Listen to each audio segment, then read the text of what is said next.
Welcome, dear soul, to this sacred journey through the night.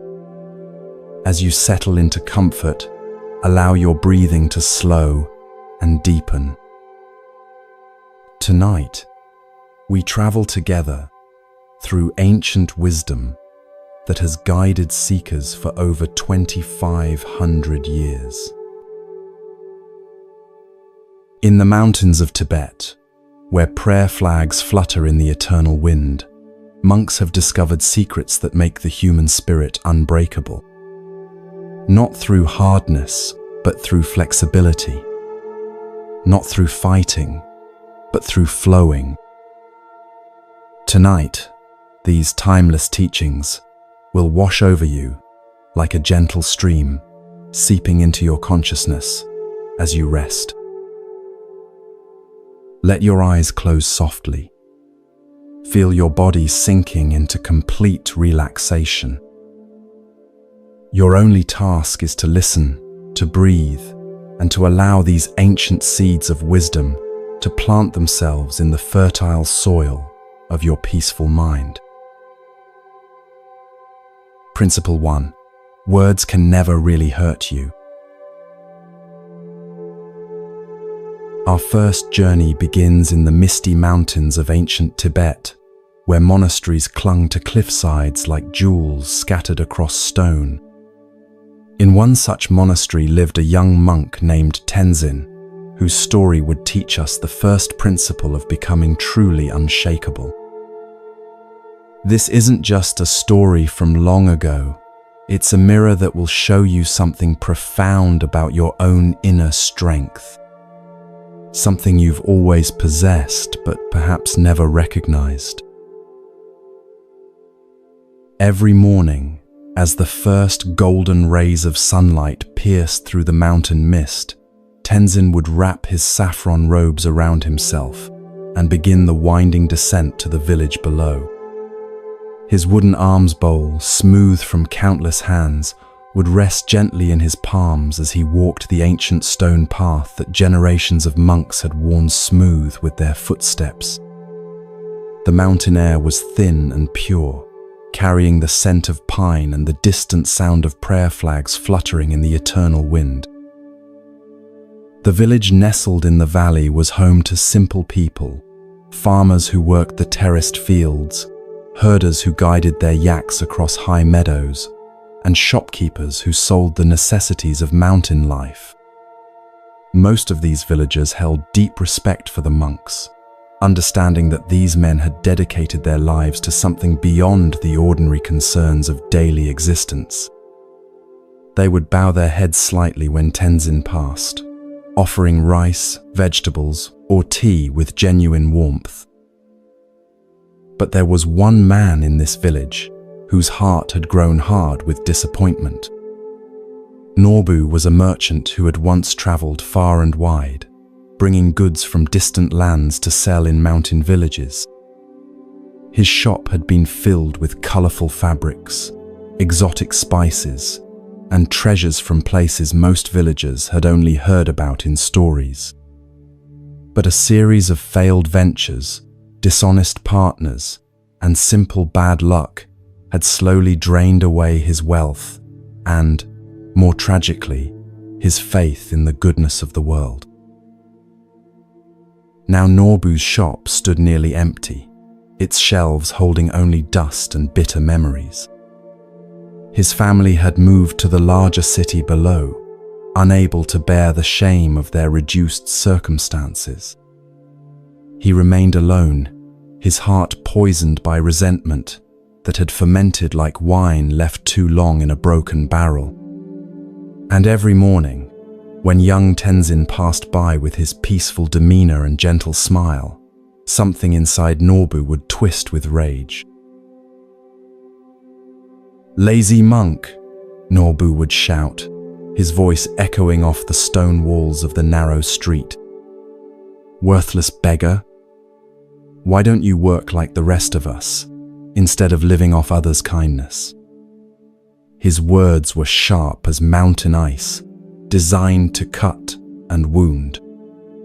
The other villagers would wince and look away, embarrassed by the daily spectacle but unsure how to intervene.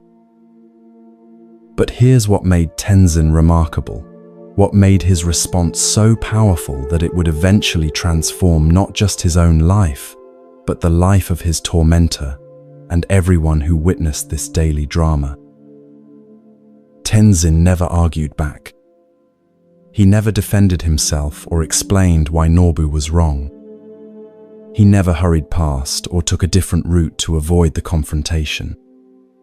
Instead, he would pause, place his palms together at his chest in a gesture of prayer, bow slightly toward the angry merchant, and continue on his way with the same serene expression he wore while meditating in the monastery's highest tower.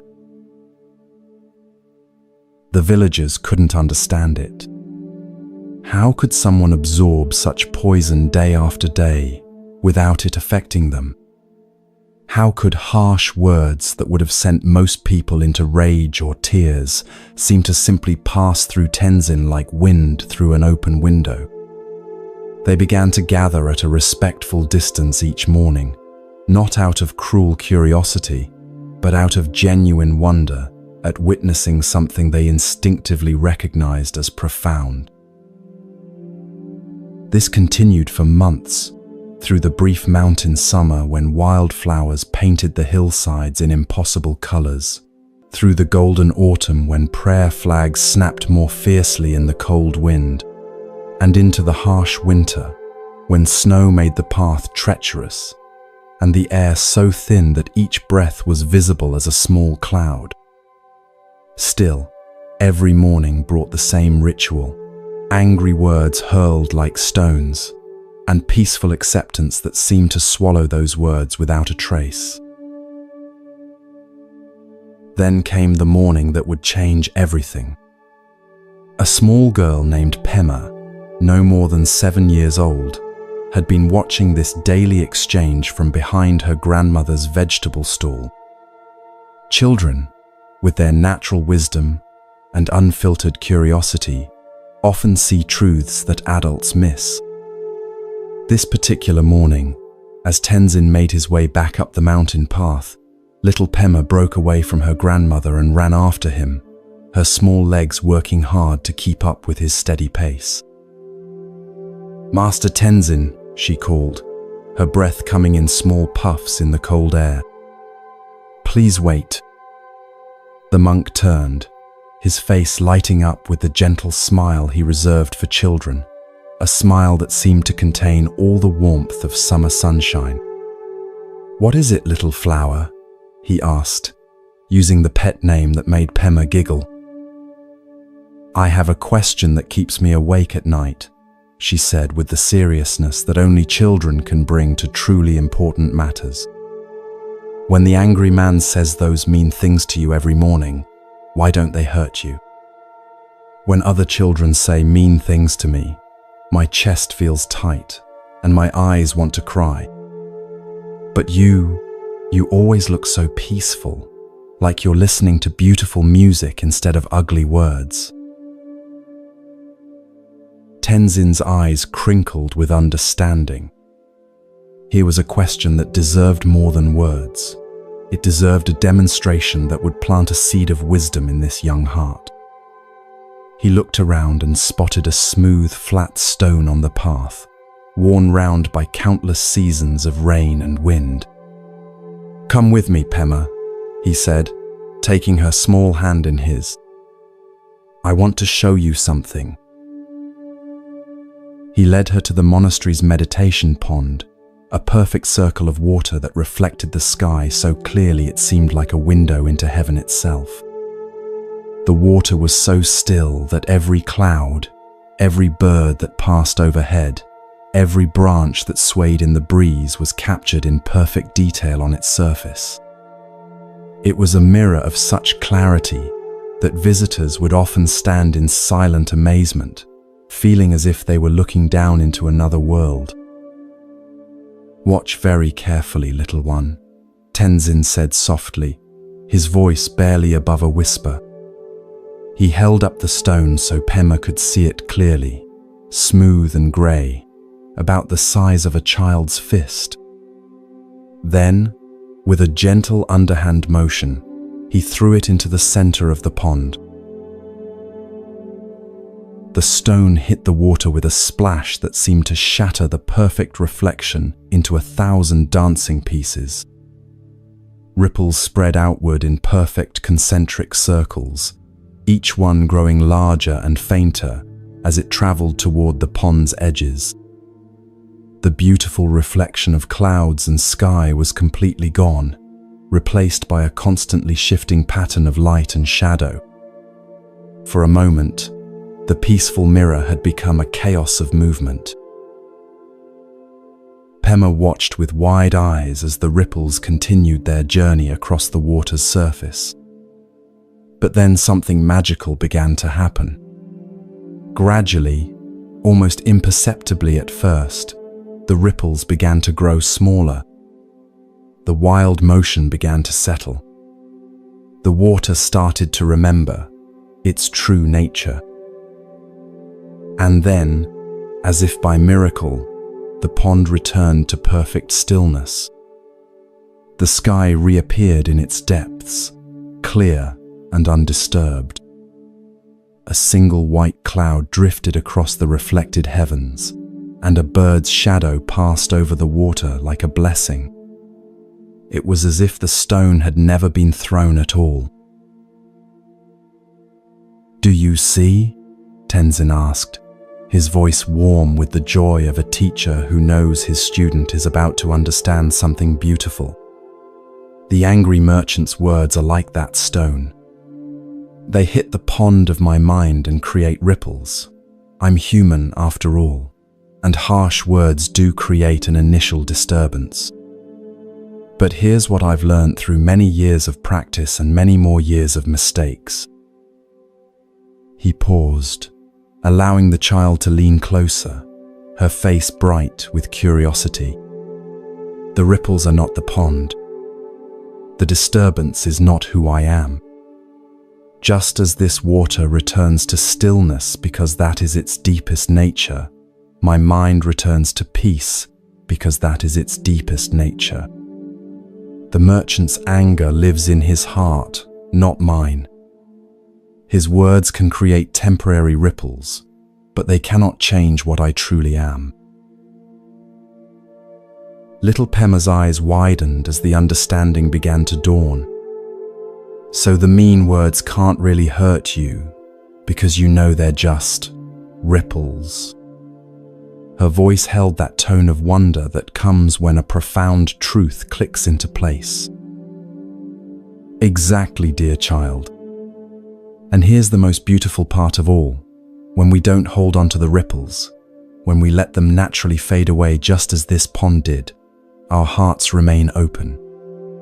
We can even feel compassion for the person throwing stones because we understand that their anger comes from their own pain, their own suffering. Tenzin knelt down so he was at Pema's eye level, his hands resting gently on her shoulders. Think about Norbu, the merchant who shouts at me each morning. Do you think he was always angry?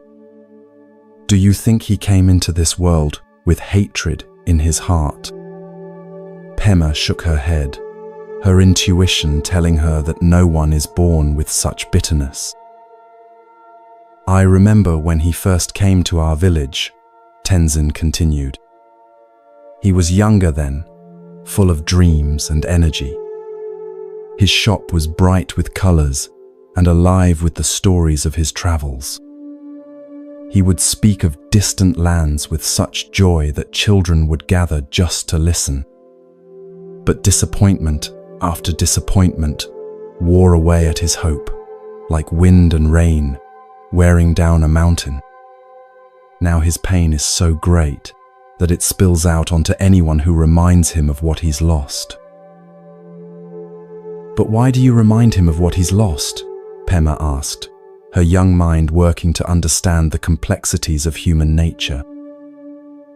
Because when he sees me walking peacefully, content with simple robes and a wooden bowl, It reminds him of a time when he thought happiness came from having many possessions.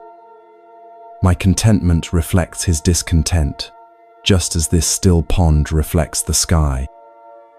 He's not really angry at me. He's angry at his own pain, his own lost dreams. Understanding this helps me respond with compassion instead of defensiveness. Buddha taught us that peace comes from within. Do not seek it without. This ancient wisdom was living proof before young Pema's eyes. Tenzin had found a peace so deep that nothing external could disturb it for long. Not harsh words, not unfair treatment, not even daily doses of someone else's poison. But how do you make the ripples go away? Pema asked, her question cutting straight to the heart of practical wisdom. When someone says mean things to me, the hurt feeling stays for a long time. Tenzin smiled, recognizing in this child's question the same struggle that every human faces. The secret is not to fight the ripples or pretend they're not there. When harsh words hit your mind, you might feel hurt, anger, or sadness, and that's perfectly natural. The mistake is thinking that these feelings define you or that you must hold on to them. He picked up another small stone and held it in his palm. "Watch again," he said, and gently tossed it into the pond. Again the ripples spread. Again the perfect reflection was disturbed. Now, what would happen if I jumped into the pond and tried to smooth out the ripples with my hands? Pema giggled at the image. "You'd just make more ripples." Exactly. Fighting the ripples creates more disturbance. But if I simply wait and trust in the water's nature. They watched together as the pond once again returned to perfect stillness. "This is what meditation teaches us," Tenzin explained. "We learn to observe our thoughts and feelings without being swept away by them. We learn to trust that our deepest nature, like this pond, is peace. When someone throws stones, harsh words, unfair treatment, criticism, we feel the initial splash, but we don't jump in and thrash around trying to fix it. We simply wait for our natural peace to return." As they sat by the pond, the morning sun climbed higher, warming their faces and sparkling on the water's surface. Other monks had begun their daily activities, some tending the gardens, others copying sacred texts, still others preparing for the day's teachings. The monastery hummed with quiet purpose, each person contributing to the whole while maintaining their individual practice. "Master Tenzin," Pema said quietly, "will you teach me how to be like the pond?" Her request was so sincere, so filled with genuine desire to learn, that it touched something deep in the monk's heart. Here was proof that wisdom could be passed from one generation to the next, that the teachings could take root in fresh soil. "The teaching has already begun," he replied. "Every time you remember this pond when someone speaks harshly to you, you're practicing. Every time you choose to let hurt feelings fade away naturally, instead of holding on to them, you're growing stronger. Every time you look at an angry person and wonder what pain might be driving their behavior, you're developing compassion." He stood and brushed the dust from his robes. "But there's something else I want you to understand, little flower. This doesn't mean we become stones, feeling nothing. It doesn't mean we don't care when others are hurt, or that we accept cruelty without response. The pond feels the stone's impact. It simply doesn't let that impact define its nature. "What do you mean?" Pema asked, walking beside him as they headed back toward the village. Sometimes, when someone is drowning in their own anger and pain, the kindest thing we can do is remain calm and peaceful. Our stillness becomes a reminder that peace is possible. Other times, compassion might require us to speak up, to set boundaries, or to take action to protect ourselves or others. The key is responding from a place of wisdom, rather than reacting from a place of hurt. As they approached the village, Pema suddenly stopped walking. "Master Tenzin, I want to try something. Tomorrow morning, when you pass by Norbu's shop and he says mean things, I'm going to imagine him as someone who's hurting inside. I'm going to try to feel sorry for his pain instead of angry at his words." Tenzin's eyes sparkled with delight. "Now you're thinking like a true Buddhist, little one. But remember, if you find it difficult at first, that's perfectly normal. Even experienced monks sometimes struggle with harsh treatment. The practice is not about being perfect. It's about returning to peace more quickly each time." The next morning brought a surprise that no one in the village expected. As Tenzin made his usual journey down the mountain path, and as Pema positioned herself behind her grandmother's stall to watch the daily confrontation, something different happened.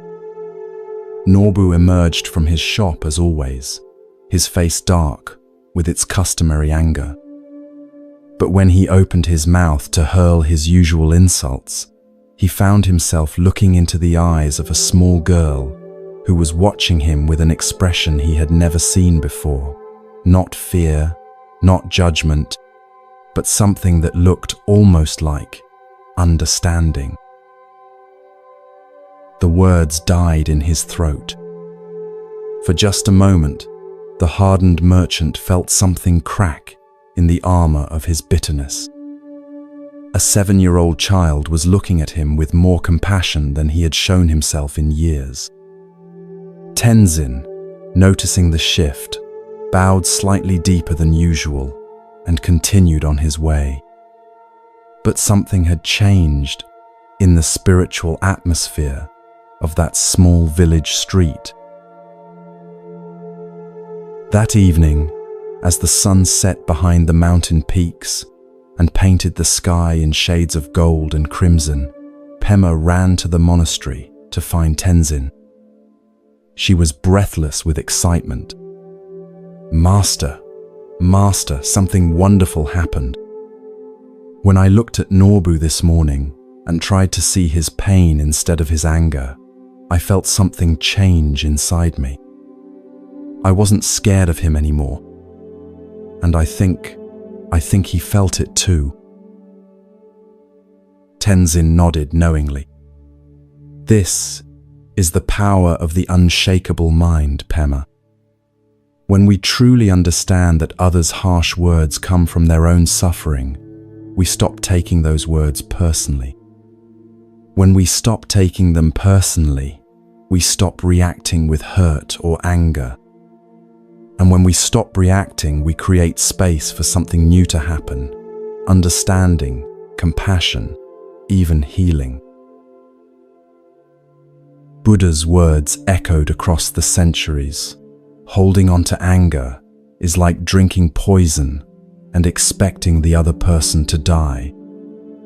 Young Pema had discovered this truth not through scholarly study, but through the direct experience of letting go. She had learned that the person who benefits most from forgiveness is not the one being forgiven, but the one doing the forgiving. In the days that followed, the daily confrontation between Norbu and Tenzin began to transform. The merchant's words became less sharp, his voice less certain. Sometimes he would emerge from his shop, but remain silent, simply watching as the peaceful monk passed by. Other villagers began to notice the change, and whispers of hope began to replace whispers of embarrassment. One morning, nearly a year after Pema had first asked her question by the pond, Norbu did something that shocked everyone who witnessed it. As Tenzin approached his shop, the merchant stepped forward, not with anger, but with uncertainty. "Monk," he said, his voice rough from disuse of kind words, I have been unkind to you. Every day for months, and you have never responded with anger. Why?" Tenzin stopped and looked at Norbu with the same peaceful expression he had worn through all those months of insults. "Because your anger was never really about me," he said simply. "It was about your pain. And pain, when it's understood with compassion, eventually transforms into wisdom." Norbu's eyes filled with tears, the first tears he had allowed himself to shed since his world had fallen apart. "I've been so angry," he whispered. Angry at the world, angry at life, angry at anyone who seemed to have what I had lost. But mostly, angry at myself for failing. "And now?" Tenzin asked gently. "Now I'm tired of being angry. Tired of carrying this poison inside me. Can you teach me what you know? Can you show me how to find peace the way you have?"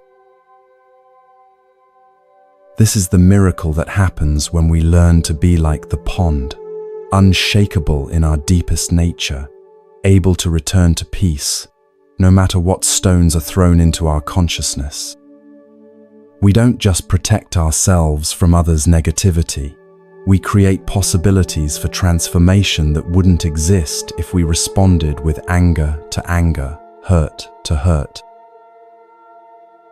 The first principle of becoming unshakable is this: understand that harsh words and cruel treatment say more about the person giving them than about you.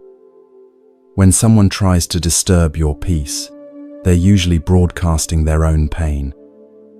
You can choose to receive that broadcast and let it disturb your inner stillness, or you can let it pass through you like ripples on water, returning to your natural state of peace.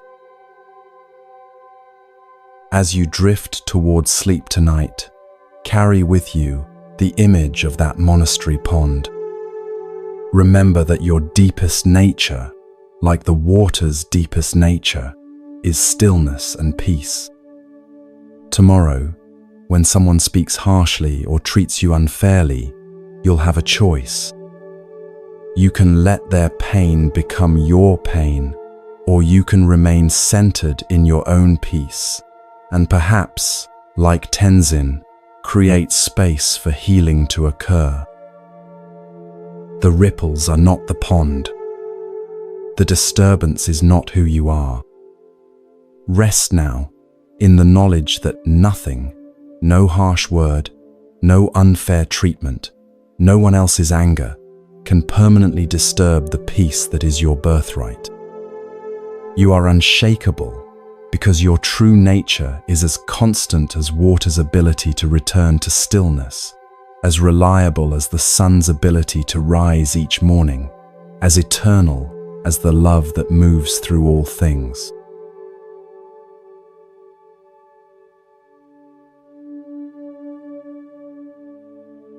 Principle 2. Everyone is your teacher. As our second journey unfolds, we travel from the high monastery of Tibet to the bamboo forests of ancient China, where a different kind of wisdom awaited discovery.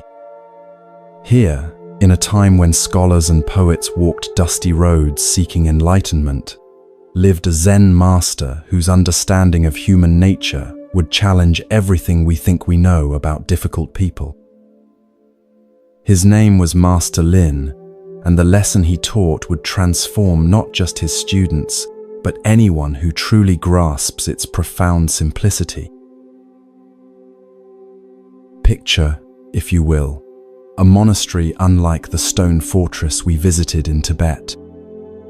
This one was built of warm wood and paper screens, nestled in a grove of towering bamboo that whispered ancient secrets whenever the wind stirred their emerald leaves.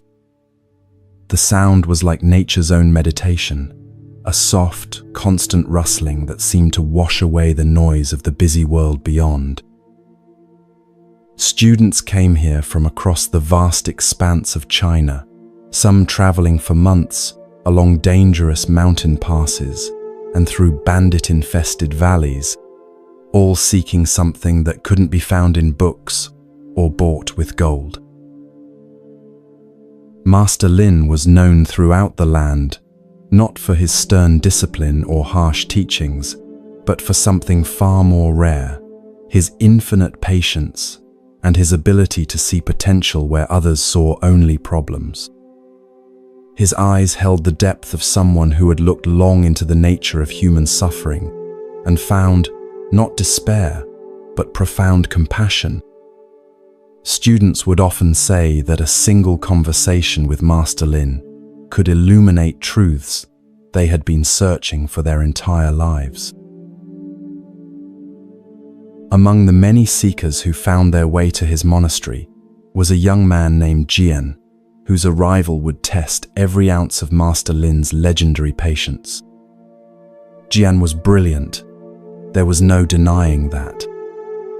His mind was sharp as a freshly forged blade, capable of cutting through complex philosophical arguments with startling precision. But somewhere in his 23 years of life, that brilliance had curdled into arrogance, and his sharp mind had become a weapon he used to prove his superiority over everyone around him. The other students noticed Jian's disruptive presence from his very first day. During the pre-dawn meditation, when the monastery was supposed to be wrapped in profound silence, Jian would arrive exactly 7 minutes late, his wooden sandals clicking deliberately against the polished floor. He would settle onto his meditation cushion with an elaborate display of adjusting his robes, clearing his throat, and shifting his position, each movement designed to draw attention to his arrival. The ripple of irritation that spread through the meditation hall was almost tangible, yet Master Lin never once turned his head or acknowledged the disruption. During the daily teaching sessions, when Master Lin would share insights from the great Buddhist texts or speak about the nature of enlightenment, Jian would interrupt with questions that weren't really questions at all, but thinly veiled attempts to demonstrate his own knowledge. "Master," he would say, his voice carrying just enough respect to avoid outright rudeness, "surely you're aware that the scholar Wei dynasty interpreted that passage quite differently.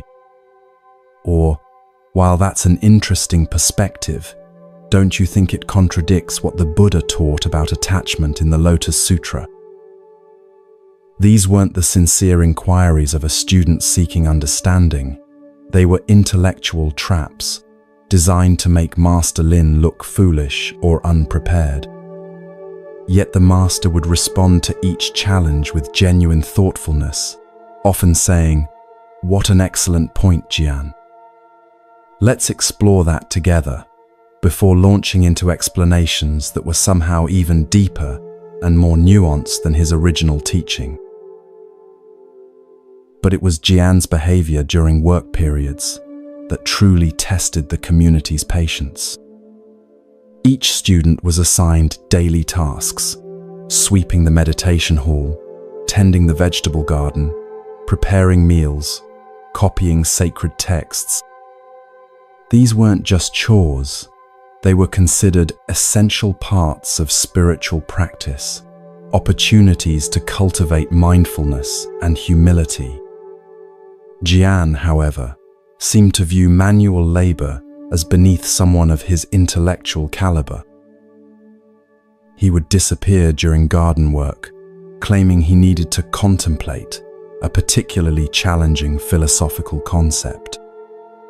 When it was his turn to sweep, he would do such a hasty, careless job that others had to redo his work. During meal preparation, he would position himself as far as possible from the actual cooking, preferring to engage anyone who would listen in elaborate discussions about the spiritual significance of different foods.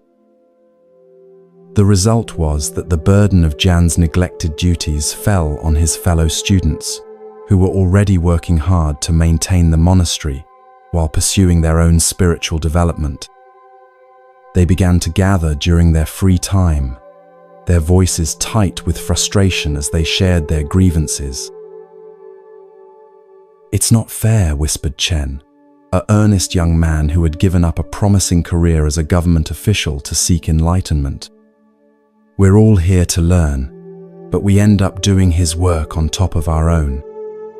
How can we focus on our practice when we're constantly cleaning up after his irresponsibility?" And his constant showing off during teachings, added Wei, an older student who had spent 3 years saving money for the journey to the monastery. "He's not trying to learn, he's trying to prove he's smarter than Master Lin. It's disrespectful, and it disrupts everyone's concentration." The complaints grew louder and more frequent. Students who had come seeking peace found themselves consumed with resentment toward their disruptive classmate. The harmonious atmosphere that Master Lin had carefully cultivated over decades was beginning to crack under the strain of one person's selfish behavior.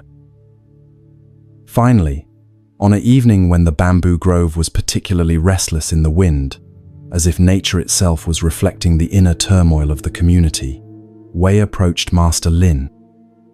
The master was sitting in his favorite spot, a small wooden platform overlooking the monastery's pond, where lotus flowers floated like prayers made visible.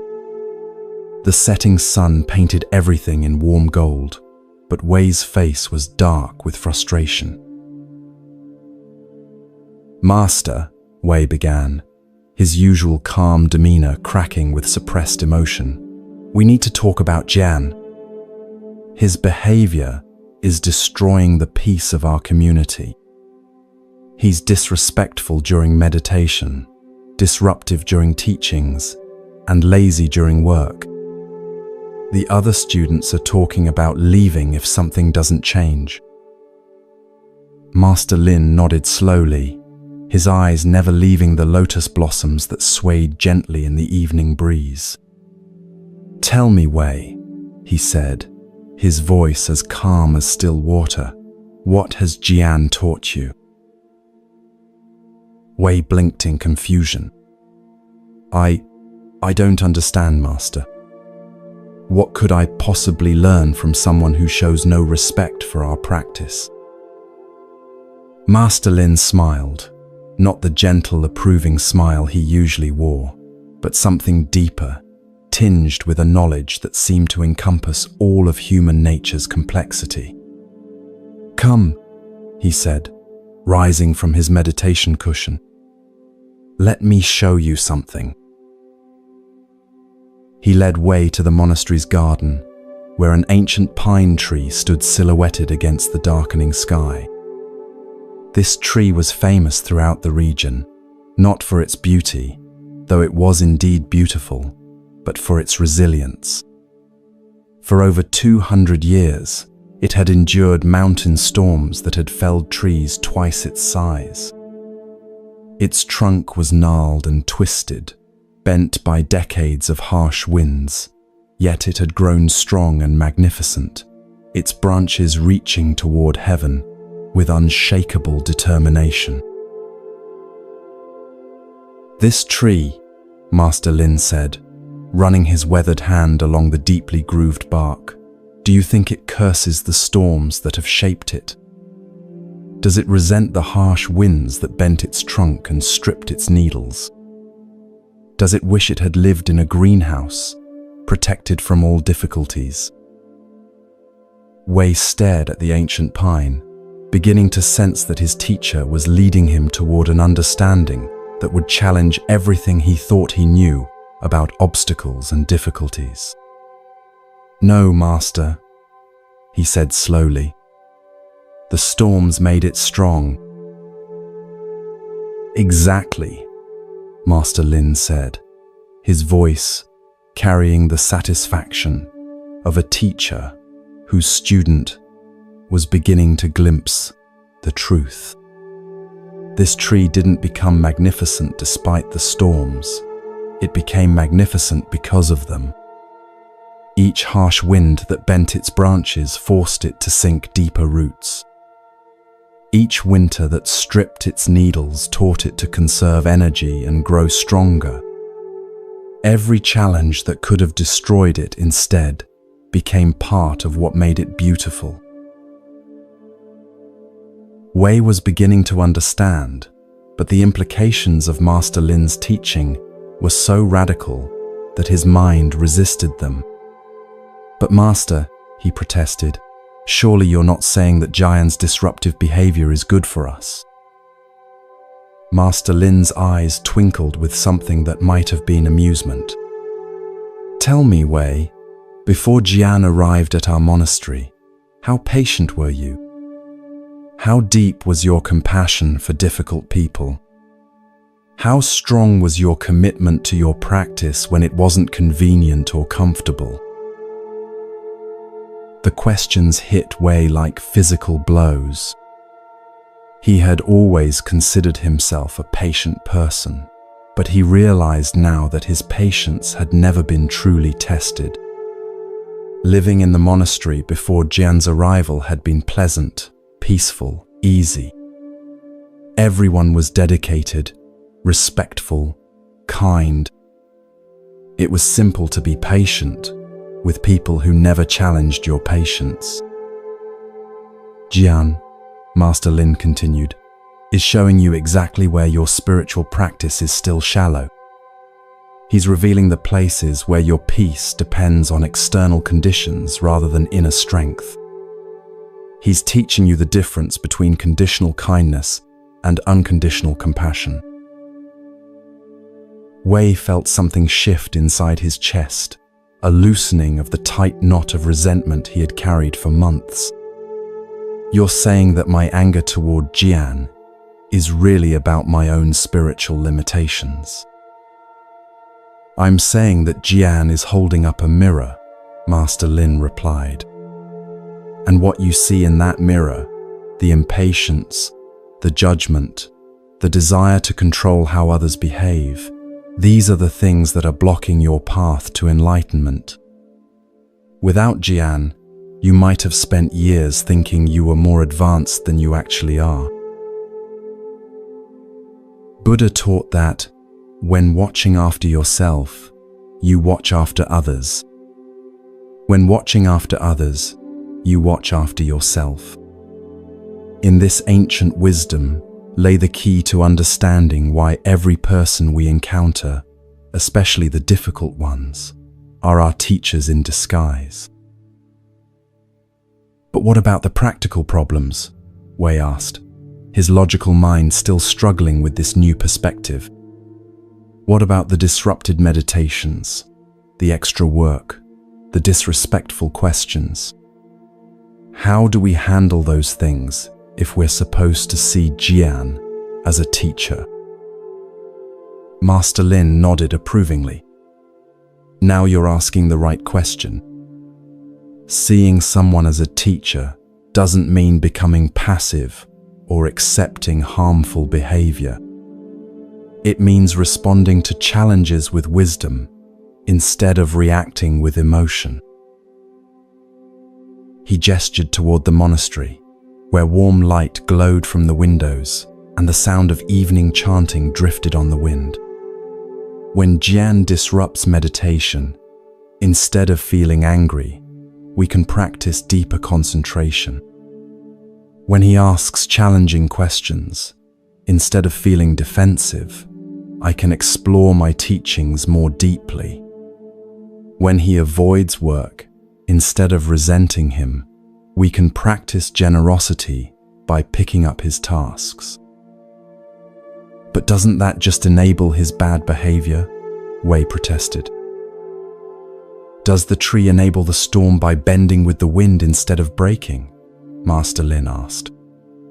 Sometimes the most powerful response to destructive behavior is to remain centered and peaceful. Sometimes compassion requires setting boundaries. The key is acting from wisdom rather than reacting from emotion. As they walked back toward the monastery, Wei found himself seeing everything differently.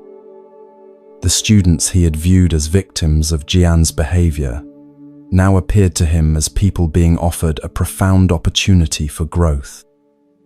The disruptions he had seen as obstacles to spiritual progress now looked like perfect training grounds for developing unshakable peace. "Master," Wei said quietly, "what about Jian himself? If we're all learning from him, what is he learning? Is he benefiting from his own behavior?" Master Lin stopped walking and turned to face his student. "Now you're beginning to see with true compassion. Jian is the most isolated person in our community. His arrogance is a wall he's built to protect a heart that's afraid of being found inadequate. His disruptions are desperate attempts to feel important, to matter. He's teaching you patience and compassion, yes, but what he's learning is much harder." What is he learning? He's learning that no amount of intellectual brilliance can substitute for genuine human connection. He's learning that trying to prove your worth through superiority only leads to loneliness. Most importantly, he's learning, though he doesn't recognize it yet, what it feels like to be met with patience and kindness, even when you don't deserve it. Wei felt tears gathering in his eyes as he understood the full scope of what Master Lin was revealing. You've been teaching him too, haven't you? All those times when you responded to his disrespect with patience, when you answered his trap questions with genuine wisdom, you were showing him what unconditional compassion looks like. Every interaction is a teaching, Master Lin said, simply. When we respond to difficulty with wisdom instead of reactivity, we plant seeds. We may never see those seeds sprout, but that doesn't make the planting less important. In the days that followed Wei's conversation with Master Lin, something remarkable began to happen in the monastery. As Wei shared the Master's teaching with the other students, their entire relationship with Jian began to transform. Instead of seeing him as an obstacle to their spiritual progress, they began to see him as an essential part of it. When Jian arrived late to meditation, instead of feeling irritated, the students used his disruption as a reminder to sink deeper into their own concentration. When he asked his challenging questions during teachings, instead of viewing them as disrespectful interruptions, they listened carefully to Master Lin's responses, learning not just about Buddhism, but about how to handle difficult people with grace. Most remarkably, when Jian avoided his work duties, the other students began volunteering to take on extra tasks, not with resentment, but with genuine compassion for someone who was clearly struggling with his own inner conflicts. They began to see his laziness not as selfishness, but as a symptom of someone who had never learned the joy of serving others. This shift in perspective had an unexpected effect on Jian himself. For months, he had been feeding off the irritation and resentment of his fellow students. Their reactions had confirmed his belief that he was superior to them, that their spiritual practice was shallow and easily disturbed. But as their responses changed, the energy that fueled his disruptive behavior began to dissipate. It's difficult to maintain arrogance when everyone around you responds to your worst behavior with compassion. It's hard to feel superior when people meet your selfishness with generosity. Slowly, almost imperceptibly, Jian's rigid defenses began to crack. The breakthrough came on a spring morning when the bamboo grove was alive with new growth. Jian had once again failed to show up for his assigned garden work, leaving the others to weed the vegetable plots alone. But this time, instead of grumbling about his absence, the students worked in peaceful silence, grateful for the opportunity to practice mindfulness while their hands moved among the growing plants. Jian, who had been hiding in the library, ostensibly studying but actually avoiding work, happened to look out the window and see his fellow students bent over the garden beds. For the first time, he really saw them, not as people he needed to impress or outsmart, but as human beings who were quietly carrying his burden without complaint. Something inside him broke open. All his life, he had believed that worth came from being better than others, smarter than others, more important than others. But watching those students tend the garden with such peace and dedication, he realized he had never felt the simple satisfaction of contributing to something larger than himself.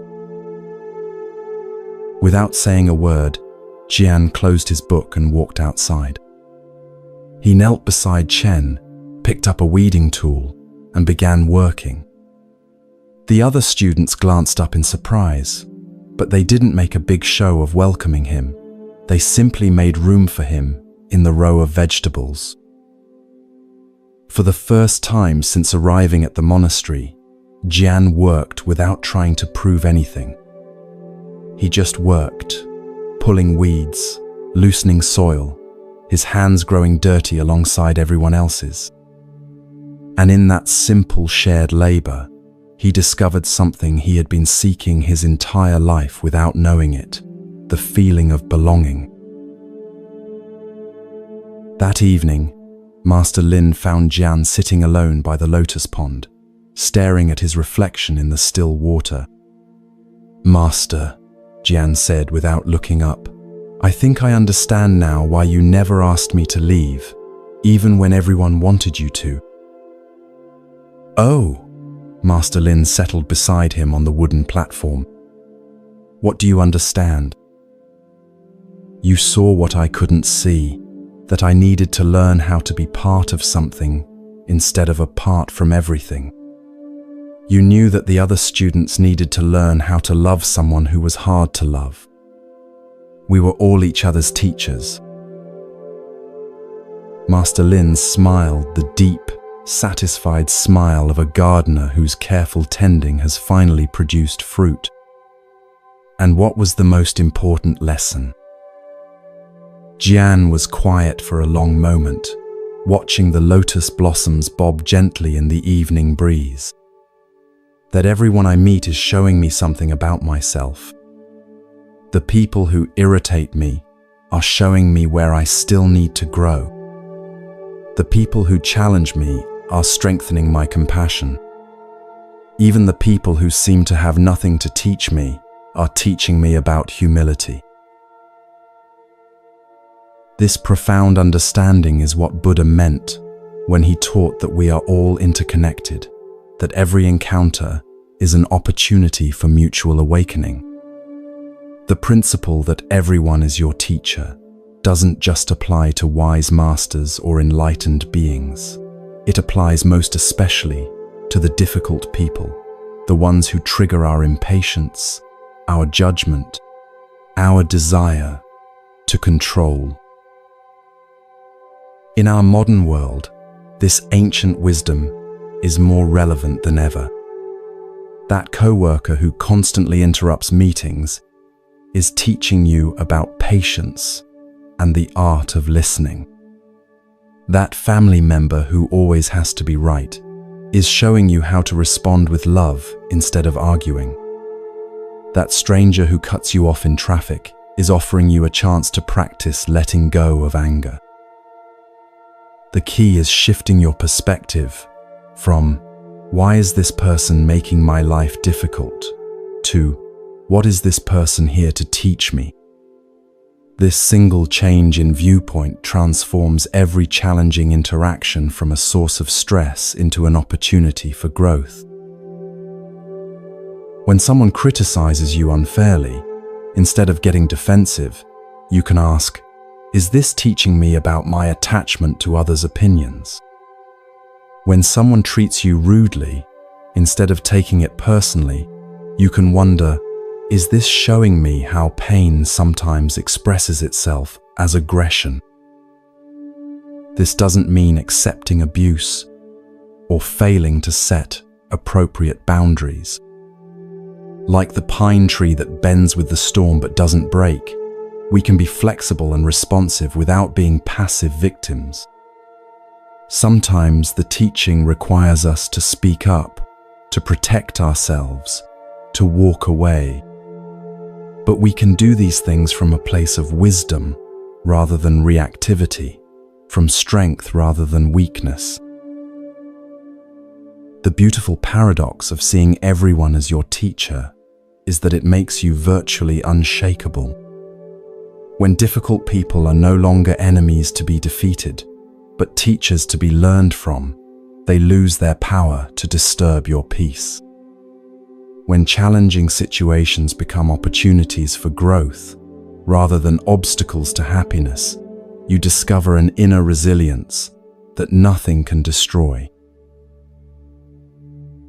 As you settle deeper into rest tonight, carry with you the image of that ancient pine tree, shaped by storms into something magnificent.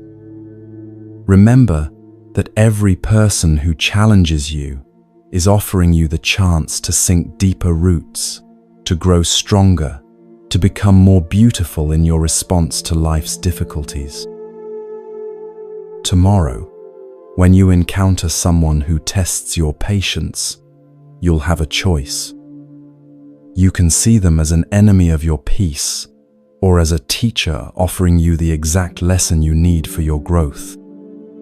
In that choice lies the difference between remaining reactive and becoming truly wise, between staying fragile and becoming unshakable.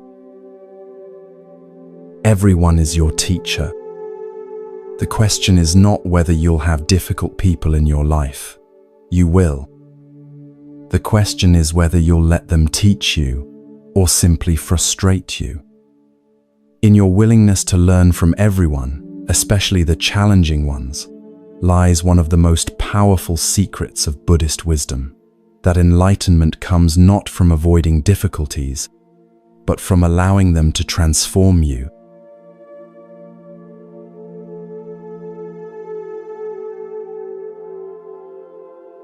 Principle 3. Transform envy into inspiration. From the bamboo groves of Master Lin's monastery, our journey now carries us to the bustling marketplaces of ancient India, where the very foundations of Buddhist wisdom were first laid. Here, beneath the scorching sun, and among the calls of merchants hawking their wares, we discover a truth so powerful it can transform one of humanity's most destructive emotions into a force for profound personal growth. This is the story of two monks whose different responses to the same situation would reveal the third principle of becoming unshakable. In the great trading city of Vaishali, where caravans from distant lands converged to exchange silk, spices, and precious gems, stood a modest monastery that served as a refuge for wandering monks. The monastery was simple, just a collection of small wooden huts surrounding a central courtyard, where a single Bodhi tree provided blessed shade from the relentless Indian sun. Unlike the mountain retreats we visited, this monastery existed in the heart of human activity, where the spiritual and material worlds collided daily in a symphony of commerce, ambition, and desire. Two young monks, Tao and Ananda, had arrived at this monastery on the same dusty road, both seeking to deepen their understanding of the Buddha's teachings. They were similar in many ways, both intelligent, both dedicated to their spiritual practice, both having left comfortable family lives to pursue enlightenment. Yet their responses to the world around them would prove to be as different as fire and water. Tao was a serious young man whose shaved head and intense dark eyes reflected his earnest dedication to Buddhist principles. He had memorized vast portions of the sacred texts and could recite complex philosophical arguments with precision that impressed even the monastery's elder monks. His meditation practice was disciplined and rigorous. He would sit motionless for hours, his back straight as a mountain peak, his breathing so controlled it barely stirred the air around him. Yet for all his dedication, there was something rigid about Tao's approach to enlightenment, something that suggested he viewed spiritual progress as a competition to be won, rather than a journey to be experienced. Ananda, by contrast, approached his practice with a lightness that some mistook for lack of seriousness. He laughed easily, asked questions that revealed genuine curiosity rather than desire to impress, and seemed to find wonder in the simplest aspects of monastery life. When he meditated, his face held a gentle smile, as if he were visiting with an old friend. When he studied the texts, he would often pause to gaze out the window, apparently lost in contemplation of how the teachings applied to the bustling life beyond the monastery walls. The monastery's location in the heart of Vaishali meant that the monks regularly encountered the full spectrum of human fortune and misfortune. Wealthy merchants would arrive at the monastery's gates in elaborate palanquins, seeking blessings for their ventures, or offering generous donations in gratitude for successful trades. Their silk robes rustled with every movement, their fingers glittered with rings worth more than most people earned in a lifetime, and their confident bearing spoke of lives lived without material worry. It was the arrival of one such merchant that would test both monks in ways they never anticipated. His name was Vijay, and even by the standards of Vaishali's wealthy traders, he was extraordinarily successful. His caravan stretched for nearly a quarter-mile along the dusty road, dozens of camels loaded with precious goods, guards on horseback with gleaming weapons, servants attending to every conceivable need. Vijay himself rode in a palanquin, so ornate it seemed to capture and reflect the sunlight like a moving jewel. When Vijay approached the monastery to make his customary donation, the contrast between his worldly magnificence and the monk's simple brown robes was almost overwhelming. He stepped from his palanquin wearing robes of the finest silk, dyed in colors so rich they seemed to glow, deep purples that spoke of rare shellfish harvested from distant seas, golds that rivaled the sun itself, blues that captured the depth of twilight skies.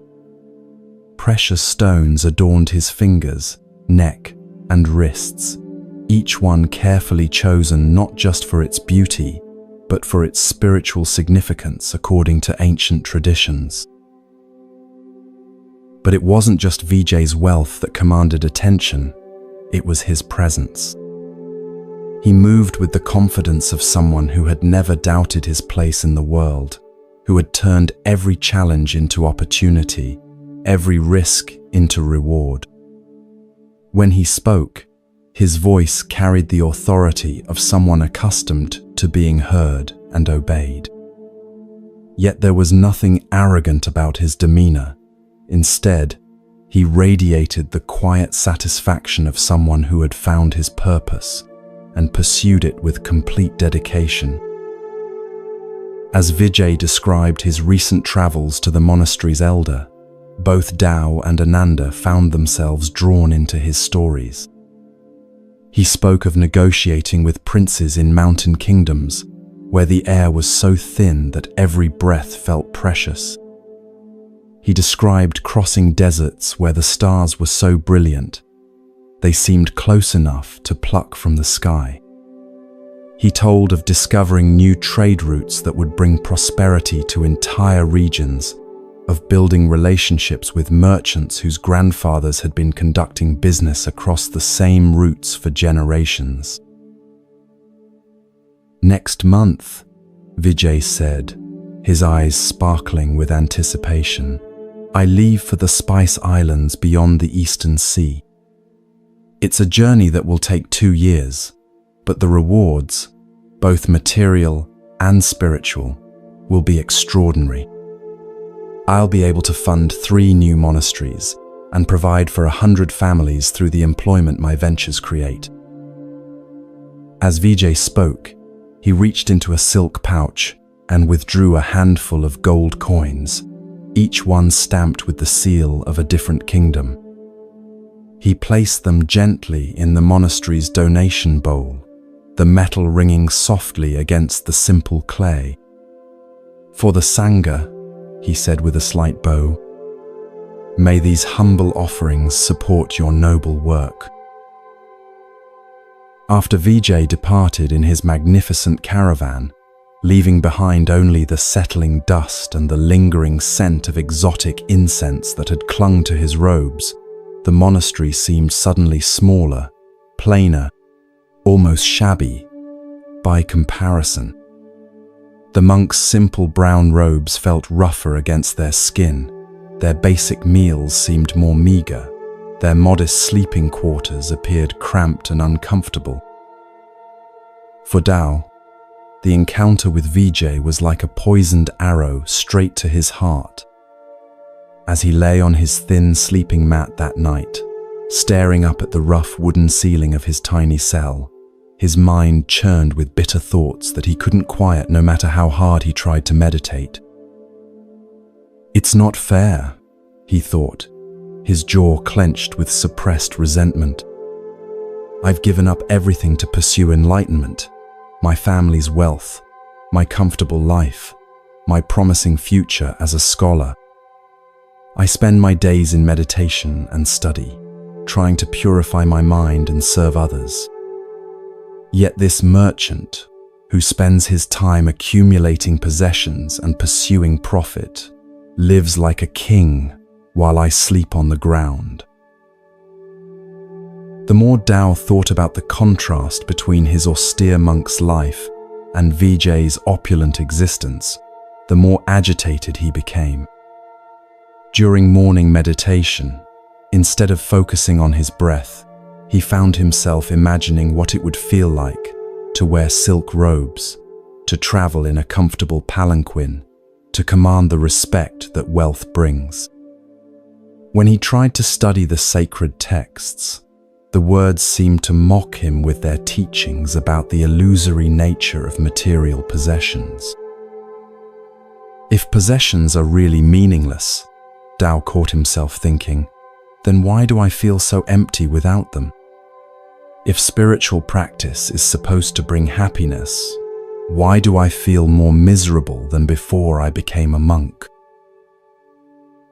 These thoughts terrified Tao because they contradicted everything he believed about his spiritual path. He had always prided himself on his detachment from worldly concerns, his ability to find contentment in simplicity. But Vijay's visit had revealed that his detachment was shallow, that his contentment depended on not being confronted with attractive alternatives. Day by day, Tao's envy grew like a thorny vine, wrapping itself around his peace and choking out his joy. He became irritable with his fellow monks, critical of the monastery's conditions, resentful toward anyone who seemed happier than he felt. His meditation practice, once a source of deep satisfaction, became a struggle against intrusive thoughts about wealth and comfort. His study of Buddhist texts became an exercise in finding reasons why worldly success was spiritually meaningless, a defensive strategy rather than genuine learning.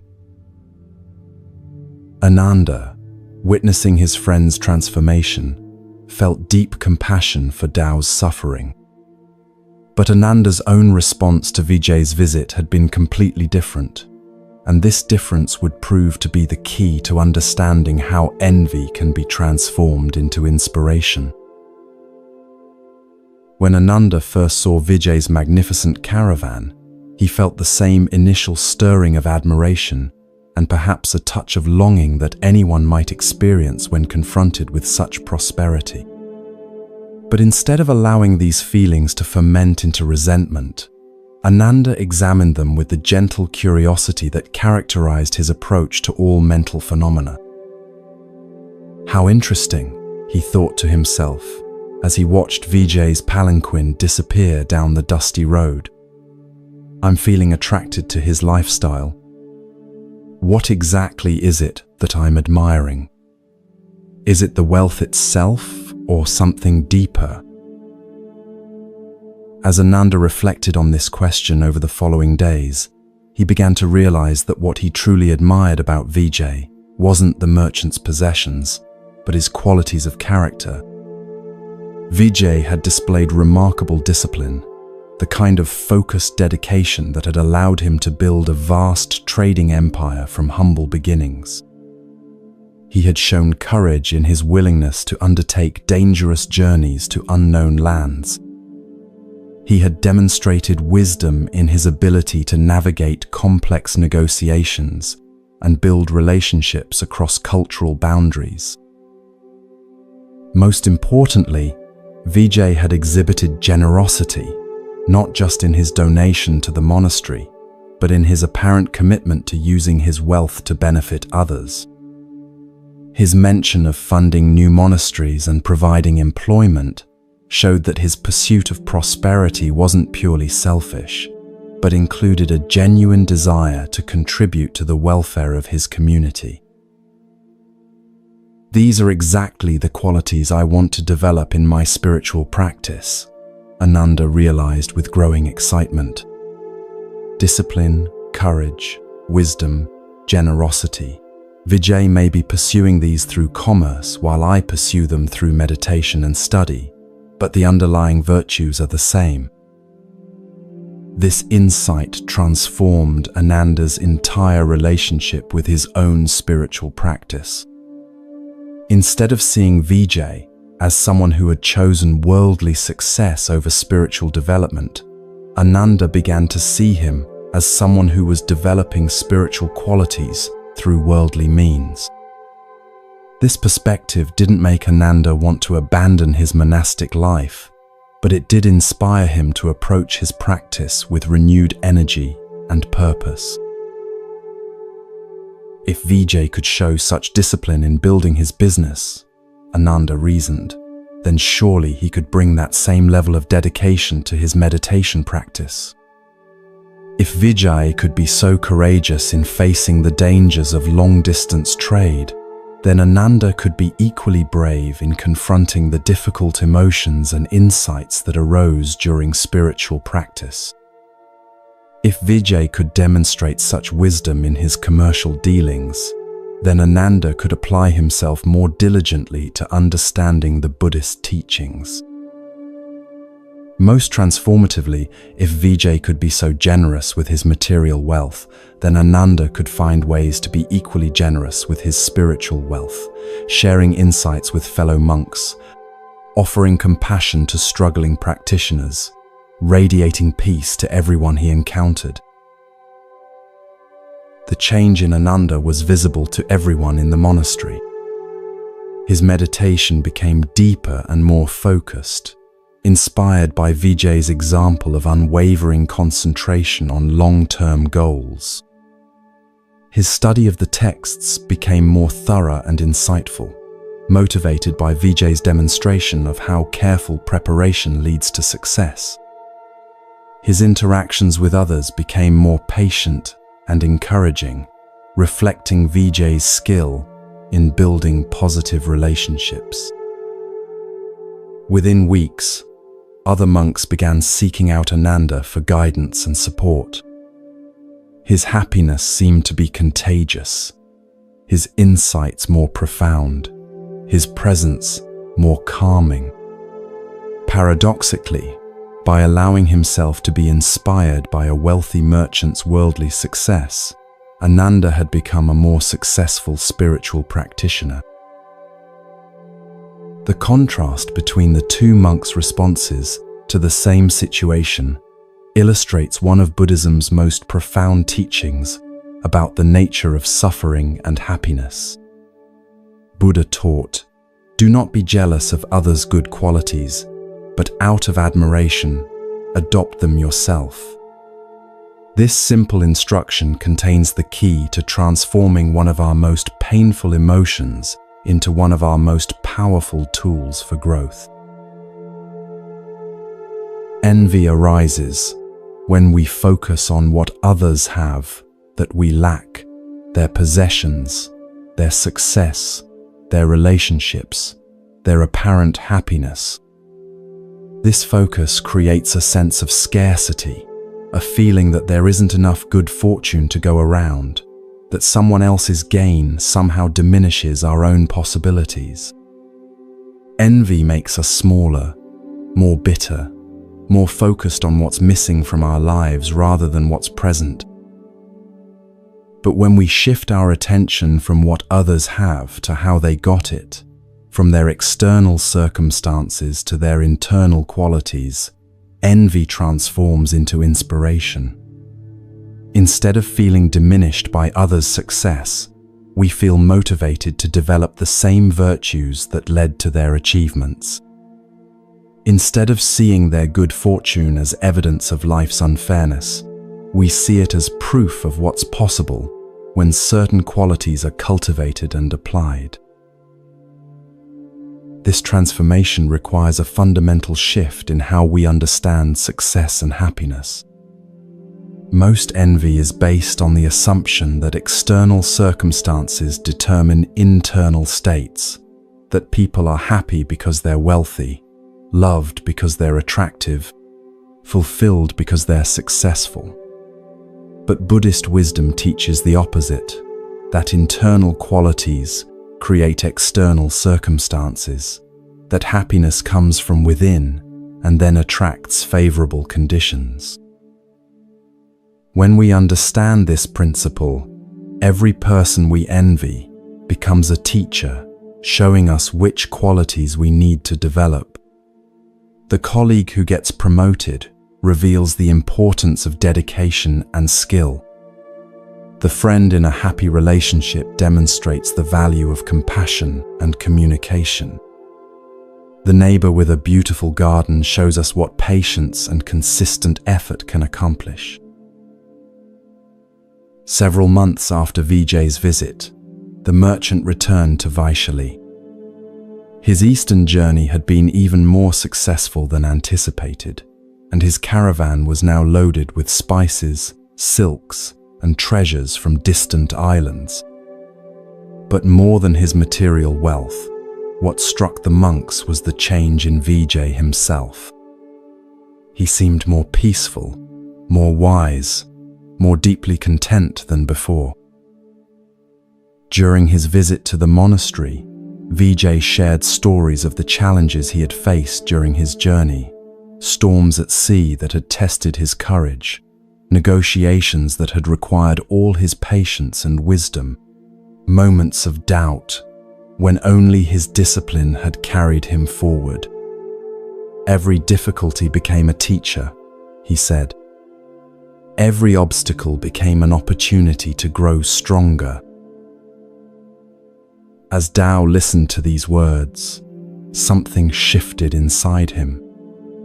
He realized that Vijay's success hadn't come from luck or privilege, but from the same qualities that Buddhism taught: courage, patience, wisdom, perseverance. The merchant had been following a spiritual path all along, just not in the way Tao had expected. For the first time in months, Tao felt his envy begin to dissolve.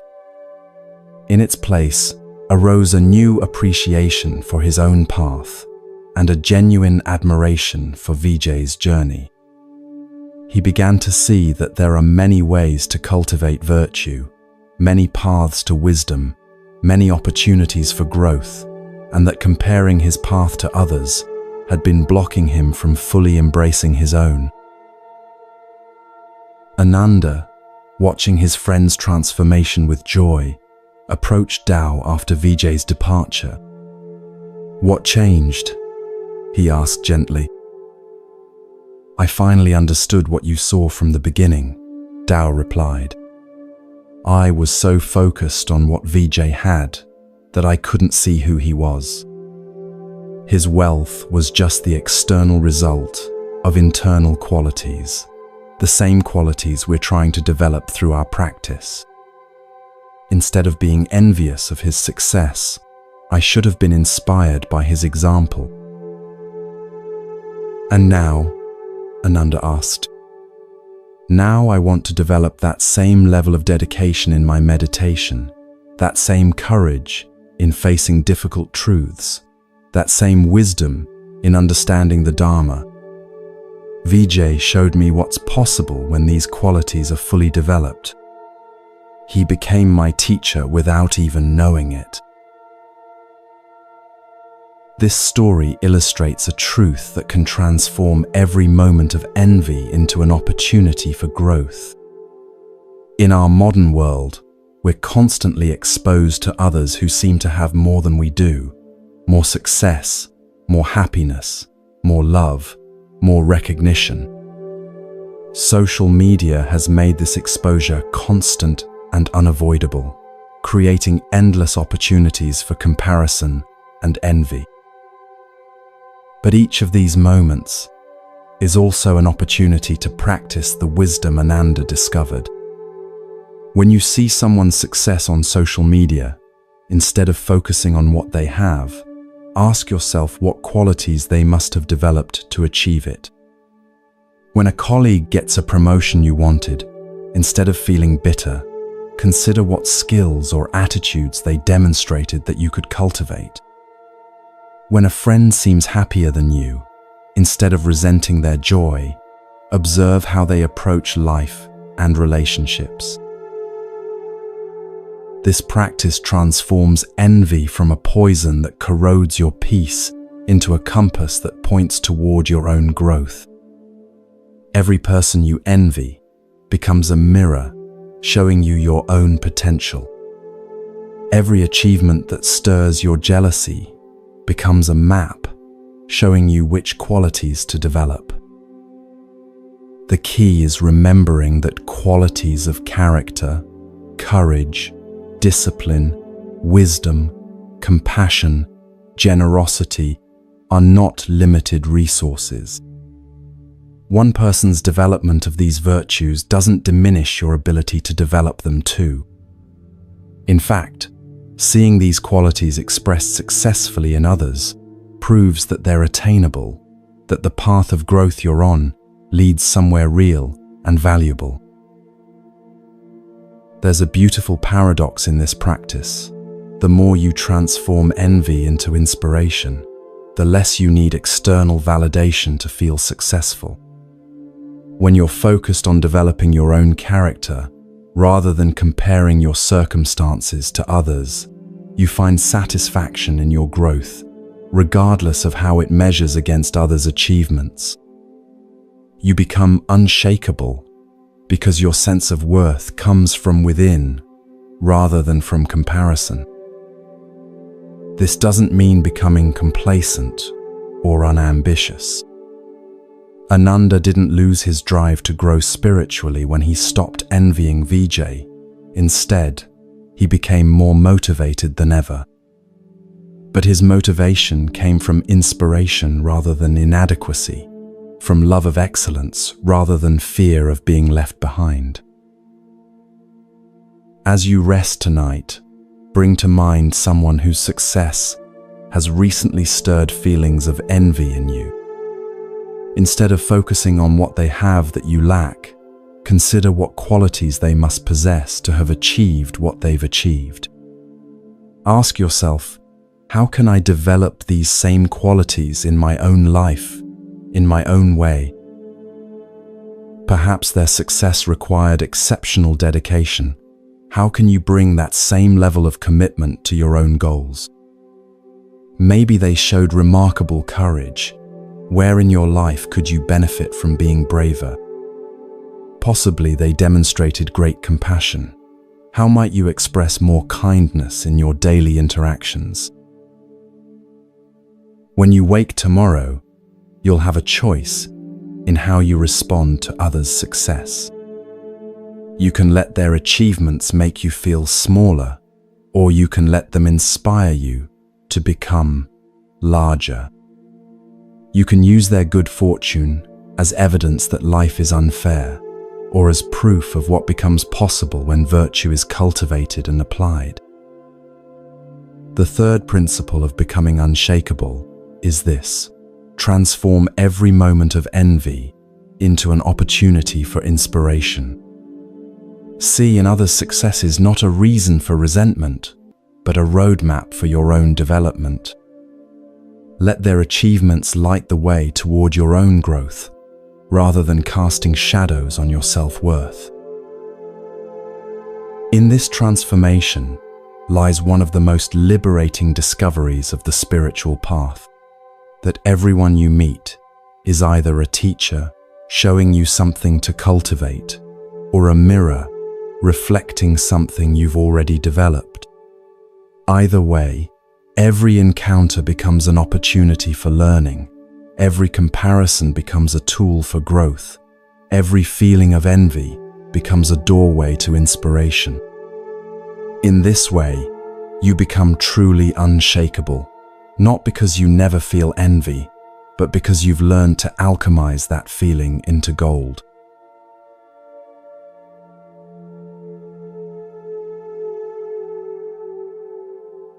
Principle 4. Be strict with yourself, gentle with others. Our journey through ancient wisdom now leads us to the misty mountains of Korea, where autumn painted the hillsides in flames of red and gold.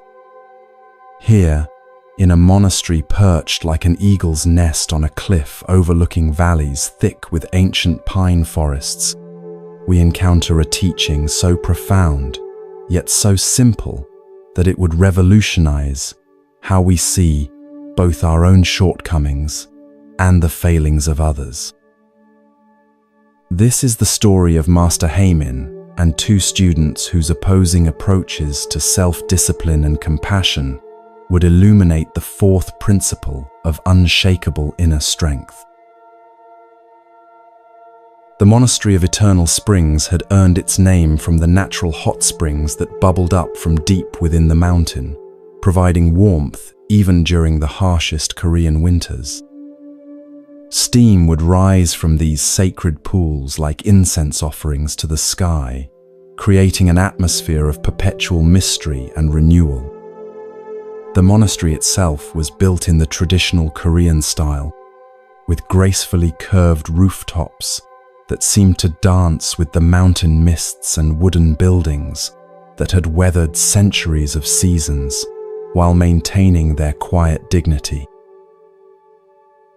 Master Heimin, the monastery's gentle yet formidable teacher, was known throughout Korea for his unusual approach to spiritual instruction.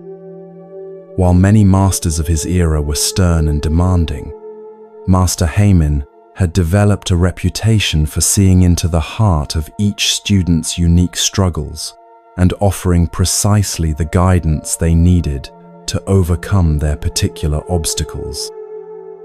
His eyes, deep-set and kind, seemed to hold both infinite patience and unwavering discernment, as if he could see not just who you were, but who you were capable of becoming.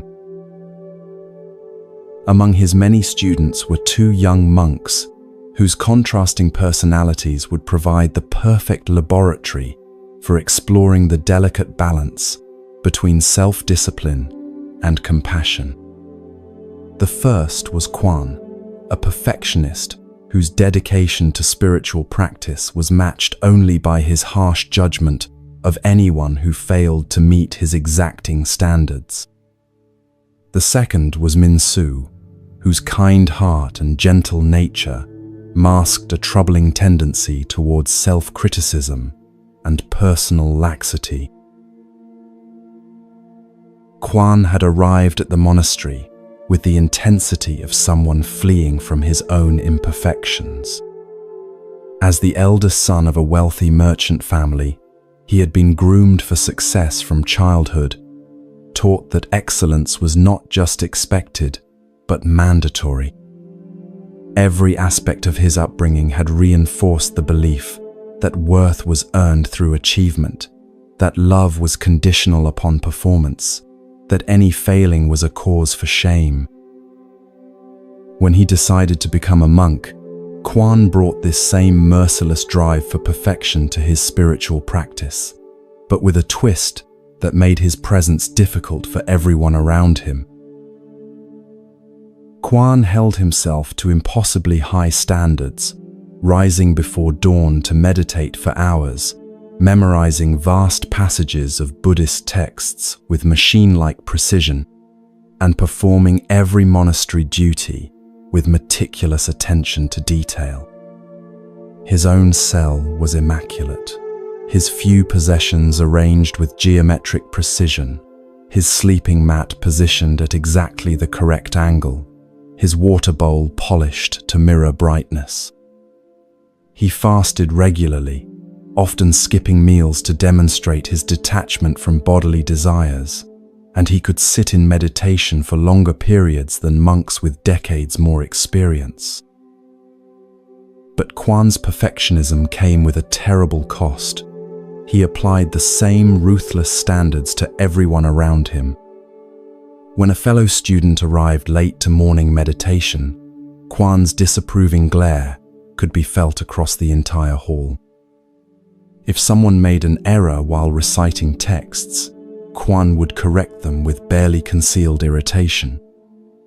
When monastery duties weren't performed to his exacting specifications, he would redo the work himself, making sure others noticed his superior efforts. How can they be so careless with their spiritual practice?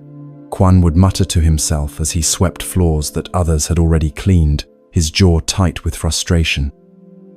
Don't they understand that every moment wasted, every duty performed carelessly, every distraction entertained is an obstacle to enlightenment? If they can't even fold their robes properly, how can they hope to achieve liberation from suffering? The other students began to avoid Quan, not out of malice, but out of exhaustion. His constant criticism and implied superiority created an atmosphere of tension that seemed to defeat the very purpose of monastic community. Even his genuine achievements, his profound knowledge of the texts, his impressive meditation skills, his unquestionable dedication, were overshadowed by the uncomfortable feeling that he was keeping score of everyone's spiritual progress and finding them all lacking.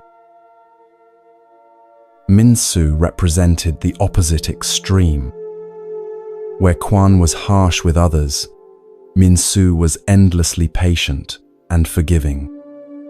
He had been raised by grandparents whose unconditional love had taught him to see the best in everyone, to make excuses for others' failings, to offer second and third and fourth chances to anyone who disappointed him.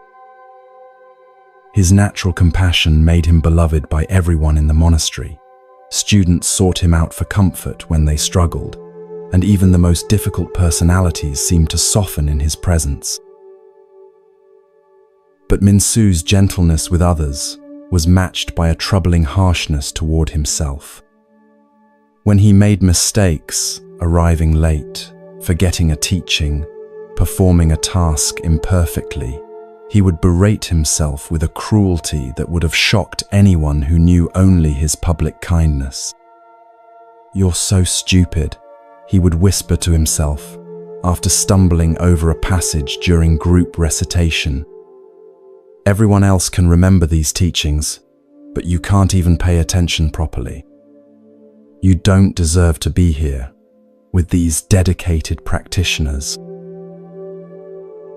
While Quan drove himself to excessive achievement, Minsu's self-criticism often paralyzed him into inaction. He would spend so much mental energy berating himself for previous mistakes that he couldn't focus on present tasks. His meditation practice suffered because he was constantly distracted by thoughts of how inadequate his meditation was. His study of the texts was hampered by a voice in his head that insisted he was too simple-minded to understand profound teachings. The irony was that both monks were sabotaging their spiritual progress, just in opposite ways. Quan's criticism of others created barriers to the compassion that is central to Buddhist practice. Minsu's self-criticism created barriers to the self-respect and confidence necessary for genuine spiritual growth. Both were stuck in patterns that seemed virtuous on the surface, but were actually obstacles to enlightenment. Master Harmin observed both students with the patient attention of a gardener, watching seedlings struggle toward the light. He could see that each possessed exactly what the other needed. Quan had the self-discipline that Minsu lacked, while Minsu had the compassion that Quan needed to develop. But simply telling them to change would be useless. They needed to discover the truth through their own experience. The opportunity for this discovery came during the monastery's annual preparation for winter. Each autumn, the entire community would work together to gather firewood, preserve food, repair buildings, and complete all the tasks necessary to survive the harsh mountain winter. It was a time when individual spiritual practice merged with collective responsibility, when the monastery's survival depended on everyone contributing their best efforts. Master Heimin assigned Quan and Minsu to work together on the crucial task of waterproofing the main meditation hall's roof. This job required both technical precision — the tiles had to be positioned exactly right to prevent leaks — and patient cooperation, since two people had to coordinate their movements while balancing on steep, slippery surfaces. From the first morning of their collaboration, the fundamental difference in their approaches became glaringly apparent. Quan approached the task with his characteristic intensity, carefully measuring each tile placement, checking and rechecking every joint, working with the focused determination of someone for whom anything less than perfection was unacceptable. When Minsu made small errors, placing a tile slightly askew, letting his attention wander, working at a pace that Quan considered insufficiently urgent, Quan's frustration became increasingly obvious. "No, no," Quan would say, his voice tight with barely controlled irritation as he repositioned tiles that Minsu had placed. "The measurements have to be exact or the whole section will leak. If we're going to do this job, we need to do it right the first time." His criticism was technically accurate, but delivered with an edge that made Minsu wince and become even more nervous, which led to more mistakes, which increased Quan's frustration in a cycle that seemed destined to explode. Meanwhile, Minsu's internal dialogue was becoming increasingly vicious. "You're ruining everything," he told himself after each correction from Quan. You can't even place roof tiles properly. How pathetic is that? Quan probably thinks you're the most incompetent person he's ever worked with. You should just quit and let someone capable handle this important work. But instead of quitting or defending himself, Min-soo did something that revealed the beautiful but misguided nature of his character. When Quan made his own mistakes, dropping tools, miscalculating measurements, struggling with the physical demands of roof work, Min-soo immediately offered understanding and support. "Don't worry about it," Min-soo would say when Quan fumbled a tile and sent it sliding off the roof. "This is difficult work, and we're both learning.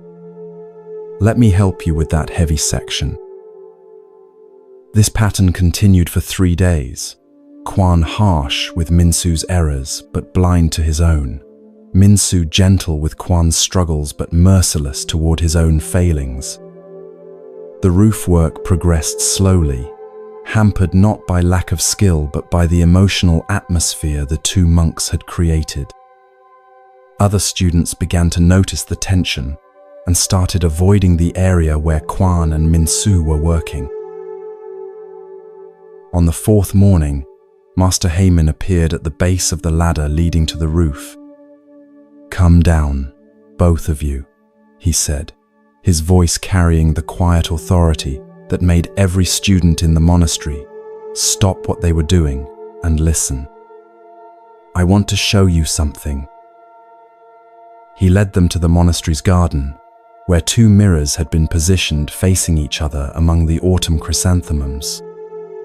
The morning light caught the polished bronze surfaces, creating a complex interplay of reflections that seemed to multiply infinitely. Master Heyman gestured for each monk to stand in front of one of the mirrors. "Quan," the master said, "look into your mirror and tell me what you see." "I see myself, master," Quan replied, though his expression suggested he wasn't sure why this was relevant to their roofing project. "And when you look at that reflection, what do you think?" Quan was silent for a moment, then said quietly, "I see someone who needs to work harder, who could be more disciplined, who has far to go before achieving enlightenment." Master Heyman nodded and turned to Min-soo. "And you, Min-soo? What do you see in your mirror?" "I see someone who keeps making mistakes," Min-soo said, his voice barely above a whisper. "Someone who isn't good enough, who disappoints others, who probably doesn't belong here." "Interesting," Master Harmon said, stroking his beard thoughtfully. "Now, I want you each to look at the other person and tell me what you see." Quan looked at Min-soo and said, "I see someone who tries hard but lacks focus and precision. Someone who means well but doesn't apply himself sufficiently to important tasks." Min-soo looked at Quan and said, "I see someone who's incredibly dedicated and skilled. Someone who cares deeply about doing things right and has achieved a level of discipline I can only admire." Master Heyman smiled the gentle smile of a teacher whose students were about to discover something important about themselves. "Do you notice anything interesting about these observations?" Both monks looked puzzled, so Master Heyman continued. "Quan, you use your mirror to examine your own faults with ruthless precision, but when you look at Min-soo, you see his faults just as clearly. You are strict with yourself and strict with others." He paused to let this sink in. "Min-soo, you use your mirror to see only your own inadequacies, but when you look at Quan, you see his strengths and virtues. You are harsh with yourself, but gentle with others." "But Master," Quan protested, "isn't it important to maintain high standards?" Shouldn't we expect excellence from ourselves and others? And Master, Minsu added, isn't it better to be understanding of others' struggles? Shouldn't we be compassionate toward people who are trying their best? Master Heyman picked up a small pebble from the garden path and tossed it into the reflection pool beside the mirrors. The ripples distorted both reflections, making them waver and change. Watch how the water responds to the stone, he said. Does it become angry at the disturbance? Does it criticize the stone for disrupting its perfect surface? No, Master, both students replied. The water simply accepts the disturbance and gradually returns to stillness. But notice, the water doesn't become chaotic or lose its essential nature because of the ripples. It remains water, clear and pure, even while adapting to the stone's impact. He gestured for them to sit on the wooden bench beside the pool. True spiritual strength comes from being like this water, maintaining your own clarity and purity while accepting that others may create ripples in your environment. This means being strict with yourself, maintaining your own standards, your own discipline, your own commitment to growth, while being gentle with others, understanding that they are at different points in their journey and may disturb your peace as they learn. But how do we know when to be strict and when to be gentle? Kwan asked, his voice reflecting genuine confusion. The key, Master Heyman replied, is understanding what you can and cannot control. You can control your own thoughts, your own actions, your own responses to situations. Therefore, you can and should hold yourself to high standards in these areas. But you cannot control others' thoughts, actions, or responses. Therefore, expecting them to meet your standards will only lead to frustration and conflict. He pointed to the roof they had been working on. When you make a mistake placing a tile, Kwan, you should indeed notice it quickly and correct it immediately. That's being properly strict with yourself. But when Minsu makes a mistake, your job is not to judge him or correct him harshly, but to respond with the same patience you would want to receive if you were learning something new. And Minsu, he continued, when you make a mistake, you should acknowledge it calmly and learn from it without the harsh self-criticism that only makes you more likely to repeat the error. That's being properly strict with yourself, holding yourself accountable without being cruel. But you should continue to show others the same compassion you naturally feel, understanding that everyone is struggling in their own way. Buddha taught, you yourself, as much as anybody in the entire universe, deserve your love and affection. This teaching reveals the heart of the fourth principle, that true spiritual strength comes from applying high standards to yourself while extending compassion to others. It's about taking full responsibility for your own growth while allowing others the space to learn at their own pace. Master Heyman stood and walked to a nearby tree whose branches were heavy with autumn leaves. He picked up a fallen leaf and held it gently in his palm. This leaf fell because it was ready to fall, he said. The tree didn't push it off for being imperfect, and the leaf didn't cling desperately to the branch because it feared judgment. Everything happened in its natural time, according to natural law. Your spiritual practice should be the same way. Be like the tree, rooted firmly in your own values and discipline, growing steadily toward the light, but allowing others to develop according to their own natural timing. Don't try to force others to grow faster than they're ready for, and don't abandon your own growth because others seem to be progressing more slowly. The following day, Kwan and Min-Soo returned to their roofing work with dramatically different attitudes. Kwan still maintained his high standards for his own work, checking each tile carefully and taking pride in precise measurements. But when Min-Soo made errors, instead of criticizing, Kwan would simply say, "Let me show you a technique that might help," or "This part is tricky. I had trouble with it too when I was learning." Min-Soo, meanwhile, began catching his own mistakes more quickly and correcting them without the internal barrage of self-criticism. "That tile needs to be repositioned," he would say to himself matter-of-factly, the same way he might observe that a cloud was passing overhead. No drama, no self-flagellation, just calm acknowledgement and correction. The change in their working dynamic was remarkable.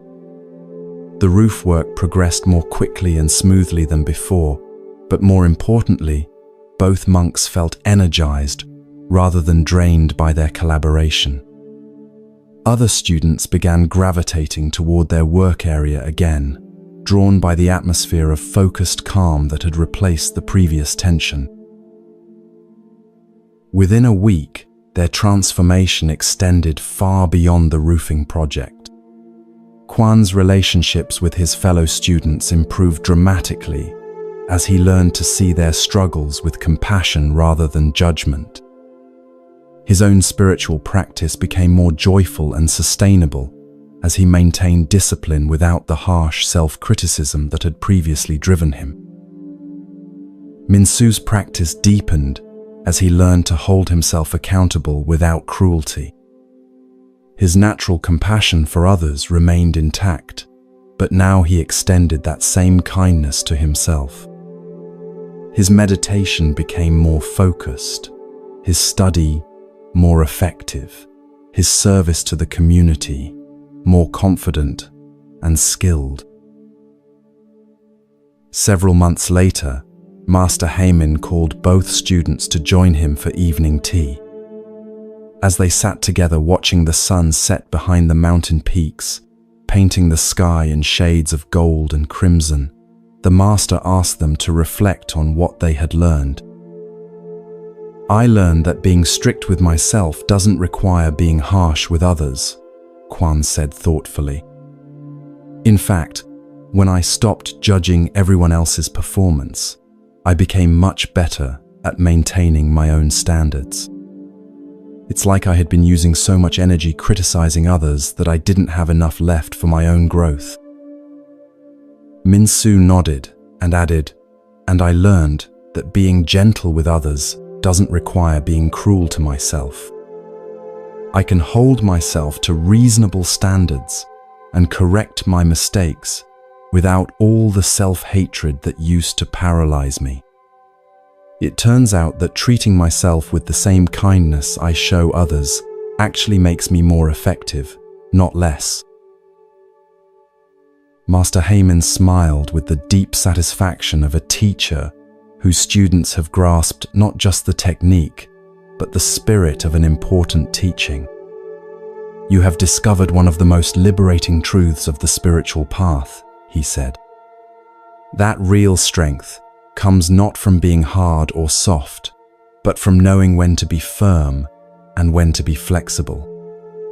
Like bamboo that bends in strong winds but doesn't break, like water that is soft enough to flow around obstacles, but persistent enough to carve canyons through stone." This principle transforms how we navigate every relationship and challenge in our lives. In our modern world, we often fall into the same traps that Kwan and Min-Soo experienced. Some of us become harsh critics of everyone around us, while making excuses for our own failings. Others become so focused on being understanding toward others that we lose all accountability for our own growth and behavior. The Buddhist path offers a wiser way, taking complete responsibility for our own thoughts, emotions, and actions, while extending patience and compassion to others as they navigate their own learning process. This means noticing when we're being lazy or undisciplined with ourselves and correcting course immediately, while also recognizing that others' apparent laziness or lack of discipline might reflect struggles we can't see or understand. When your co-worker consistently arrives late to meetings, instead of judging their character, you can wonder what challenges they might be facing, while ensuring that you yourself are always punctual. When a family member repeatedly makes the same mistakes, instead of lecturing them, you can offer support while making sure you're learning from your own errors. When a friend seems to be making poor choices, instead of trying to control their decisions, you can be available to help while focusing your energy on making wise choices in your own life. This principle also applies to how we handle our own mistakes and shortcomings. Being strict with yourself doesn't mean being cruel or perfectionistic. It means holding yourself accountable with the same firmness and compassion you would use with a beloved friend who was struggling. It means acknowledging errors quickly and completely while maintaining faith in your ability to learn and grow. When you make a mistake at work, you can acknowledge it fully, take steps to correct it, and implement systems to prevent similar errors in the future, all without the internal narrative of shame and self-attack that only makes future mistakes more likely. When you fall short of your own standards in relationships, you can apologize sincerely, change your behavior, and recommit to treating others with love, without drowning in guilt that serves no constructive purpose. The practical application of this principle requires constant mindfulness and the willingness to catch yourself when you slip into old patterns. Throughout each day, you can ask yourself, am I taking appropriate responsibility for my own thoughts and actions? Am I extending appropriate compassion to others as they navigate their own challenges? This isn't about keeping score or achieving perfect balance, but about developing the wisdom to know when firmness serves growth and when gentleness serves healing. Sometimes being strict with yourself means pushing through resistance to do something difficult but important. Other times it means being honest about your limitations and asking for help. Sometimes being gentle with others means offering encouragement and support. Other times, it means setting boundaries to protect your own well-being. The beautiful result of practicing this principle is that you become unshakable in a very specific way. Your sense of worth and peace no longer depends on others' behavior or approval. When you're focused on maintaining your own integrity while accepting others' imperfections, you develop an inner stability that external circumstances can't destroy. You become like Master Haemon's reflection pool, capable of returning to stillness, regardless of what stones others might throw into your environment. As you prepare for sleep tonight, bring to mind a relationship where you've been either too harsh with someone else or too lenient with yourself. Consider how you might apply this principle tomorrow. What would it look like to take fuller responsibility for your own growth while extending greater compassion to the other person's struggles? Perhaps there's someone whose behavior has been frustrating you. Instead of trying to change them, you could focus on responding to their actions with wisdom and patience, while ensuring that your own behavior reflects your highest values. Or maybe there's an area where you've been making excuses for your own lack of progress. You could commit to honest self-improvement, while treating yourself with the same kindness you'd show a good friend who was facing similar challenges. The fourth principle of becoming unshakable is this: be your own strictest teacher and everyone else's most compassionate friend. Hold yourself accountable with loving firmness, while holding others with patient understanding. In this balance between self-discipline and compassion lies the secret to relationships that energize, rather than drain you, to personal growth that feels sustainable rather than punishing, to inner peace that remains stable regardless of how imperfectly the people around you behave. Tomorrow, you'll have countless opportunities to practice this wisdom, moments when others disappoint you, and when you disappoint yourself. In each of these moments, you can choose to respond with the balanced strength that Buddha taught, taking full ownership of your part while extending grace to others as they learn theirs. This choice, repeated consistently, becomes the foundation of a life that is both disciplined and compassionate, both strong and gentle, both unshakable and infinitely loving.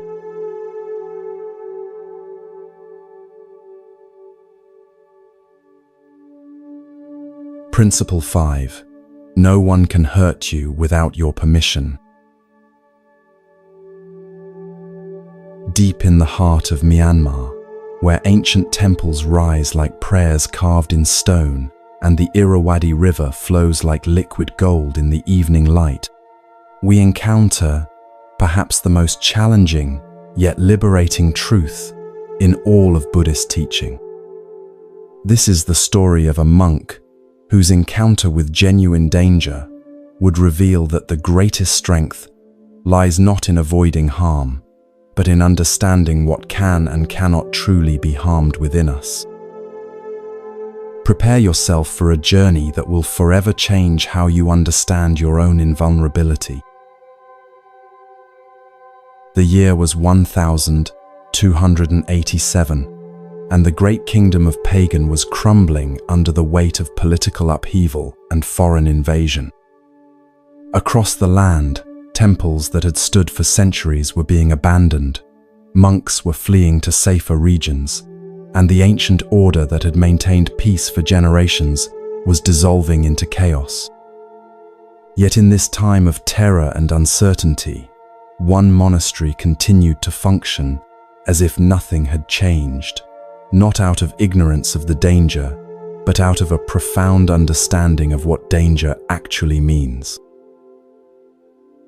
The monastery of the Golden Lotus sat perched on a hill, overlooking a strategic river crossing, making it impossible to ignore the constant stream of refugees fleeing southward, their carts loaded with whatever possessions they could carry, their faces etched with the particular exhaustion that comes from losing everything you thought was permanent. Soldiers from various factions would pass through the area regularly, some maintaining discipline and order, others little better than bandits taking advantage of the chaos to enrich themselves through theft and intimidation. Within this monastery lived a monk named Thura, whose very name meant courageous in the ancient language, though his courage was of a type that most people would not recognize as such. Thura was not physically imposing. He was slight of build, soft-spoken, and possessed the kind of gentle demeanor that might make him seem an easy target to those who measured strength by the ability to intimidate others. But Thura had spent 15 years studying and practicing the deepest teachings of Buddhism, and in those teachings he had discovered something that made him essentially invulnerable, not to physical harm, but to the fear and spiritual damage that such harm is meant to inflict. Unlike many of his brother monks who had fled to safer regions when the political situation deteriorated, Thura had chosen to remain at the monastery, continuing his daily routine of meditation, study, and service to the local community as if the world around him was not falling apart. This wasn't foolish denial of reality. Thura was fully aware of the dangers surrounding him. Rather, it was the expression of a profound understanding about the nature of harm and safety that would soon be tested in the most direct way possible.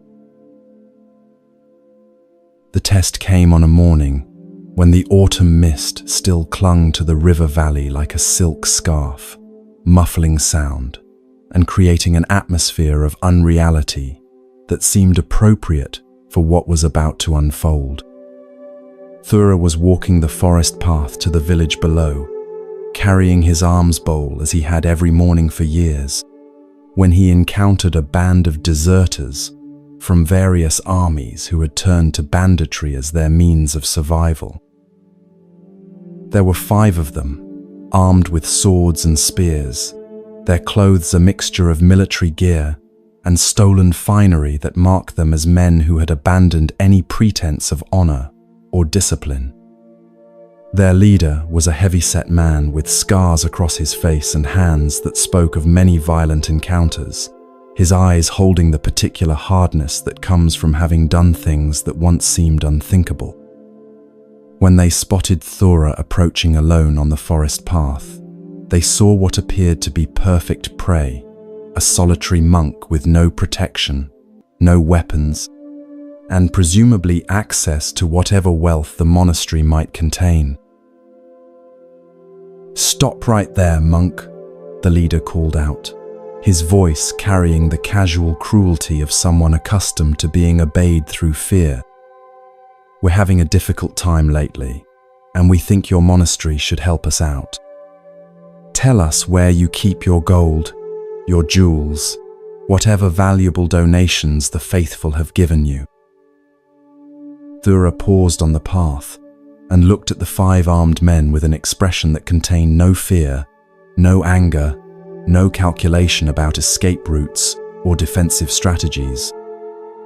Instead, his face held something that the bandits had never seen in any of their previous victims, a kind of gentle curiosity, as if he were encountering an interesting natural phenomenon rather than a life-threatening situation.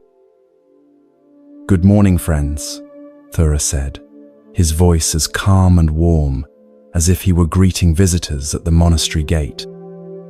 "I can see that you're struggling, and I wish I could help you in the way you're requesting. But our monastery has no treasures to give. We own nothing beyond the simplest necessities for our practice and service."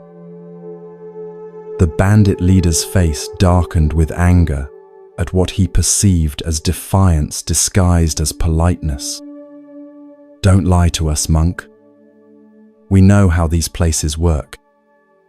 Rich devotees bring you offerings of gold and precious stones. You live like kings while pretending to be holy men." He took a step closer, his hand moving to the hilt of his sword. "Tell us where the treasure is hidden, or we'll make you tell us." What happened next would be remembered and retold for generations, not because it was dramatic in the way that stories of heroic battles are dramatic, but because it revealed something about human nature that most people never discover, the difference between what can be threatened and what is truly invulnerable. Thura looked directly into the bandit leader's eyes with an expression of such complete peace that it was almost startling in the context of the threatening situation. "My friend," he said gently, "you can certainly harm this body if you choose to. You can take my life, cause me physical pain, destroy anything material that I might possess. But you cannot touch what is most essential about me unless I give you permission to do so." "What are you talking about?" the bandit demanded, confusion creeping into his voice alongside the anger. "Are you trying to confuse us with your religious nonsense?" "Not at all," Thura replied, settling into a cross-legged position on the forest path, as naturally as if he were beginning his morning meditation. "I'm simply telling you the truth about what you can and cannot accomplish through violence. You can hurt my body, but you cannot hurt my peace unless I choose to abandon it. You can threaten my life, but you cannot damage my spirit unless I give you that power over me." The bandits exchanged confused glances. They were accustomed to victims who begged, who offered bribes, who tried to negotiate or escape. They had never encountered someone who responded to threats with what appeared to be a philosophy lesson. One of the younger bandits raised his spear menacingly. "Stop talking in riddles. We want treasure, not a sermon." Thura nodded understandingly. "I know you want treasure, and I truly wish I could provide what you're seeking. But I want to share something with you that might be even more valuable than gold or jewels." He paused, looking at each of the 5 men with genuine compassion. "Right now, you believe that your survival and happiness depend on taking things from others by force. But this belief is causing you more suffering than any external enemy could inflict." "How dare you?" the leader began, but Thura continued speaking in the same calm, conversational tone. "Think about your life since you began this path of taking from others," Thura said. "Are you happier now than you were before? Do you sleep peacefully at night? Do you trust the men beside you, or do you constantly worry that they might betray you for a larger share of the spoils?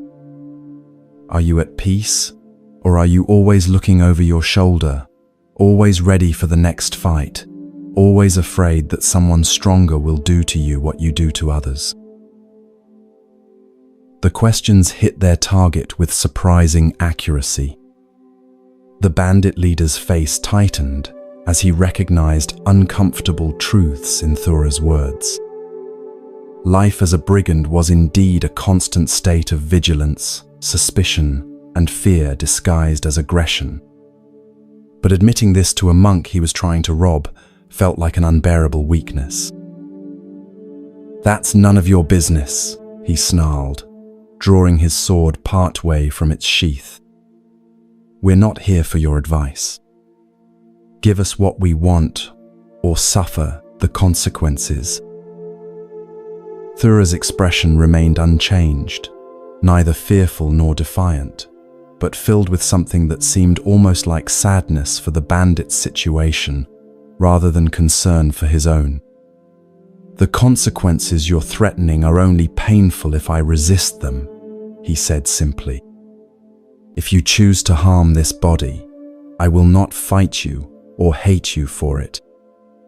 If you choose to end this life, I will not spend my final moments in fear or anger. You can take my possessions, but I have already given them up. You can threaten my future, but I am completely present in this moment. What power do you actually have over someone who wants nothing from you and fears nothing you can do?" The question hung in the morning air, like the mist that still clung to the trees around them. For the first time in their criminal careers, the bandits were facing someone who seemed genuinely unaffected by their threats. The very foundation of their power, the ability to create fear, was proving useless against this calm monk, who spoke to them as if they were old friends, having a philosophical discussion rather than armed men planning violence. Buddha's teaching echoed through Thura's words. No one saves us but ourselves. No one can, and no one may. We ourselves must walk the path. What Thura understood, what the bandits were struggling to comprehend, was that true invulnerability comes not from being too strong to be harmed, but from being too free to be controlled by the fear of harm. "You're insane," one of the younger bandits muttered, but his voice lacked conviction. There was something unsettling about threatening someone who seemed genuinely unafraid, who appeared to mean exactly what he said about accepting whatever they chose to do. Perhaps, Thura agreed with a slight smile. But consider this. Which of us is truly free right now? You carry weapons because you're afraid of being defenseless. You travel in a group because you're afraid of being alone. You take from others because you're afraid of having nothing. I sit here with no weapons, no companions, no possessions worth stealing, and I fear none of the things you fear. Who is the prisoner and who is free? The bandit leader felt something crack inside his chest, not physically but emotionally, as if Thura's words had reached through all his armor and touched something he had thought was safely buried. He had spent years building an identity around being dangerous, around being someone others feared, around taking what he wanted through force.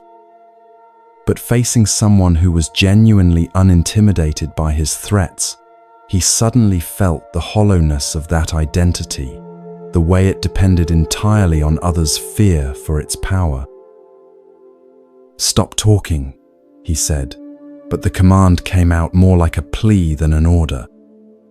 Just tell us where the treasure is so we can be done with this." Thura's voice remained gentle, but it carried an unmistakable note of finality. "There is no treasure in the sense you mean, my friend.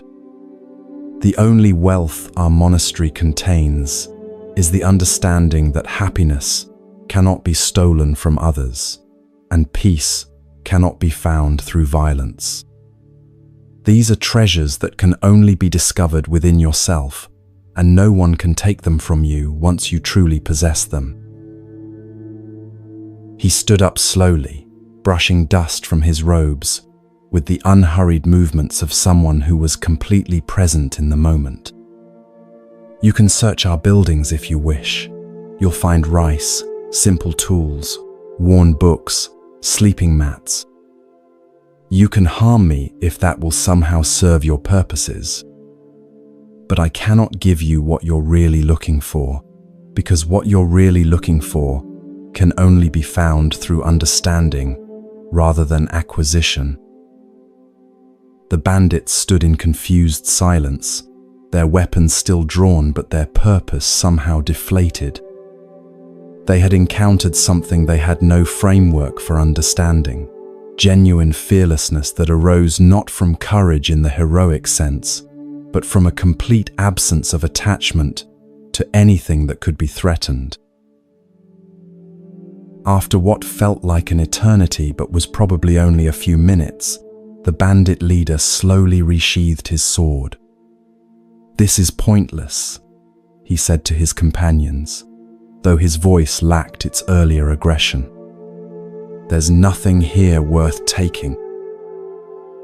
As the bandits began to move away, one of them, the youngest, who couldn't have been more than 20, turned back to look at Thura. "Monk," he called out, "what you said about peace, how does someone find it when they've done things they can't undo?" Thura's face lit up with genuine warmth. "The same way anyone finds it," he said.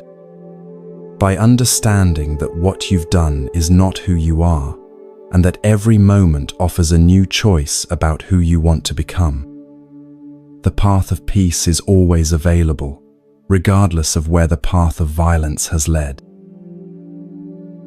The young bandit nodded once, a gesture that seemed to contain both gratitude and a kind of desperate hope, before hurrying to catch up with his companions as they disappeared into the forest. Thura remained standing on the path for several minutes after they left, not from any lingering fear or shock, but simply to allow the encounter to settle into his consciousness as completely as possible. He had just lived through one of the most fundamental demonstrations of Buddhist teaching, that suffering comes not from external circumstances, but from our resistance to and attachment regarding those circumstances. The bandits had intended to create suffering through threats and violence, but they had discovered that their power existed only when their targets shared their belief in the importance of material security and physical safety. Thura's genuine detachment from these concerns, not as a philosophical concept, but as a lived reality, had rendered their threats meaningless. He could not be controlled through fear because he was not afraid. He could not be robbed because he owned nothing he was attached to keeping. He could not be diminished because his sense of worth came from sources they could not touch. When Thura returned to the monastery that evening and shared his experience with the other monks, they were amazed not by his bravery, but by his clarity. He had not faced down the bandits through force of will or heroic courage, but through the simple application of understanding that had taken years to develop. He had demonstrated that the deepest teaching of Buddhism is not theoretical but practical, that freedom from suffering is possible not through changing external circumstances, but through changing our relationship to those circumstances. This profound truth applies to every form of harm that others might try to inflict upon us. In our modern world, we face different threats than armed bandits, but the principle remains the same. When someone tries to hurt us with harsh words, their power over us depends entirely on our attachment to their opinion. When someone attempts to manipulate us through guilt or fear, their success requires our participation in the emotional drama they're creating. When someone tries to diminish our sense of worth through criticism or rejection, they can only succeed if we derive our self-value from their approval. The liberating truth that Thura embodied is that no one can make you feel inferior, worthless, afraid, or diminished without your unconscious cooperation. This doesn't mean that others can't create difficult circumstances, cause physical discomfort, or interfere with your plans. It means that your inner peace, your sense of worth, your fundamental happiness, these remain under your control, regardless of what others do or say. Consider how this applies to common situations in daily life. When someone criticizes your work unfairly, they can affect your external circumstances, but not your inner knowledge of your own competence and worth. When someone tries to make you feel guilty for setting boundaries, they can create temporary discomfort, but not genuine guilt, unless you believe you're doing something wrong. When someone attempts to intimidate you into compliance, they can create external pressure, but not internal submission, unless you choose to value their approval over your own integrity. The practice of this principle requires developing what Buddhists call detachment, not indifference or emotional numbness, but freedom from the compulsive need to have circumstances be different than they are. It means cultivating sources of security, worth, and happiness that are independent of others' actions and opinions. It means recognizing that your true self, your consciousness, your capacity for love, your essential nature, cannot be damaged by external events, no matter how painful or traumatic they might be. This understanding doesn't make you passive or resigned to poor treatment. Thura could have chosen to fight the bandits, flee from them, or attempt to negotiate with them, and any of these responses might have been appropriate depending on the circumstances. What made him unshakable was not his specific actions, but his inner freedom from fear and attachment. From this place of inner freedom, he could respond to threats with wisdom, rather than react from fear, pain, or ego. In practical terms, this principle allows you to set boundaries without anger, to receive criticism without defensiveness, to face uncertainty without anxiety, and to encounter hostility without hatred. When you truly understand that others cannot harm your essential self without your permission, you become capable of responding to all situations from a place of strength and clarity, rather than reactivity and fear. The young bandit who asked about finding peace after having done things that can't be undone represents all of us who carry guilt, shame, or regret about past actions. Thora's response reveals another aspect of this principle, that even the harm we've inflicted on ourselves through poor choices cannot permanently damage our essential nature. The path to peace is always available because our true self exists beyond our history of mistakes and achievements alike. Several years later, that young bandit appeared at the monastery of the Golden Lotus, having left his life of violence and seeking to understand the peace he had glimpsed in his brief encounter with Thora.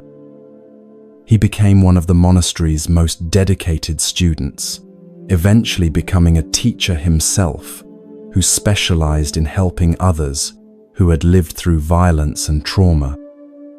His transformation demonstrated that the principle of inner invulnerability applies not just to receiving harm, but to recovering from harm we've already experienced or inflicted. As you settle into rest tonight, consider the areas of your life where you've been giving others power over your inner peace. Perhaps it's a family member whose approval you seek, a coworker whose criticism affects your mood, or a friend whose judgment influences your self-worth. Notice how much mental and emotional energy you spend trying to control others' reactions to you, trying to prevent them from doing or saying things that might hurt your feelings. Tomorrow, you'll have opportunities to practice this profound truth, moments when someone says something harsh, acts inconsiderately, or tries to manipulate your emotions. In each of these moments, you can remember Thora's example and ask yourself, what is this person actually capable of damaging within me? What am I giving them permission to affect that I could choose to keep under my own control? The fifth principle of becoming unshakable is this: no one can hurt you without your permission.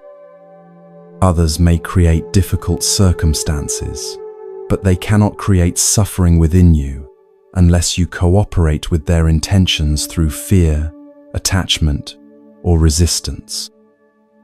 Your inner peace belongs to you alone, and you can choose to maintain it regardless of how others choose to behave.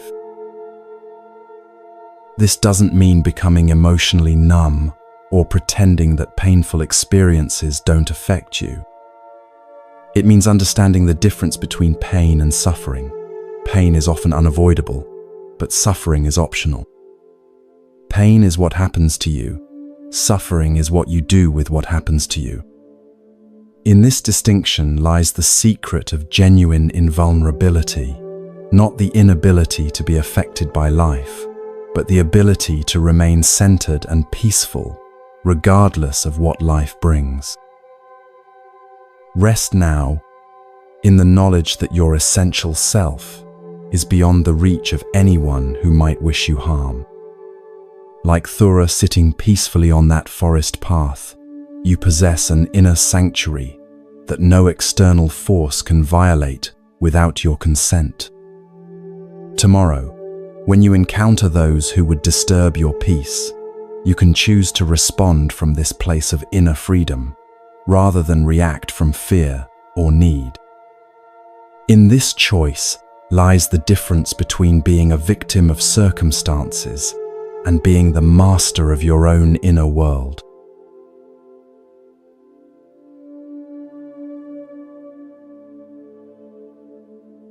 Principle 6.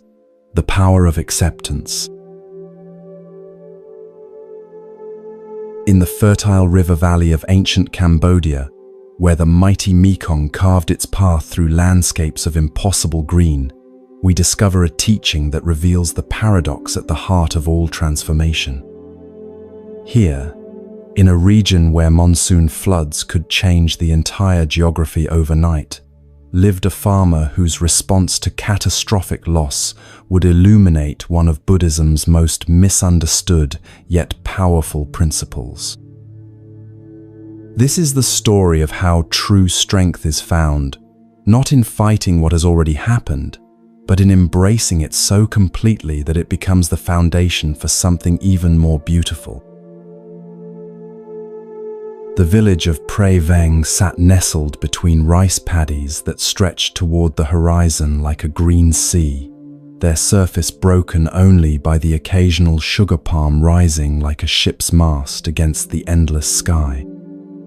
For generations, the families here had lived in harmony with the river's rhythms, understanding that the same waters that brought life-giving nutrients to their crops could also bring destruction when the rains were too heavy or came at the wrong time.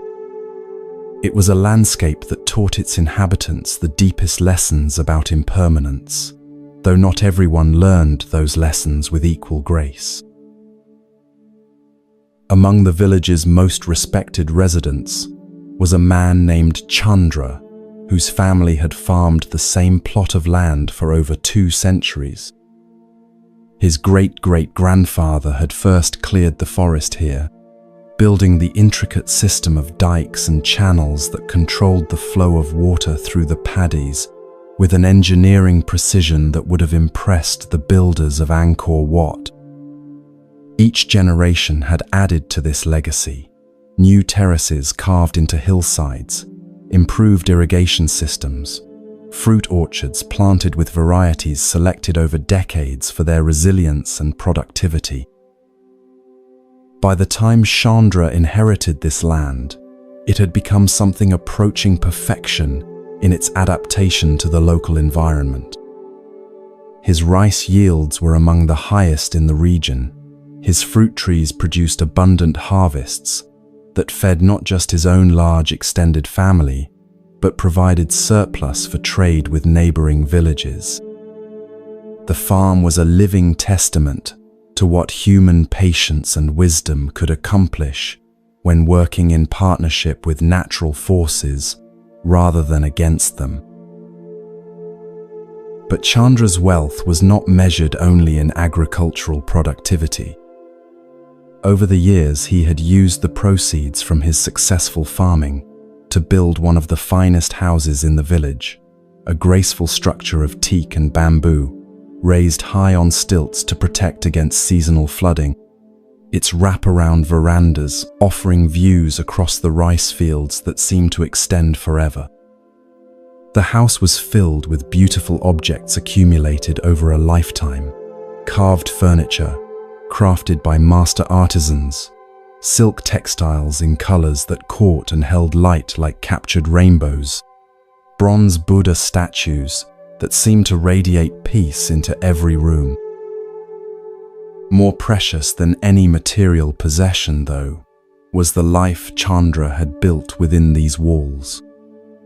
He and his wife had raised 5 children here, watching them grow from toddlers, taking their first steps on the polished wooden floors, to adults contributing their own labor and wisdom to the family enterprise.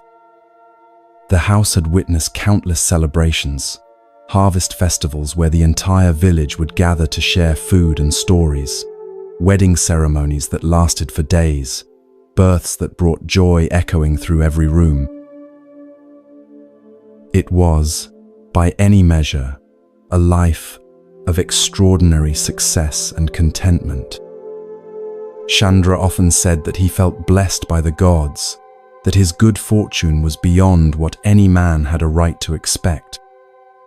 He was known throughout the region, not just for his prosperity, but for his generosity.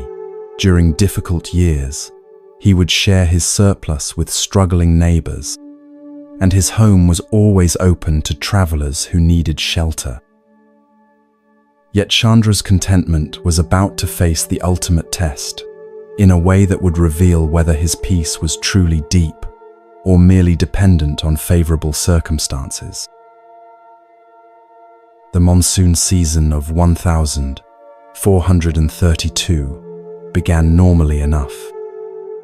The rains arrived on schedule, filling the rivers and flooding the rice paddies in the ancient rhythm that had sustained life in this region for thousands of years. Chandra watched with satisfaction as his rice plants turned the fields into a carpet of vibrant green, their growth vigorous and healthy in the rich, muddy water.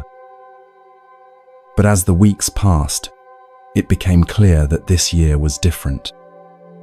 The rains continued long past their usual stopping point, growing heavier rather than lighter as the season progressed. The river began to rise beyond its normal flood stage, first gradually, then with alarming speed. Village elders who had lived through 8 decades of monsoons shook their heads in bewilderment. They had never seen water levels like this. Chandra and his neighbors worked frantically to reinforce their dikes and channels, hauling baskets of earth and stones in a desperate attempt to direct the rising waters away from their homes and fields. For 3 days and nights, the entire village labored together, men and women, young and old, fighting against a force that seemed determined to reclaim the land that human ingenuity had wrestled from its control. On the 4th night, as Chandra stood on his veranda watching the water creep ever higher up the support posts of his house, he realized that their efforts had been futile.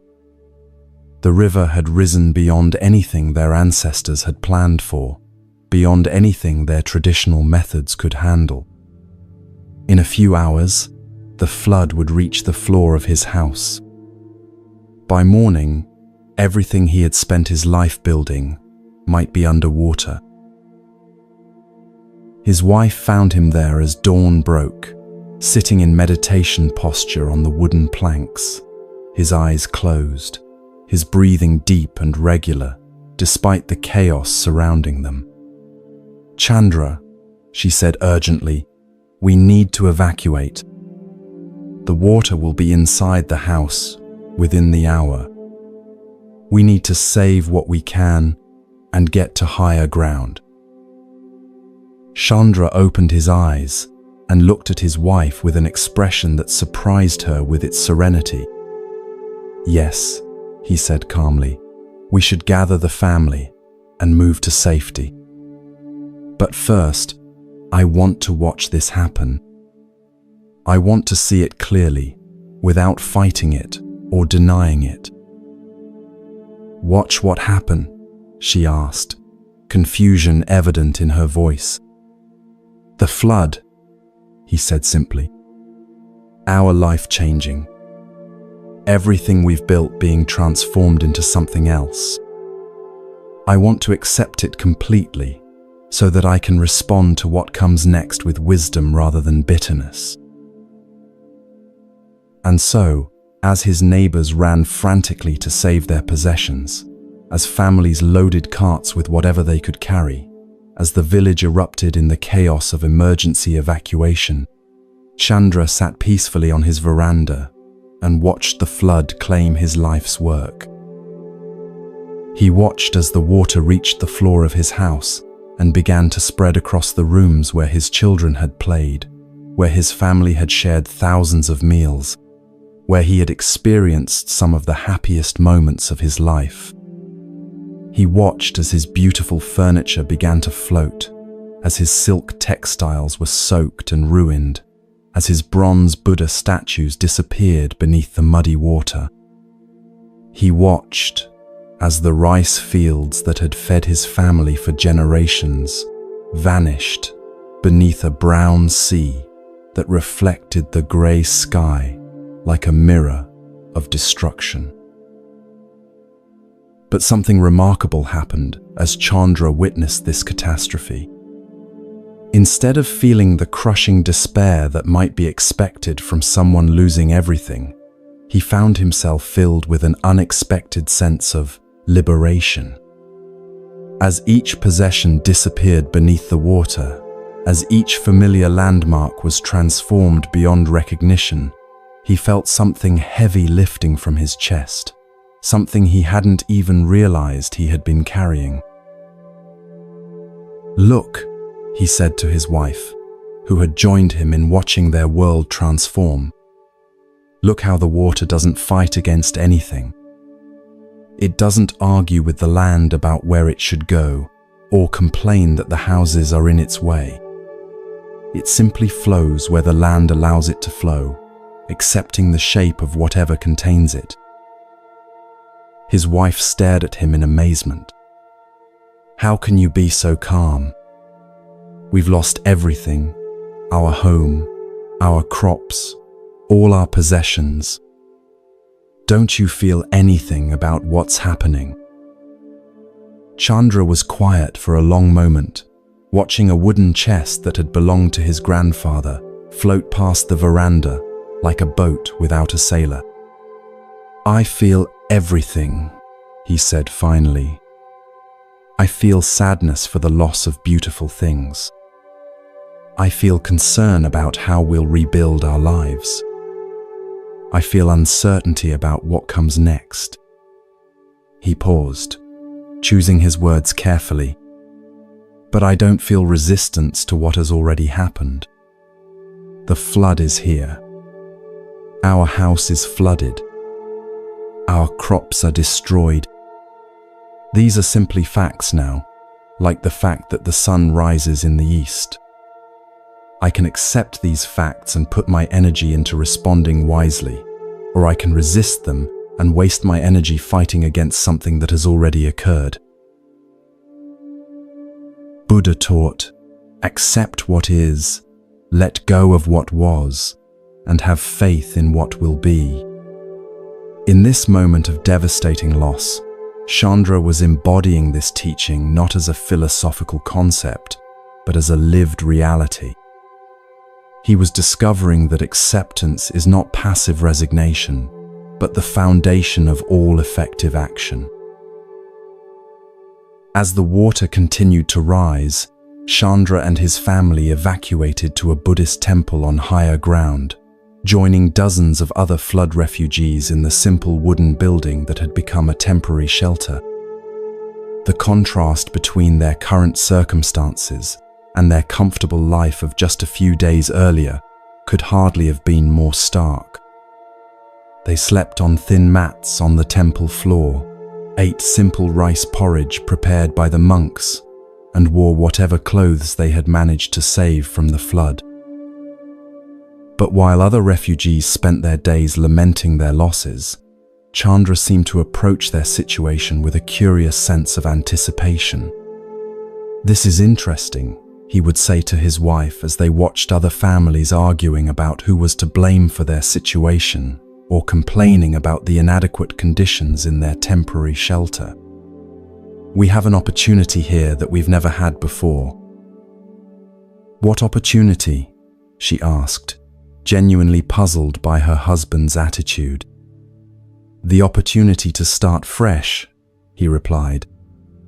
"For 30 years, I've been managing and maintaining and expanding what my ancestors built. It was good work, and I'm grateful for it, but it was also constraining in ways I didn't recognize. Every decision I made had to account for what already existed, had to fit into patterns that were established long before I was born." He gestured toward the window, where the floodwaters stretched to the horizon. "Now we have a blank canvas. When the water recedes, we can rebuild in whatever way serves us best, not just maintain what has always been. We can design a farm that's even better adapted to this environment.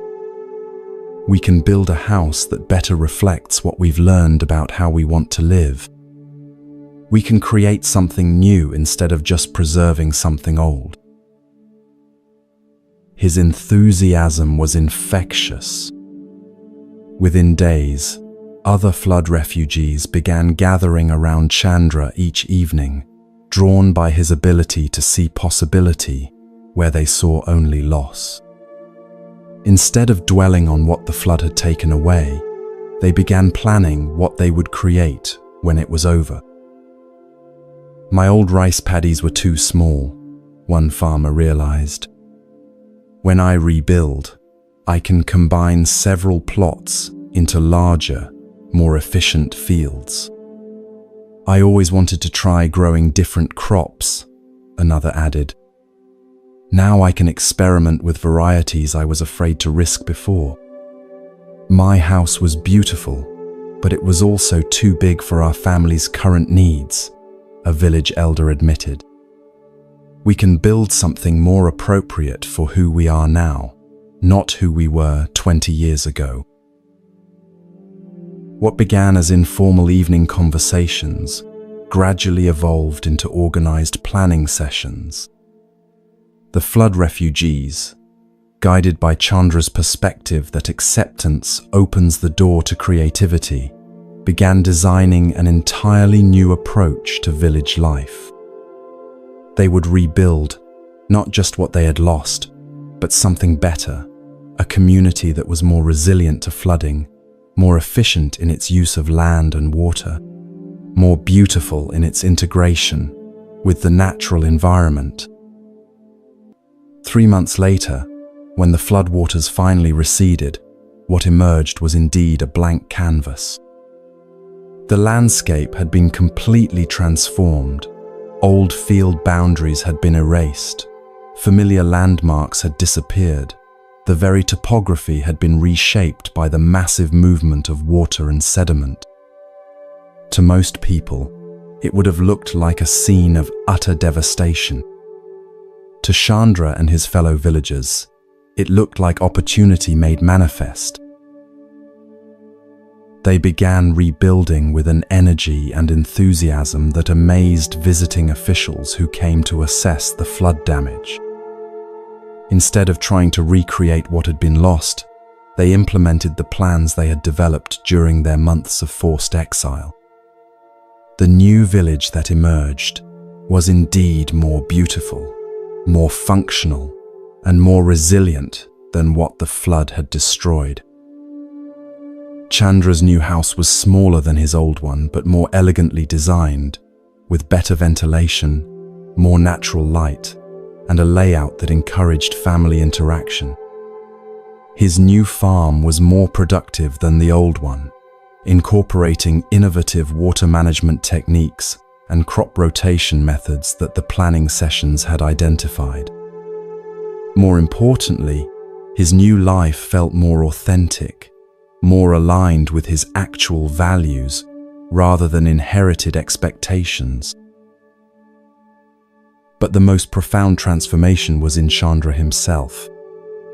The experience of losing everything and discovering that he was not only okay but somehow liberated by the loss had given him a different relationship with all possessions and achievements.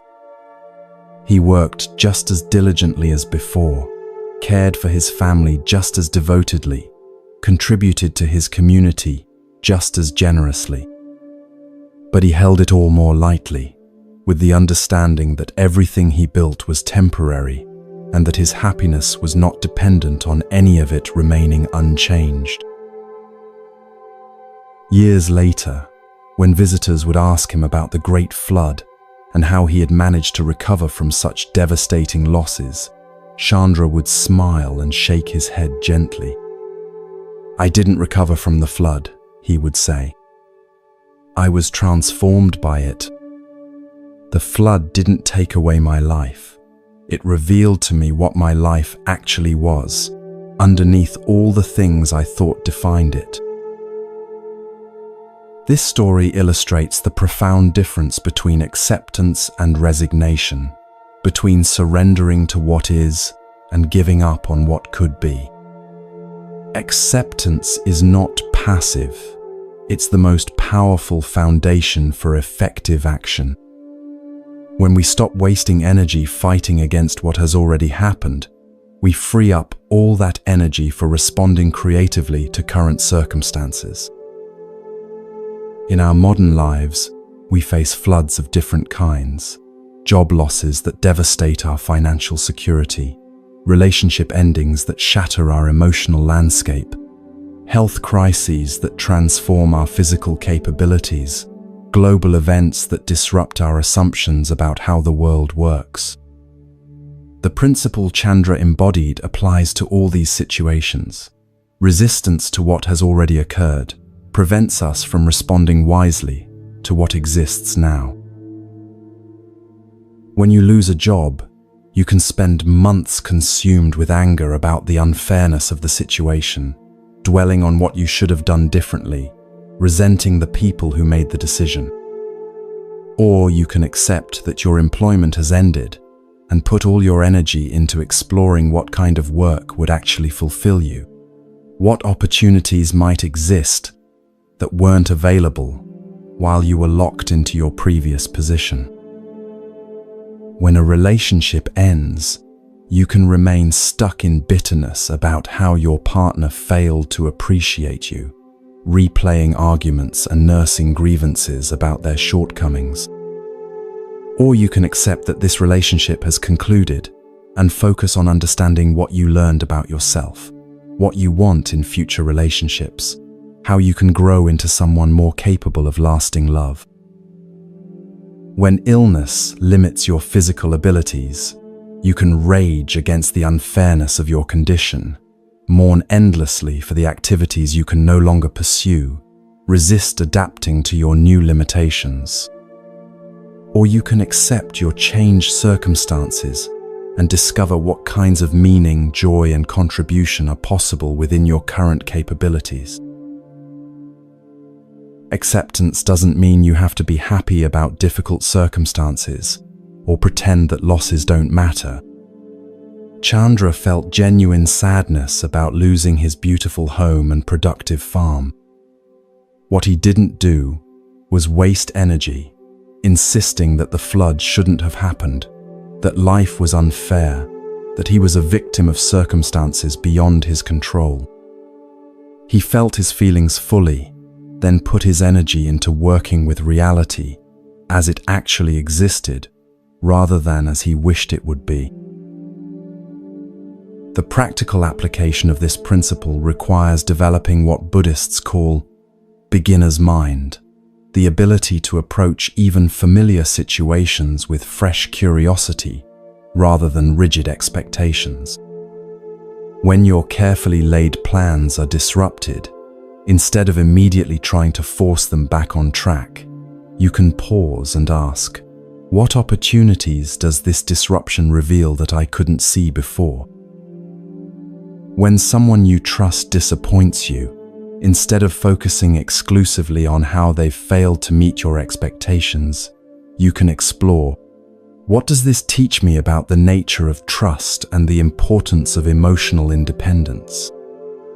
When global events create uncertainty about the future, instead of clinging desperately to old assumptions about how things should work, you can investigate. How can I adapt to these new realities in ways that might actually improve my life? This doesn't mean becoming passive or fatalistic. Chandra didn't just sit and wait for his life to improve after the flood. He actively participated in designing and building something better. But his actions came from acceptance of current reality rather than resistance to it, and this made all the difference in their effectiveness and his own peace of mind throughout the process.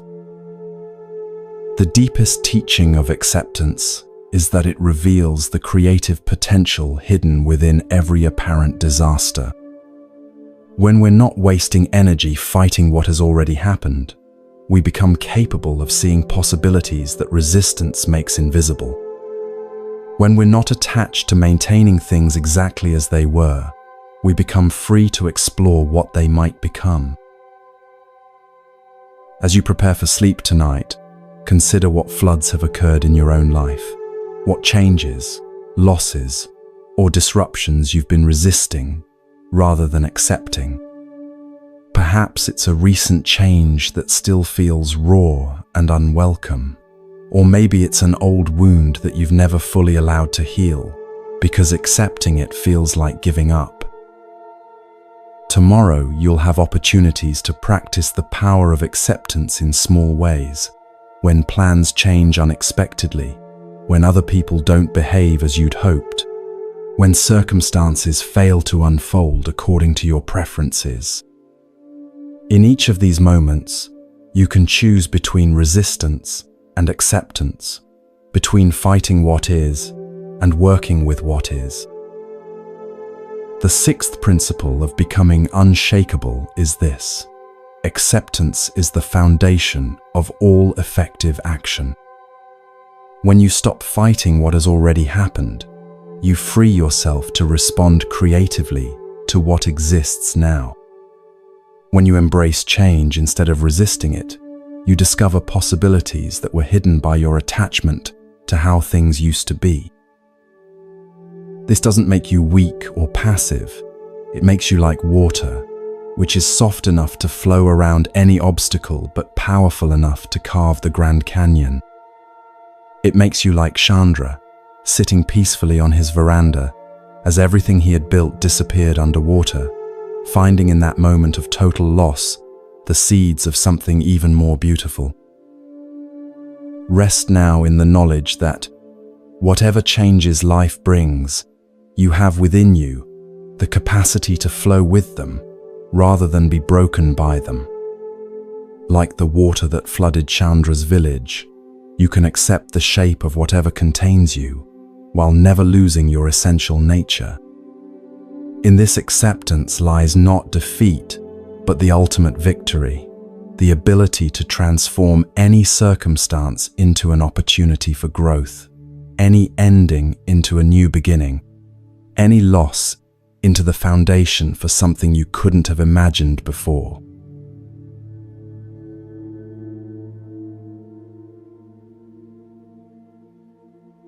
Principle 7. Living according to nature.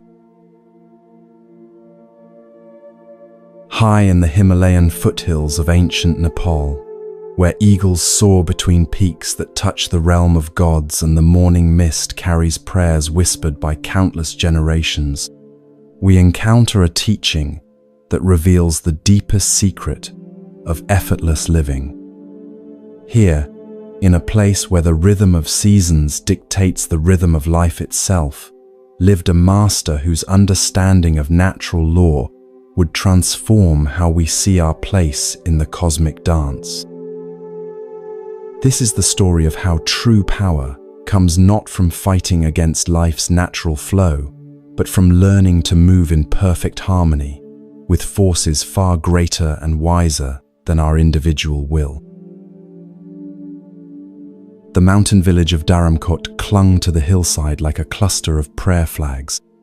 Its stone houses and terraced gardens carved into slopes so steep that walking from one end of the village to the other felt like climbing a sacred mountain. Here, where the air was thin enough that every breath felt precious, and the silence profound enough that your own heartbeat seemed loud, the cycle of seasons wasn't just weather, it was the organizing principle of all existence. Spring brought the melting of high snows that would fill the streams and awaken the sleeping earth. Summer offered brief months of intensive growth when every available hour was spent tending crops that would sustain life through the long winter ahead. Autumn demanded the wisdom to harvest at precisely the right moment, to preserve and store with the care of someone who understood that survival depended on working with nature's timing rather than human convenience. And winter brought the deep rest that allowed both land and people to gather strength for the cycle to begin again. In this village lived a man known simply as Lobsang, whose very presence seemed to embody the peaceful rhythm of the mountains themselves. He had arrived in Dharamkot 30 years earlier as a young monk fleeing the political turmoil in the valleys below, carrying nothing but his robes and a wooden begging bowl, seeking only a quiet place to deepen his practice of meditation and study. What he had discovered in those 3 decades was something far more profound than retreat from the world.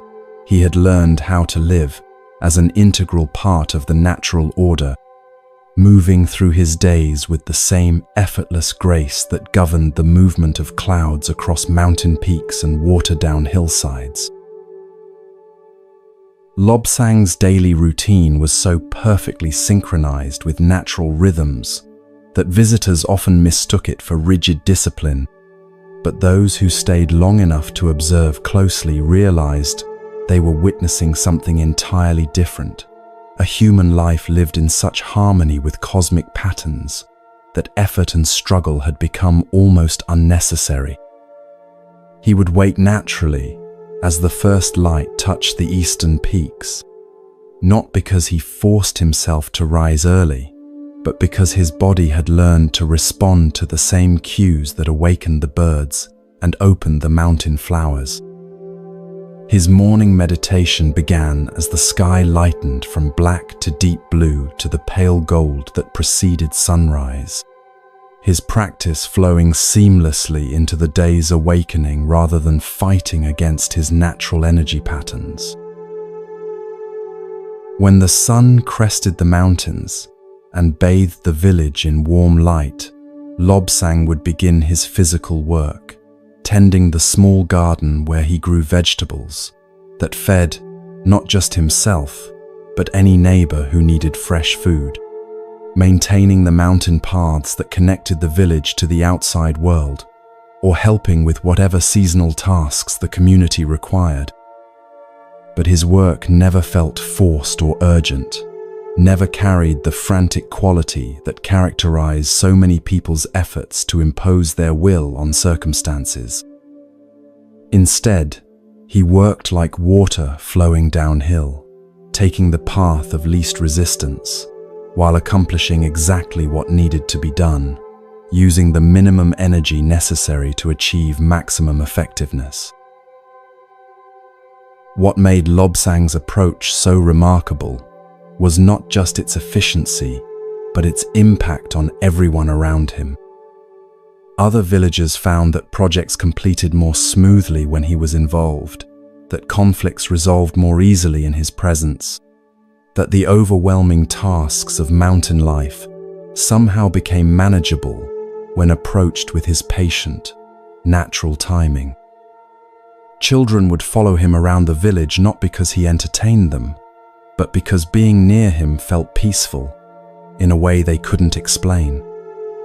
Even the village animals seemed calmer in his presence, as if they recognized in him someone who belonged to the same natural order that governed their own lives. Yet Lobsang's harmony with natural law would face its greatest test through an encounter with someone who represented the exact opposite approach to life. A wealthy merchant from the lowlands whose very presence would illuminate the place. Difference between fighting against nature and flowing with it. His name was Tenzin Norbu, and he arrived in Dharamkot during the peak of summer, carrying the frenetic energy of the commercial world, like a storm cloud preceding a tempest. Norbu was successful by any external measure. His trading ventures stretched across the Himalayan region. His caravans carried goods from India to Tibet and back again. His wealth allowed him to live in comfort that most mountain people could barely imagine. But success had come at a cost that was written in the tight lines around his eyes, the constant tension in his shoulders, the way he seemed unable to sit still for more than a few minutes without checking on some urgent business matter. Norbu had come to the mountain village, not for spiritual reasons, but because one of his trading routes passed through the area, and he needed to negotiate with local authorities about transport permits and tax obligations. His plan was to spend 2 days completing his business, and then return immediately to the pressures and opportunities of the commercial world below. He had no interest in mountain spirituality, no patience for what he viewed as the slow, backward ways of village life, no time for anything that didn't directly contribute to his business objectives. But the mountains, as they often do, had different plans. On Nobu's second morning in the village, a sudden summer storm swept through the region, bringing winds so fierce that travel became impossible and rain so heavy that the mountain paths turned into rushing streams. What should have been a brief business trip suddenly became an extended stay, trapping the impatient merchant in exactly the kind of slow, natural environment he spent his life trying to avoid.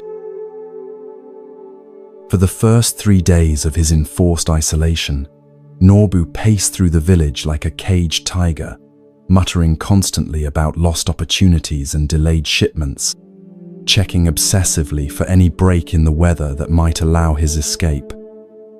His agitation was so intense that it seemed to create its own weather system. Other villagers began avoiding the areas where he spent his time. Children stopped playing in the courtyards near his temporary lodging. Even the usual mountain bird song seemed muted when he was present.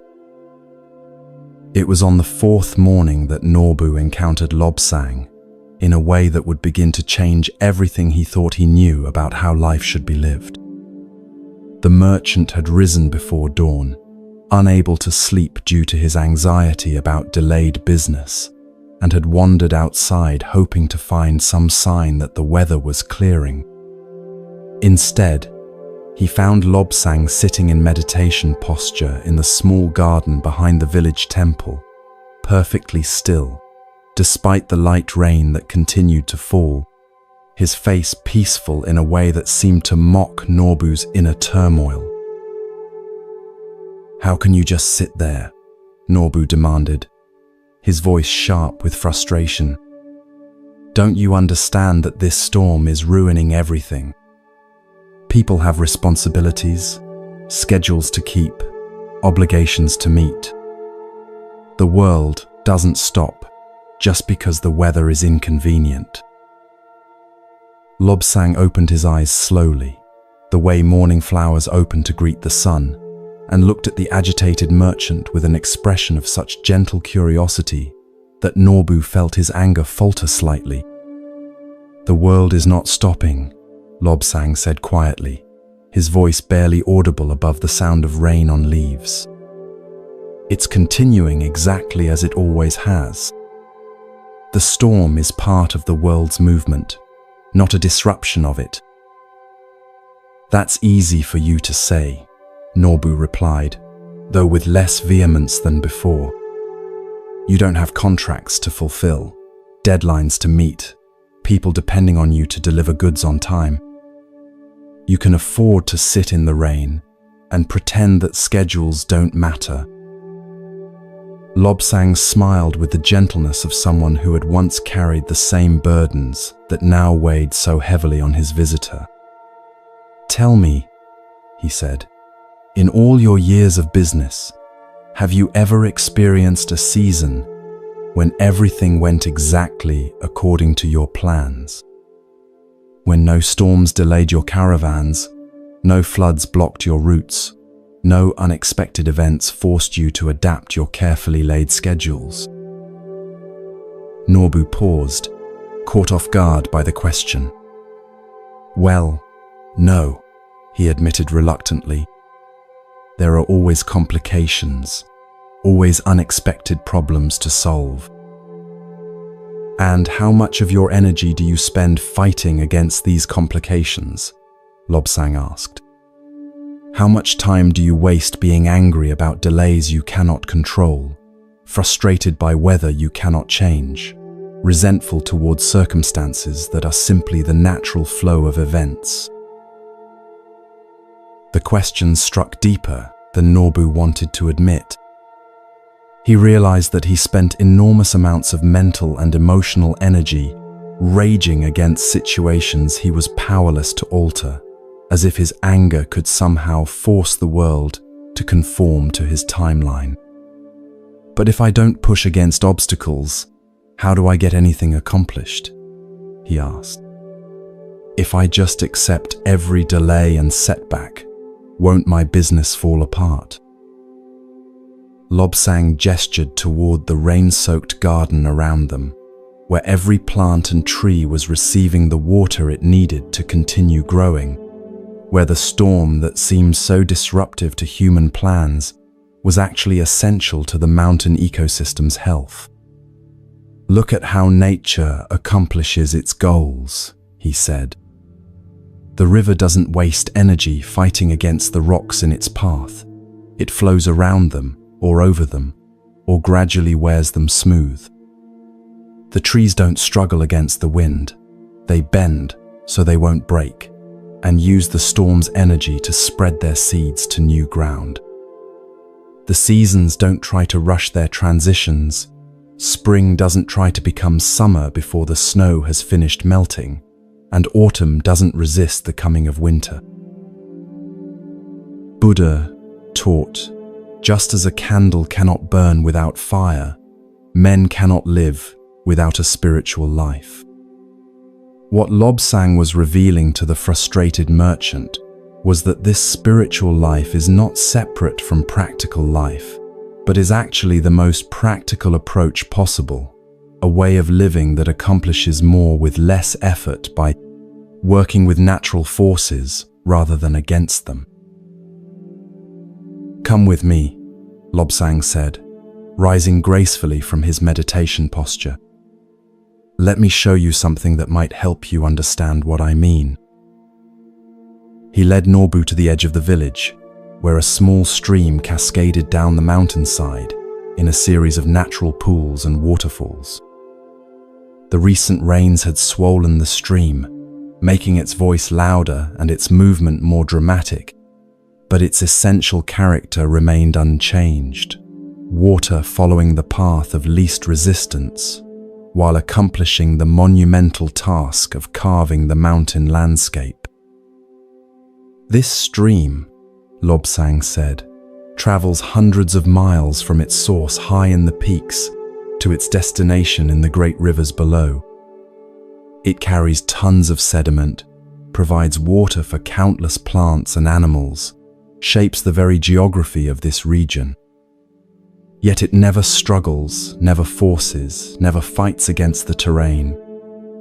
It simply follows natural law, always flowing downward, always taking the easiest available path, always adapting its course to work with the landscape rather than against it.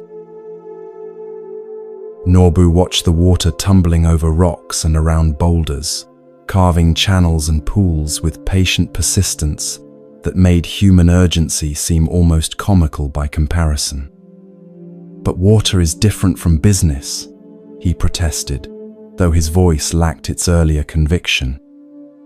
Commerce requires deadlines, requires pushing through obstacles, requires imposing human will on circumstances.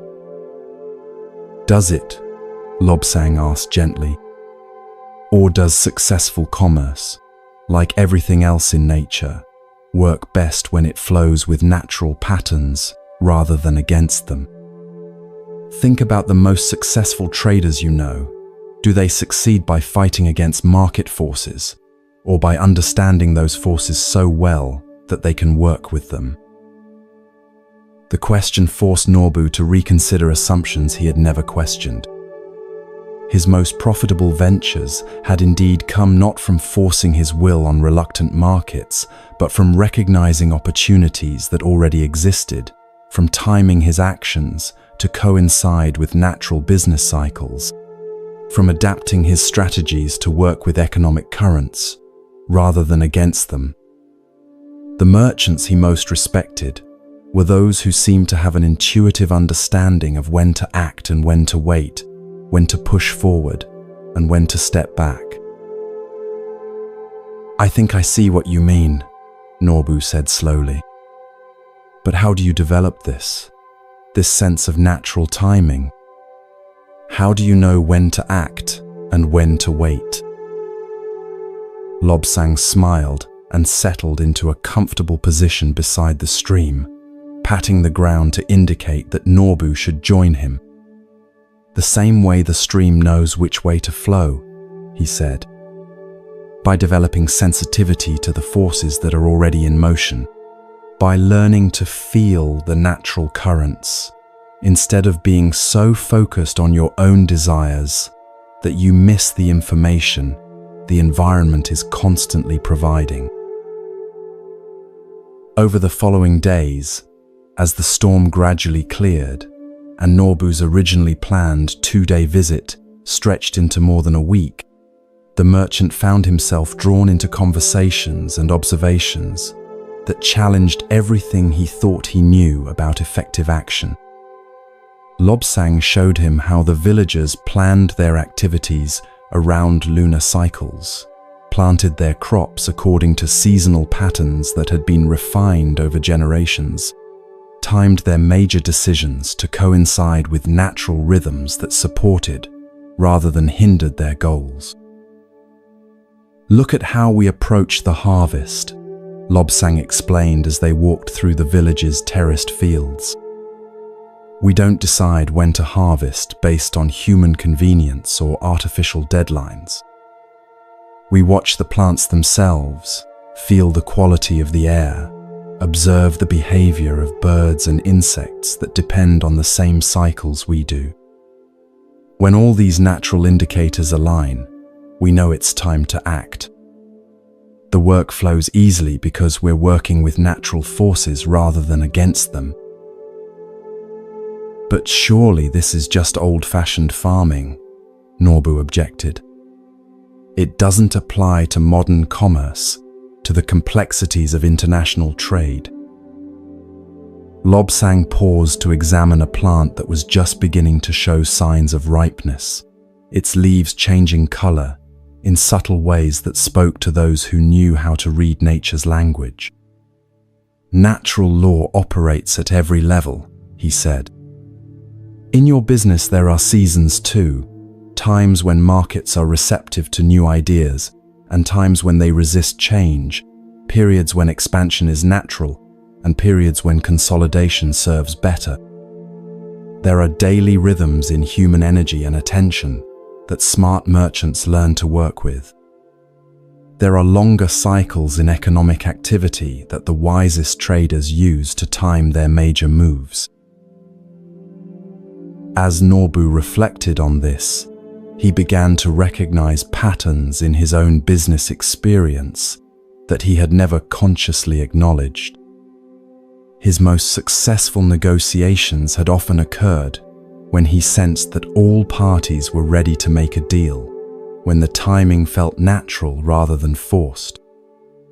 His most profitable investments had come when he followed hunches about market timing that he couldn't fully explain rationally. His most disastrous ventures had typically resulted from trying to force opportunities that weren't quite ready, from pushing ahead with plans despite subtle signs that the timing was wrong. "I think I understand what you're saying," Norbu said thoughtfully. "But how do you develop this sensitivity you're talking about? How do you learn to read these natural signs?" "The same way you develop any skill," Lobsang replied. "Through practice, attention, and patience. But most importantly, by quieting the constant noise of your own desires and fears long enough to actually notice what's happening around you." He led Norbu to a quiet spot where they could sit and observe the mountain landscape without distraction. "Right now," Lobsang said, "your mind is so focused on your business concerns, so preoccupied with your plans and schedules, that you're like someone trying to navigate by starlight while carrying a bright torch. The torch of your mental activity is drowning out the subtle signals that could guide you much more effectively than forced effort." "What do you mean?" Norbu asked. "Try this," Lobsang suggested. "For the next few minutes, instead of thinking about your business problems, Just observe what's happening in this moment. Notice the quality of light, the direction of the wind, the sounds around us, the feeling in your own body. Don't try to do anything with this information. Just notice it. Norbu found this instruction surprisingly difficult. His mind kept pulling him back to concerns about delayed shipments and missed opportunities, but gradually he began to notice things he had been too distracted to see before. The way afternoon light gave everything a golden quality that made even simple objects seem precious. The subtle shift in wind direction that suggested the weather patterns were changing. The deep quiet of the mountains that felt like a form of nourishment he hadn't realized he was craving. "Now," Lobsang said after they had sat in observation for several minutes, "notice how this quality of attention feels different from your usual way of thinking about problems. When you're present and observant like this, do solutions and insights arise more easily or with more struggle?" To his surprise, Norbu found that several business problems that had been troubling him for weeks suddenly seemed to have obvious solutions. Not because he had thought harder about them, but because his mind had become quiet enough to notice possibilities that had been there all along. "It's like the answers were already there," he said in amazement, "but I was too busy worrying to see them." "Exactly," Lobsang said with a smile of deep satisfaction. "This is what it means to live according to nature, not to become passive or give up your goals, but to approach them with the same intelligence that guides rivers to the sea and plants towards sunlight. To work with the natural flow of events, rather than exhausting yourself swimming against currents you cannot change." By the time the weather cleared enough for Norbu to resume his journey, something fundamental had shifted in his approach to life and business. He still had the same goals, the same responsibilities, the same challenges to navigate. But he carried them differently now, with less force and more flow, less struggle and more sensitivity to the natural rhythms that could support his efforts. In the months that followed, Norbu's business associates began to notice changes in his approach that they couldn't quite explain. His negotiations became more successful, not because he had become more aggressive, but because he seemed to have an intuitive sense of when others were ready to make decisions. His timing in entering and exiting markets improved dramatically, as if he had developed an early warning system for economic shifts. His stress levels decreased markedly, even as his business expanded, because he had learned to work with market forces rather than fighting against them constantly. Most remarkably, Norbu began scheduling regular retreats to mountain villages like Dharamkot, not to escape from his business life, but to reconnect with the natural rhythms that informed his most effective action.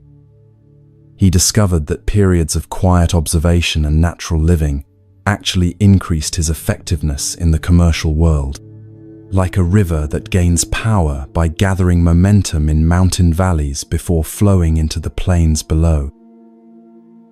This principle of living according to nature applies to every aspect of modern life, from the rhythm of our daily schedules to the timing of our major life decisions. Most of us have lost touch with the natural cycles that once guided human activity. We work under artificial lights that disconnect us from the daily rhythm of sunrise and sunset, live in climate-controlled environments that insulate us from seasonal changes, eat foods grown in distant places according to industrial schedules, rather than natural ripening times. Yet, even in our technologically complex world, we can rediscover the wisdom of natural timing and flow. we can notice that our energy and creativity fluctuate throughout the day and learn to schedule our most important work during our natural peak periods. We can observe that our bodies and minds need regular cycles of activity and rest, intensity and relaxation, social engagement and solitude. We can recognize that our major life transitions, career changes, relationship decisions, geographical moves, flow more smoothly when timed to coincide with natural periods of openness and readiness, rather than forced according to artificial deadlines. Living according to nature means developing sensitivity to the optimal timing for action and rest, for pushing forward and stepping back, for speaking and remaining silent. It means learning to work with your own natural rhythms instead of forcing yourself into schedules that fight against your body's wisdom. It means recognizing that there are seasons in every project, every relationship, every aspect of life, times for planting and times for harvesting, times for growth and times for letting go. In relationships, this principle teaches us to respect the natural pace of emotional intimacy, to allow connections to deepen organically, rather than forcing premature closeness or clinging to relationships that have completed their natural cycle. In creative work, it guides us to honor the natural rhythm of inspiration and execution, to plant seeds of ideas and patiently tend them until they're ready to bloom rather than demanding immediate results. In problem solving, it encourages us to alternate between active effort and receptive waiting, understanding that solutions often emerge during periods of relaxed attention rather than forced concentration. The practical application of this principle requires developing what we might call ecological intelligence, the ability to sense the natural flow of energy in any situation and align our actions accordingly. This means learning to pause before acting, to feel for the natural timing instead of rushing ahead based on mental schedules alone. It means cultivating patience with processes that cannot be hurried and recognizing when situations are naturally ready for action. When you're facing a difficult decision, instead of forcing yourself to choose according to arbitrary deadlines, you can create space to feel for the natural timing of the decision, the moment when clarity emerges organically and the right path becomes obvious. When you're working on a challenging project, instead of pushing through with constant intensity, you can alternate periods of focused effort with periods of rest and reflection, allowing solutions to emerge from the interplay between action and receptivity. When you're navigating conflict in relationships, instead of forcing immediate resolution, you can allow natural cycles of tension and harmony, understanding that some issues resolve themselves when given time and space, while others require active intervention at the right moment. When you're pursuing goals, instead of maintaining constant pressure, you can learn to recognize when circumstances are aligned to support your efforts and when patience will serve you better than force. The deepest teaching of living according to nature is that we are not separate from the natural world, but part of it, subject to the same laws that govern the movement of tides and the changing of seasons. When we align ourselves with these larger patterns, our individual efforts become supported by forces far greater than our personal will. We discover that we can accomplish more with less effort, not through laziness, but through intelligent cooperation with the natural flow of events. As you settle into rest tonight, feel yourself as part of the natural rhythm that brings sleep after wakefulness, rest after activity, restoration after exertion. Notice how your body naturally relaxes when you stop fighting the approach of sleep, how your mind settles when you allow thoughts to slow rather than forcing them to stop. This is a perfect example of living according to nature, working with your natural rhythms rather than against them. Tomorrow, you'll have countless opportunities to practice this principle in small ways, timing your important conversations for moments when others are naturally receptive, scheduling your challenging tasks for times when your energy is naturally high, allowing projects to unfold at their natural pace rather than forcing artificial deadlines.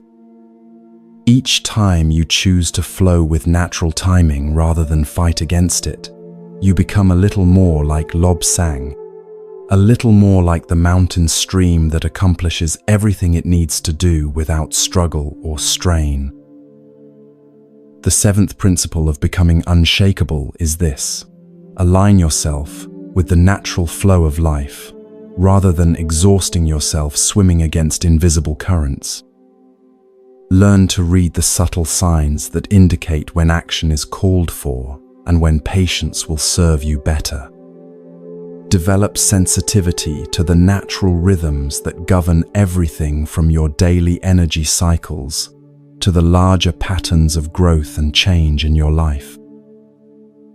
This doesn't make you passive or fatalistic. It makes you more effective, like a sailor who uses wind and current instead of fighting against them. It makes you more peaceful, like a tree that bends with storms instead of breaking. Most importantly, it reconnects you with your place in the larger web of existence, helping you remember that you are not fighting against life, but dancing with it. In this dance lies the secret of effortless accomplishment, the path of least resistance that leads to the greatest fulfillment.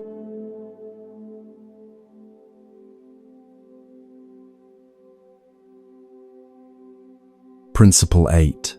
The foundation of ethical living. In the ancient port city of Hoi An, where the Thubon River meets the South China Sea, and merchants from across Asia once gathered to trade in silk, spices, and precious stones, we encounter a teaching that reveals the invisible foundation upon which all lasting happiness is built. Here, in a place where fortunes were made and lost on the strength of a man's word, where trust was more valuable than gold and reputation, more precious than any cargo, lived two merchants whose different approaches to business would illuminate one of Buddhism's most practical, yet profound truths. This is the story of how the quality of our actions shapes not just our external circumstances, but the very nature of our inner world. The year was 1595, and Hoi An had become one of the most important trading ports in Southeast Asia, a place where Vietnamese, Chinese, Japanese, and European merchants mingled in the narrow streets that wound between ancient temples and bustling marketplaces. The air was thick with the scent of cinnamon and star anise, the sounds of a dozen languages mixing in the constant negotiation of commerce, and the salt tang of the sea that carried ships laden with dreams of prosperity from distant shores. It was a city where anything could be bought or sold, where clever men could become wealthy in a single season, and where the line between legitimate business and profitable deception was often blurred by the intoxicating possibility of quick riches. Among the many traders who had made Hoi An their home were two men whose names would become legendary in the merchant community, though for very different reasons. The first was Nguyen Duc, a Vietnamese silk trader whose family had been in the business for 3 generations, inheriting not just warehouses and trade connections, but a reputation for honesty that had become as valuable as any physical asset. The second was Li Wei, a Chinese merchant who had arrived in the city 5 years earlier, with nothing but intelligence, ambition, and a willingness to bend rules whenever profit demanded it. Nguyen Duc approached business with what some of his competitors considered naive simplicity, but what he understood as sophisticated wisdom, passed down through generations of successful trading. Every bolt of silk that left his warehouse was exactly what he claimed it to be.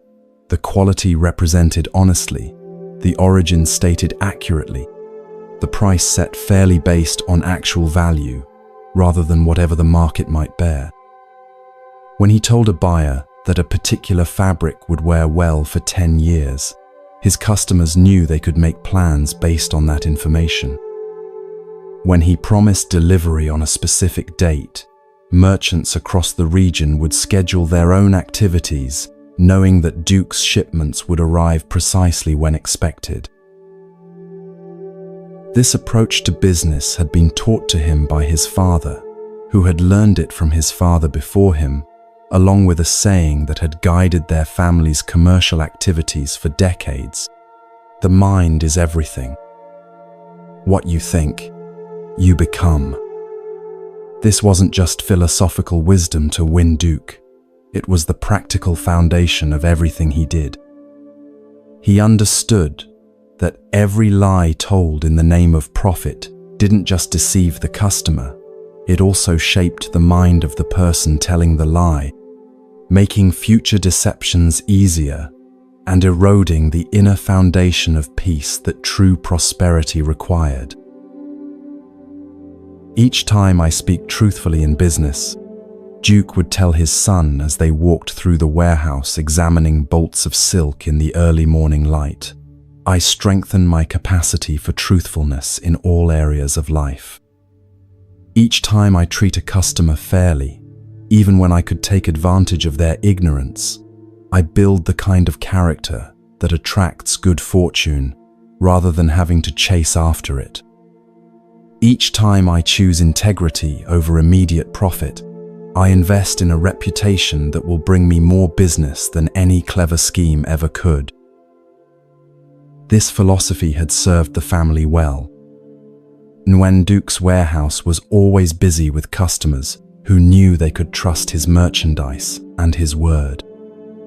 His profit margins were smaller than those of merchants who used deceptive practices, but his volume was enormous because satisfied customers returned season after season and recommended him to others.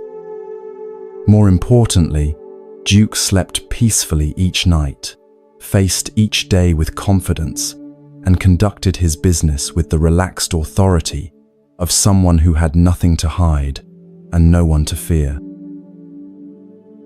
Li Wei represented a completely different approach to commerce, one that was becoming increasingly common in the competitive atmosphere of Hoi An's expanding markets. Where Duke saw business as a long-term relationship-building exercise, Wei viewed it as a series of individual transactions to be optimized for maximum immediate gain. Where Duke prioritized trust and reputation, Wei focused on cleverness and opportunity. Where Duke made modest profits through honest dealing, Wei pursued large gains through whatever means the law allowed and sometimes slightly beyond. Wei's methods were sophisticated and, in their own way, brilliant. He would purchase silk from producers in the countryside, telling them it was for local use and negotiating lower prices accordingly, then export it at international rates for substantial profits. He would blend lower quality fibers with premium silk in proportions that were difficult to detect without expert examination, selling the mixture at prices appropriate for pure silk.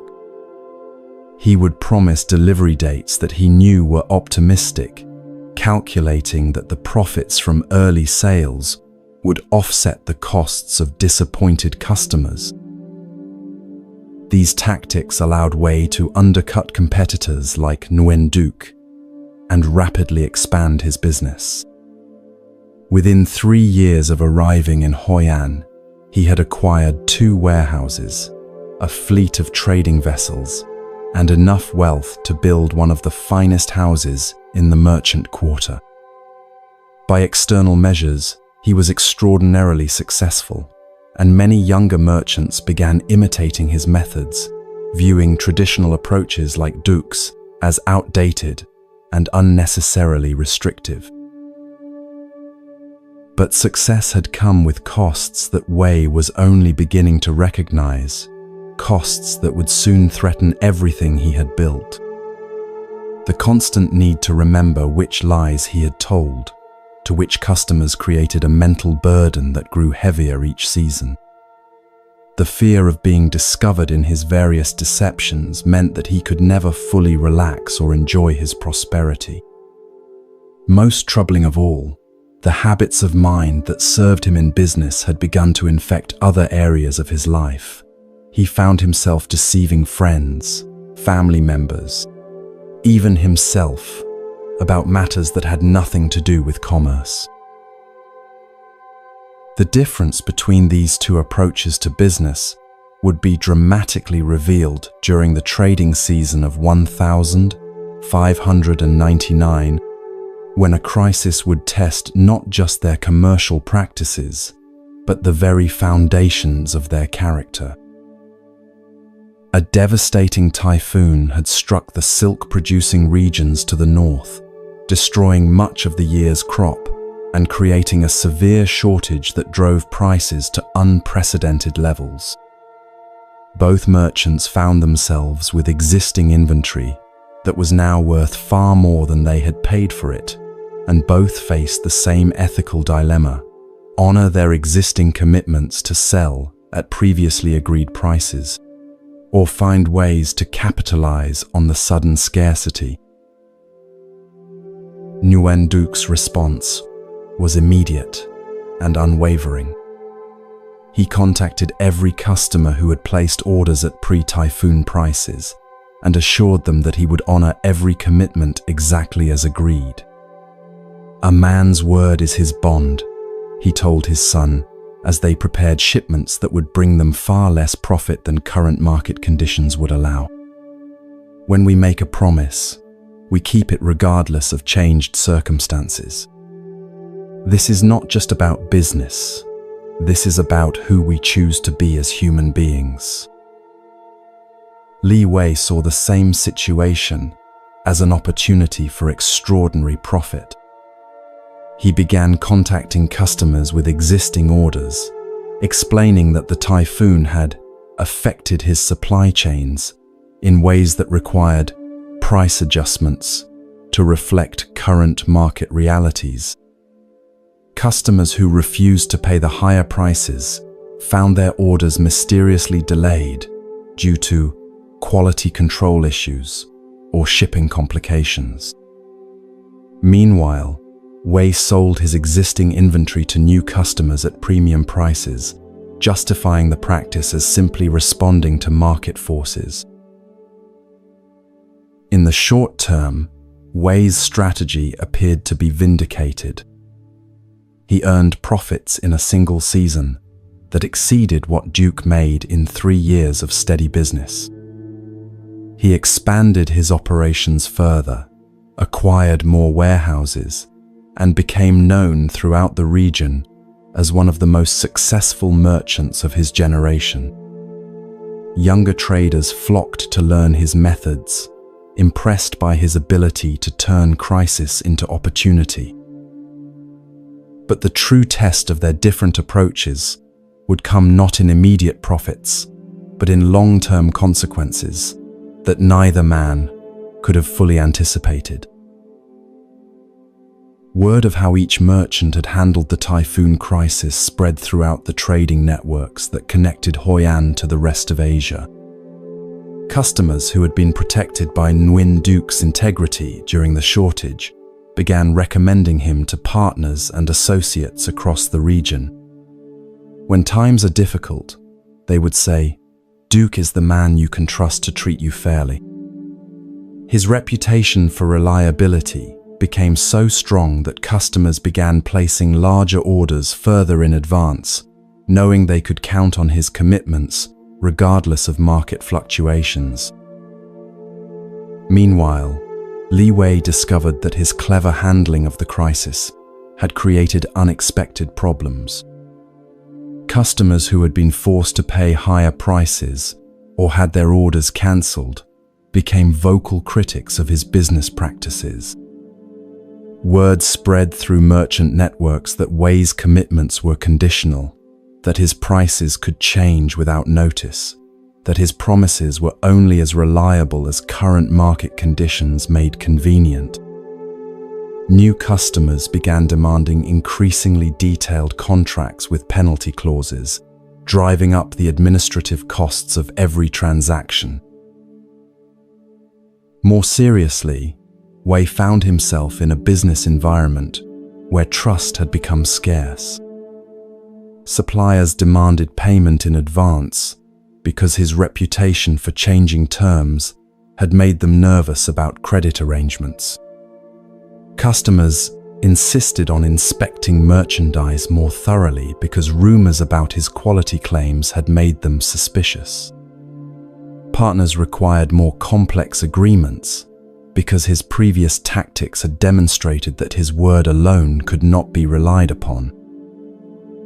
The administrative burden of operating in this low-trust environment began consuming enormous amounts of time and energy. Wei found himself spending his days managing the complex web of contracts, inspections, and verification procedures that his reputation required, rather than focusing on the actual business of buying and selling silk. The mental stress of keeping track of his various commitments and their conditions created a constant state of anxiety that no amount of profit could relieve. But the most profound impact was on Wei's inner world. Buddha taught that the mind is everything. What you think, you become. And Wei was discovering the practical truth of this teaching in ways he had never expected. Years of thinking deceptive thoughts, of calculating how to mislead others for profit, of justifying questionable practices, had gradually shaped his mind in directions that now troubled him. He found it difficult to trust others because he assumed they were using the same tactics he employed. He struggled to enjoy his wealth because he constantly worried about competitors trying to outsmart him the way he had outsmarted others. He had trouble sleeping peacefully because his mind was always working on schemes and strategies, unable to rest in the simple satisfaction of honest work well done. Most disturbingly, he realized that he had begun lying to himself, rationalizing behaviors he once would have recognized as wrong. The contrast with Nguyen Duc's experience was striking. While Wei's profits had initially been higher, Duc's business had grown steadily and sustainably over the years following the typhoon crisis. His reputation for integrity had become so valuable that customers would often pay slightly higher prices simply for the peace of mind that came with dealing with a completely trustworthy merchant. More importantly, the quality of Duc's daily experience was entirely different from Wei's constant stress and vigilance. "I wake each morning knowing that I have nothing to hide and no one to fear," Duc explained to a younger merchant who had asked about his approach to business. "When customers contact me, I'm genuinely happy to hear from them because our relationships are based on mutual benefit rather than my advantage over them. When I make commitments, I feel confident rather than anxious because I know I'll honor them regardless of circumstances. When I lie down at night, my mind is clear and peaceful because my actions during the day have been aligned with my values. The difference between the two merchants illustrates Buddha's teaching about karma, not as some mystical force, but as the completely practical principle that the quality of our actions determines the quality of our experience. Every ethical choice creates conditions that support peace, trust, and sustainable success. Every unethical choice creates conditions that require constant vigilance, complex management, and ultimately undermine the very goals they were meant to achieve. This principle extends far beyond business into every area of human life. In relationships, honesty creates the foundation for intimacy and trust, while deception creates the need for careful management of stories and constant fear of discovery. In personal goals, integrity allows us to build steadily on solid foundations, while cutting corners creates instability that eventually requires much more energy to maintain than honest effort would have required. In social interactions, treating others with genuine respect creates an environment where we ourselves are treated well, while manipulation creates a social world where everyone is suspicious and defensive. The practical application of ethical living begins with understanding that every choice is simultaneously an action in the world and a shaping of our own character. When we tell the truth, we not only provide accurate information to others, but also strengthen our own capacity for truthfulness. When we act with compassion, we not only help others, but also cultivate compassion within ourselves. When we choose courage over convenience, we not only address the immediate situation, but also become more courageous people. This understanding transforms ethics from a burden imposed by external rules into a practical strategy for creating the kind of life we actually want to live. We choose integrity not because we're supposed to, but because integrity creates the conditions for peace, trust, and sustainable happiness. We choose compassion not because it's required, but because compassion creates the kind of relationships and social environment that support our well-being. We choose courage not because we have to, but because courage creates the ability to live authentically and pursue what truly matters to us. In our modern world, where success is often measured by speed and cleverness, rather than character and sustainability, Li Wei's initial approach can seem appealing. We're surrounded by examples of people who appear to prosper through cutting corners, bending rules, or prioritizing short-term gains over long-term integrity. But if we look closely at the actual quality of their lives, their relationships, their peace of mind, their ability to trust and be trusted, we often find the same hidden costs that Wei discovered. The path of ethical living doesn't guarantee external success by conventional measures, but it does guarantee the kind of internal success that makes external achievements meaningful. When our actions align with our deepest values, we experience the satisfaction that comes from living authentically. When we build our lives on foundations of honesty and integrity, we create stability that can weather any external storm. When we treat others with genuine respect and kindness, we participate in creating the kind of world we want to live in. Several years after the typhoon crisis, Li Wei made a decision that surprised everyone who knew him. Faced with yet another opportunity for profitable deception, he found himself unable to go through with it. The constant stress of managing his reputation and the growing isolation that came from being known as someone who couldn't be trusted had finally become unbearable. Instead of pursuing the questionable deal, he sought out Nguyen Duc and asked to learn about a different approach to business. "I've been successful by many measures," Wei admitted to the older merchant, "but I'm not happy. I don't trust anyone because I assume they're trying to deceive me the way I've deceived others. I can't enjoy my wealth because I'm always worried about protecting it from people who might use my own tactics against me. I've built a business that requires me to be someone I don't want to be." Nguyen Duc listened with the compassion of someone who understood how easy it is to lose your way in the pursuit of success. "The good news," he said gently, "is that every moment offers a new choice.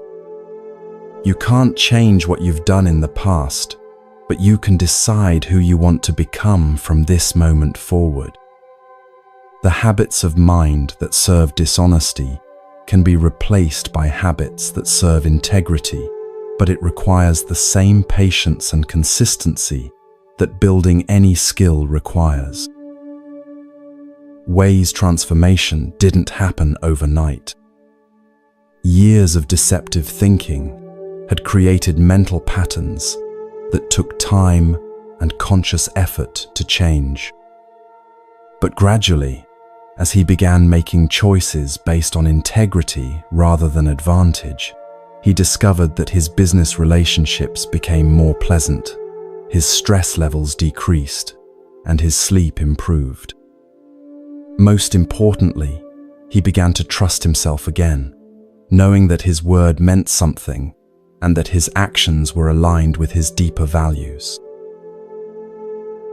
The story of these two merchants illustrates that ethical living is not about following external rules, but about understanding the practical relationship between the quality of our actions and the quality of our experience. When we act with integrity, we create conditions that support peace, trust, and sustainable happiness. When we act without integrity, we create conditions that require constant vigilance and ultimately undermine our own well-being. This principle applies to every area of life. In our work, choosing quality and honesty over shortcuts and deception creates sustainable success and personal satisfaction.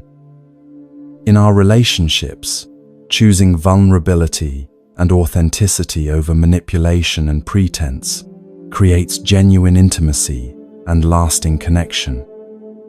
In our personal development, choosing the difficult path of actual growth over the easy path of comfortable delusions creates real capability and confidence.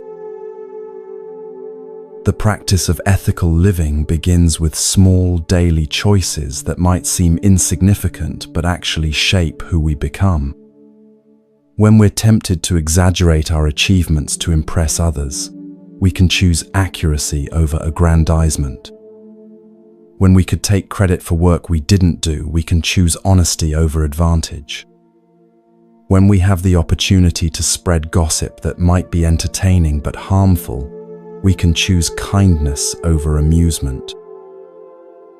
Each of these choices is simultaneously an action in the world and a vote for the kind of person we want to become.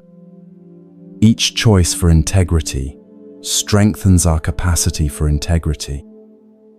Each choice for compassion deepens our natural compassion. Each choice for courage builds our ability to act courageously when the stakes are higher. As you settle into rest tonight, reflect on the choices you made today, not to judge yourself harshly, but to understand how your actions are shaping your inner world. Notice areas where acting with greater integrity might create more peace and sustainability in your life. Consider how your choices are contributing to the kind of relationships and social environment you want to experience. Tomorrow, you'll have countless opportunities to practice ethical living in small ways that create the foundation for unshakable inner peace.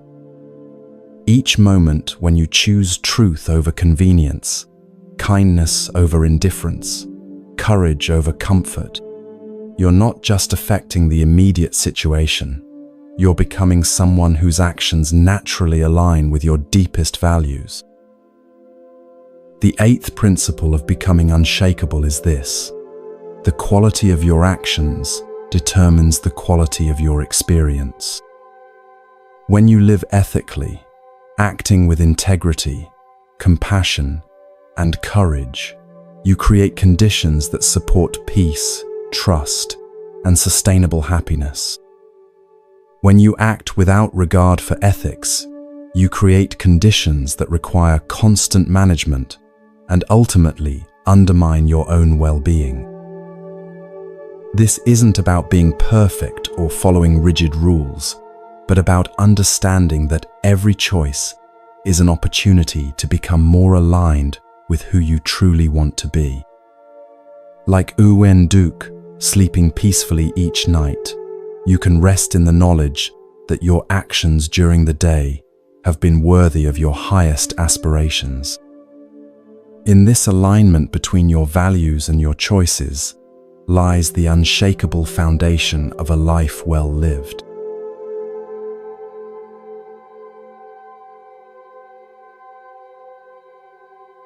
Principle 9. The transformative power of gratitude. In the golden rice fields of ancient Thailand, where the evening light transforms ordinary landscapes into scenes of impossible beauty, and the sound of temple bells carries across valleys filled with the promise of harvest, we discover a teaching that reveals how the simple shift of attention can transform suffering into joy. Here, in a village where two farmers would face identical devastating losses, yet emerge with entirely different experiences of life itself, we encounter the ninth principle that makes the human spirit truly unshakable. This is the story of how gratitude becomes not just an attitude, but the alchemical force that transmutes any experience into wisdom and peace. The village of Ban Nong Kham nestled in a river valley where generations of Thai farmers had cultivated rice, using methods passed down through centuries of patient observation and accumulated wisdom. The landscape was a masterpiece of human cooperation, with natural forces, terraced paddies that climbed the hillsides like green staircases, irrigation channels that directed water with the precision of a master craftsman, and farmhouses built on stilts that had weathered countless monsoon seasons while maintaining their graceful beauty. During harvest time, the entire valley would shimmer gold in the evening light as thousands of rice plants bent their heavy heads under the weight of grain that would sustain the community through another year. Among the village's most respected residents were two farmers whose lives would become intertwined in a way that would teach everyone who witnessed their story something profound about the nature of happiness and suffering. The first was Somchai, a man whose approach to life had been shaped by a philosophy passed down through generations of his family. The understanding that gratitude is not just a response to good fortune, but a way of seeing that transforms any circumstance into an opportunity for appreciation. The second was Boone, equally hard-working and dedicated, but whose attention had been trained by life's difficulties to focus primarily on what was missing, what was wrong, what threatened his security and peace. Both men had worked their fields for over 20 years. Both had raised families through the patient labor of rice farming. Both had weathered the usual challenges that come with, depending on weather, markets, and the countless variables that affect agricultural life. Their farms were of similar size and productivity, their families equally loving and supportive, their positions in the community equally respected. Yet their daily experiences of the same basic circumstances were as different as sunrise and storm, illustrating how the lens through which we view life determines the quality of life itself. Somchai began each day with a practice that his grandmother had taught him when he was barely old enough to walk between the rice rows without getting lost. Before leaving his house, he would stand on the wooden porch and spend a few moments acknowledging specific things for which he felt grateful. Not grand, abstract concepts, but particular, immediate realities. The sound of his wife's laughter from the kitchen as she prepared the morning meal, the way early sunlight painted the mountains in shades of gold and purple, the health that allowed him to work with his hands in the rich earth, the rain that had fallen during the night to nourish his growing crops. Gratitude, Somchai would tell his children as they walked together to the fields, is like good eyesight. It doesn't change what's there, but it allows you to see clearly what was always present. Most people walk through their lives like someone with clouded vision, aware only of the large, obvious things while missing the countless small miracles that surround them every moment.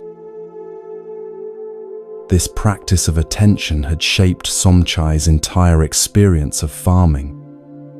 When his rice plants grew strong and healthy, he felt appreciation not just for the eventual harvest, but for the daily miracle of seeds transforming into food through the mysterious alchemy of soil, water, and sunlight. When insects threatened his crops, he felt grateful for the birds that helped control pest populations and for his own knowledge of natural methods to protect his plants. When prices were good at market, he appreciated the prosperity, and when prices were poor, he appreciated having food to feed his family, regardless of its monetary value. Boone approached the same farming life from a fundamentally different perspective, though he would have been surprised to learn how different his mental habits were from his neighbors. Boone was not a negative person by nature. He worked hard, cared deeply for his family, and contributed generously to community projects. But somewhere along the way, he had learned to organize his attention around problems to be solved, threats to be avoided, and inadequacies to be remedied. His mind had become trained to scan constantly for what was wrong, what was missing, what could go wrong in the future.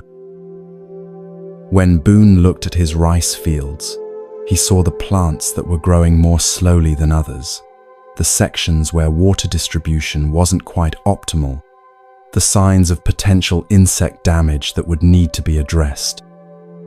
When he went to market, he focused on how his prices compared unfavorably to what other farmers were receiving, how much his expenses had risen compared to previous years, how uncertain the economic situation was becoming. When he returned home in the evening, his conversations with his family centered on the day's problems and tomorrow's worries, rather than the day's satisfactions and accomplishments.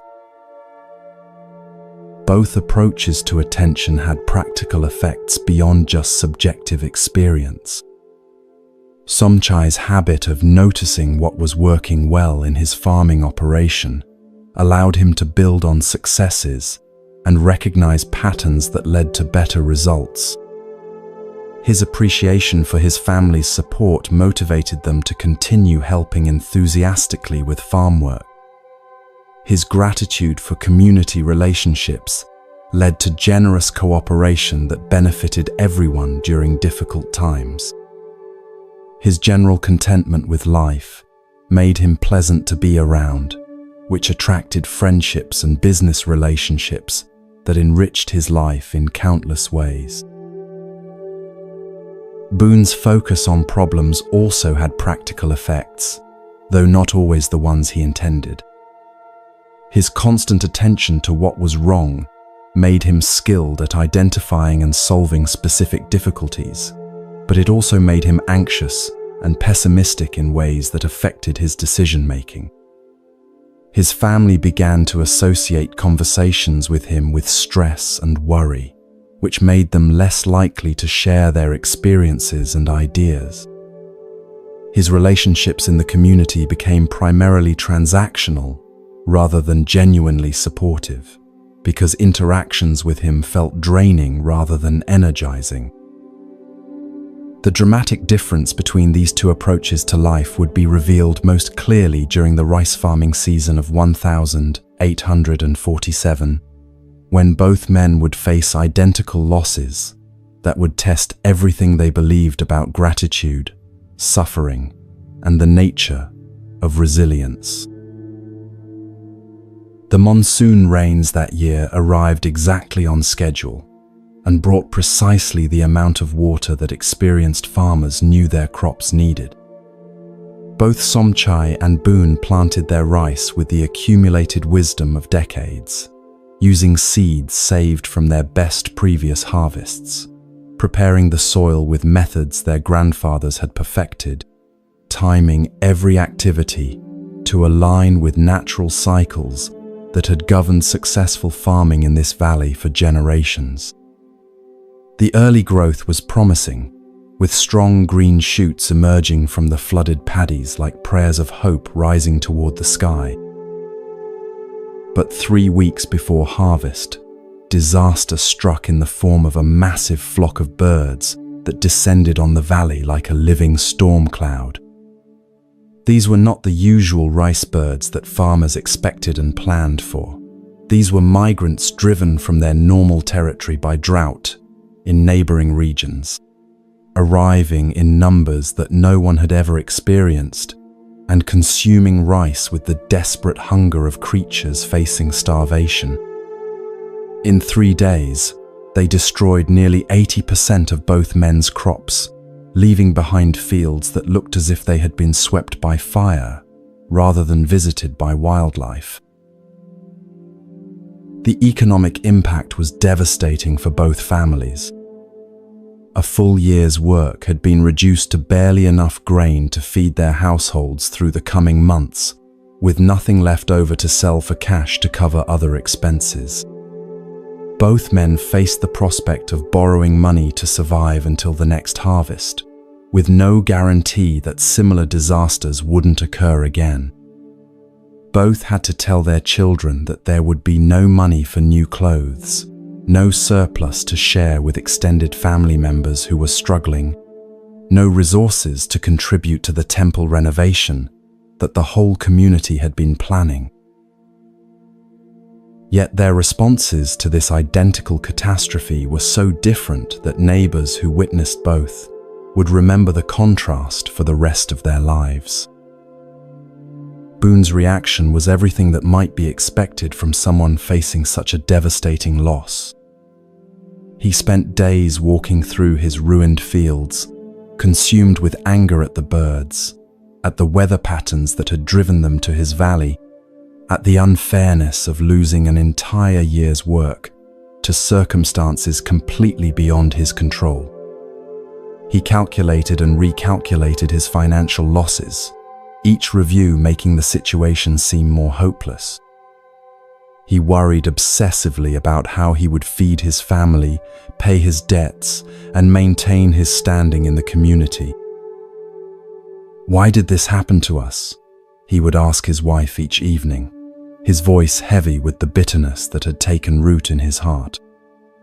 "We worked harder than anyone, planned better than most, did everything right according to generations of farming wisdom. What's the point of all that effort if it can be destroyed in 3 days by something completely outside our control?" Boon's focus on the disaster consumed so much of his mental and emotional energy that he became unable to see anything else clearly. The 20% of his crop that had survived seemed insignificant compared to the 80% that was lost. The support offered by neighbors felt inadequate compared to the enormity of his losses.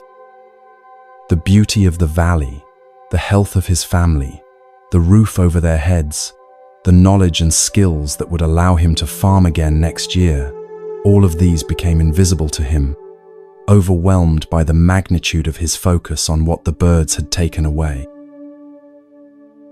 Somchai's response to the same catastrophic loss demonstrated the transformative power of gratitude in ways that would be talked about in the village for generations.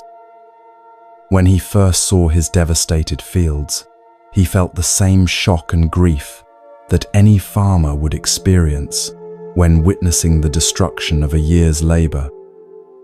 He sat among the ruined rice plants and wept, not just for his economic losses, but for the beauty that had been destroyed, for the dreams that would have to be postponed, for the reality that life was fragile and unpredictable in ways that no amount of hard work could completely control. But after allowing himself to fully feel the pain of loss, Somchai began to practice the same attention to gratitude that had guided him through 20 years of farming. "This is terrible," he said to his wife as they surveyed the damage together, "but let me see what we can find to be grateful for even in this situation." What he found surprised even him. "I'm grateful that we still have some rice left, not as much as we wanted, but enough to keep us from starving. I'm grateful that this happened after decades of good harvests that allowed us to save some money for emergencies. I'm grateful that our neighbors are offering to share what they have, showing us that we're part of a community that cares for each other during difficult times." As the days passed, Somchai's practice of grateful attention revealed more and more aspects of their situation that could be appreciated despite the obvious losses. "I'm grateful that this disaster is teaching our children about resilience and the importance of helping each other during hard times. I'm grateful that losing this harvest is forcing us to simplify our lives in ways that might actually be healthier for our family. I'm grateful that we have the knowledge and strength to plant again next year, and that this valley's soil is still as fertile as ever." Buddha taught, "Let us rise up and be thankful, for if we didn't learn a lot today, at least we learned a little." Somchai embodied this teaching by finding genuine appreciation even for the lessons hidden within disaster. "I'm grateful," he told his eldest son, "that this experience is teaching me how much I had taken for granted during the years when everything went well. I'm grateful that it's showing me how strong our family bonds are when we face difficulties together. I'm grateful that it's reminding me that happiness doesn't depend on having everything go according to our plans." The practical effects of these different approaches to the same catastrophe were remarkable. Boone's focus on loss and injustice left him paralyzed by resentment and despair, unable to take constructive action or accept help gracefully from others. His constant rehearsal of grievances poisoned his relationships with family members who were trying to support him and neighbors who were offering assistance. His inability to see anything positive in their situation made recovery seem impossible and the future appear hopeless. Somchai's practice of gratitude, even in the midst of genuine hardship, had completely different results. His appreciation for what remained gave him energy to make the best use of their limited resources. His gratitude for community support motivated others to continue helping and created relationships that would benefit his family for years to come. His ability to find meaning and growth opportunities within disaster transformed a potentially devastating experience into a period of unexpected spiritual and family development. Most remarkably, Somchai's harvest the following year was the most abundant he had ever achieved.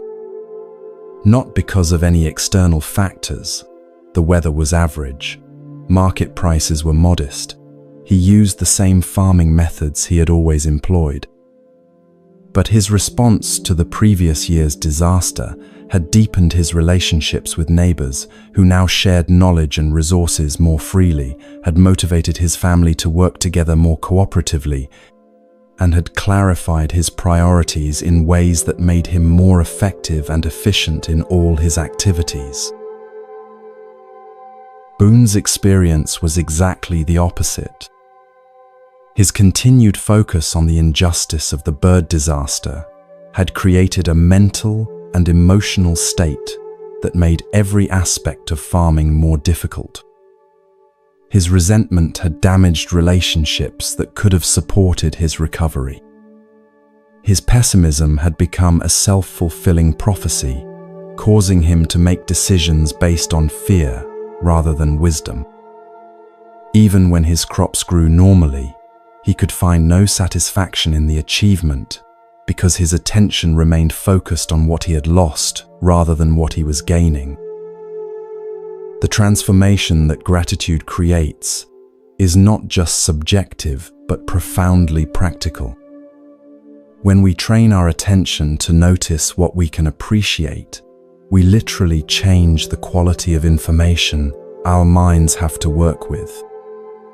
Instead of spending mental energy on resentment and worry, we free that energy for creative problem-solving and relationship building. Instead of seeing only obstacles and limitations, we begin to notice opportunities and resources that were always present but previously invisible. In our modern world, we face different challenges than Thai rice farmers, but the principle remains exactly the same.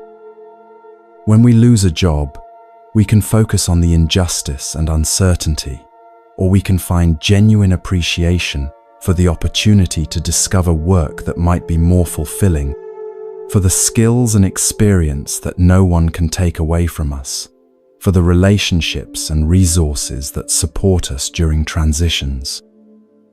When a relationship ends, we can dwell on what we've lost, or we can feel grateful for what we learned, for the love we experienced, for the freedom to create something new. When health challenges arise, we can become consumed with resentment about limitations, or we can appreciate the parts of our bodies that continue working well, the medical knowledge available to help us, the relationships that deepen when we face vulnerability together. When global events create uncertainty, we can focus exclusively on threats and problems, or we can notice the countless ways that life continues to offer beauty, meaning, and connection, even during difficult times. The practice of gratitude is not about pretending that difficulties don't exist or that losses don't matter. Somchai felt genuine grief about his destroyed harvest and took practical steps to address his family's needs.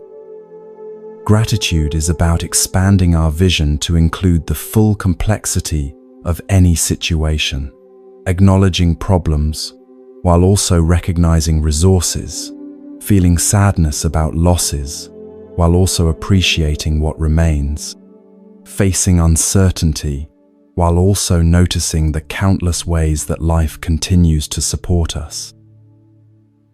The practical application of this principle begins with training attention the same way we might train any other skill.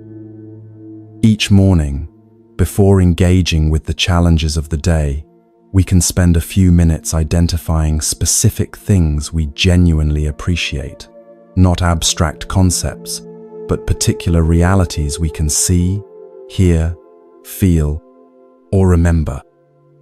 Throughout the day, we can practice noticing moments of beauty, kindness, effectiveness, or simple functioning that we might otherwise overlook in our focus on problems and goals.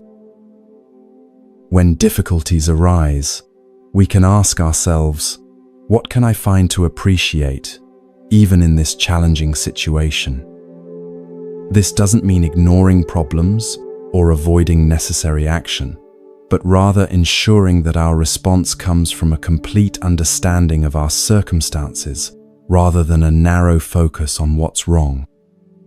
Often, this expanded perspective reveals resources and opportunities that problem-focused thinking makes invisible.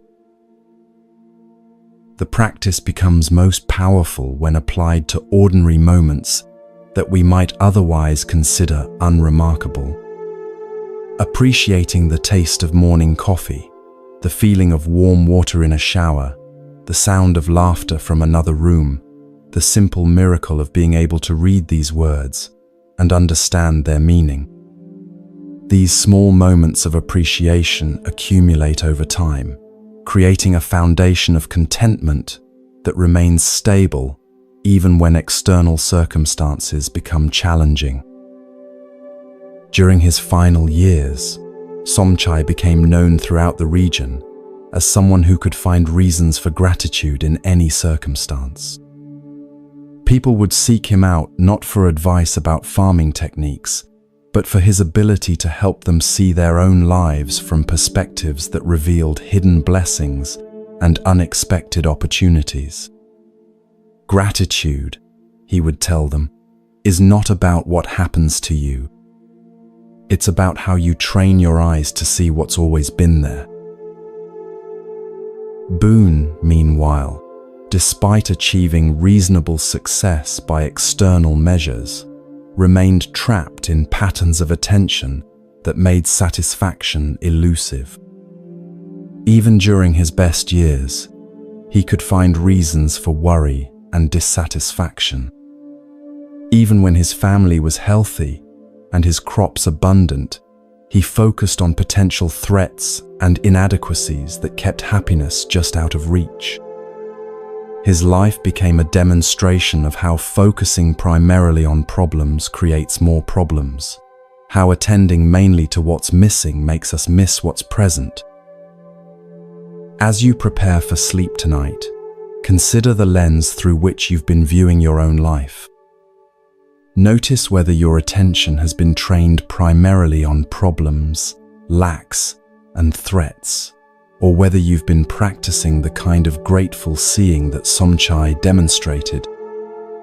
This is not about judging your current habits, but about recognizing that attention is trainable and that changing how you see changes what you experience. Tomorrow, you'll have countless opportunities to practice gratitude, not as a superficial positive thinking exercise, but as a practical method for expanding your vision to include the full richness of your actual circumstances.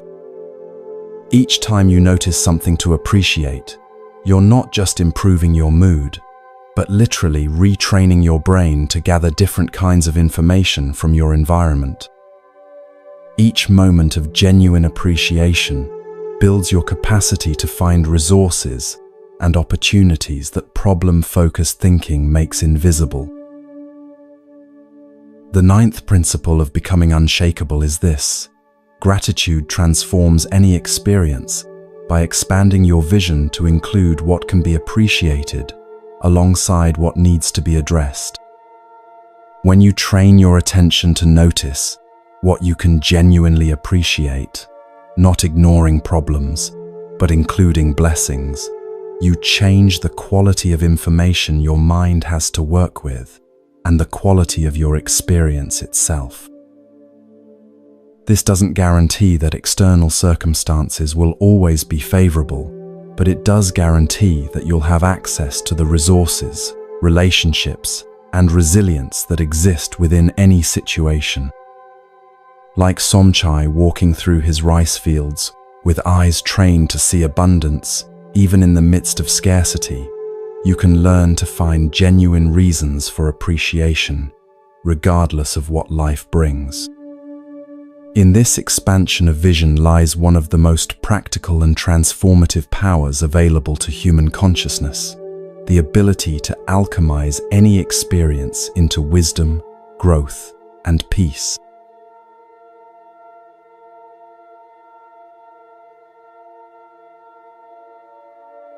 Principle 10. Trust the process and let go of control.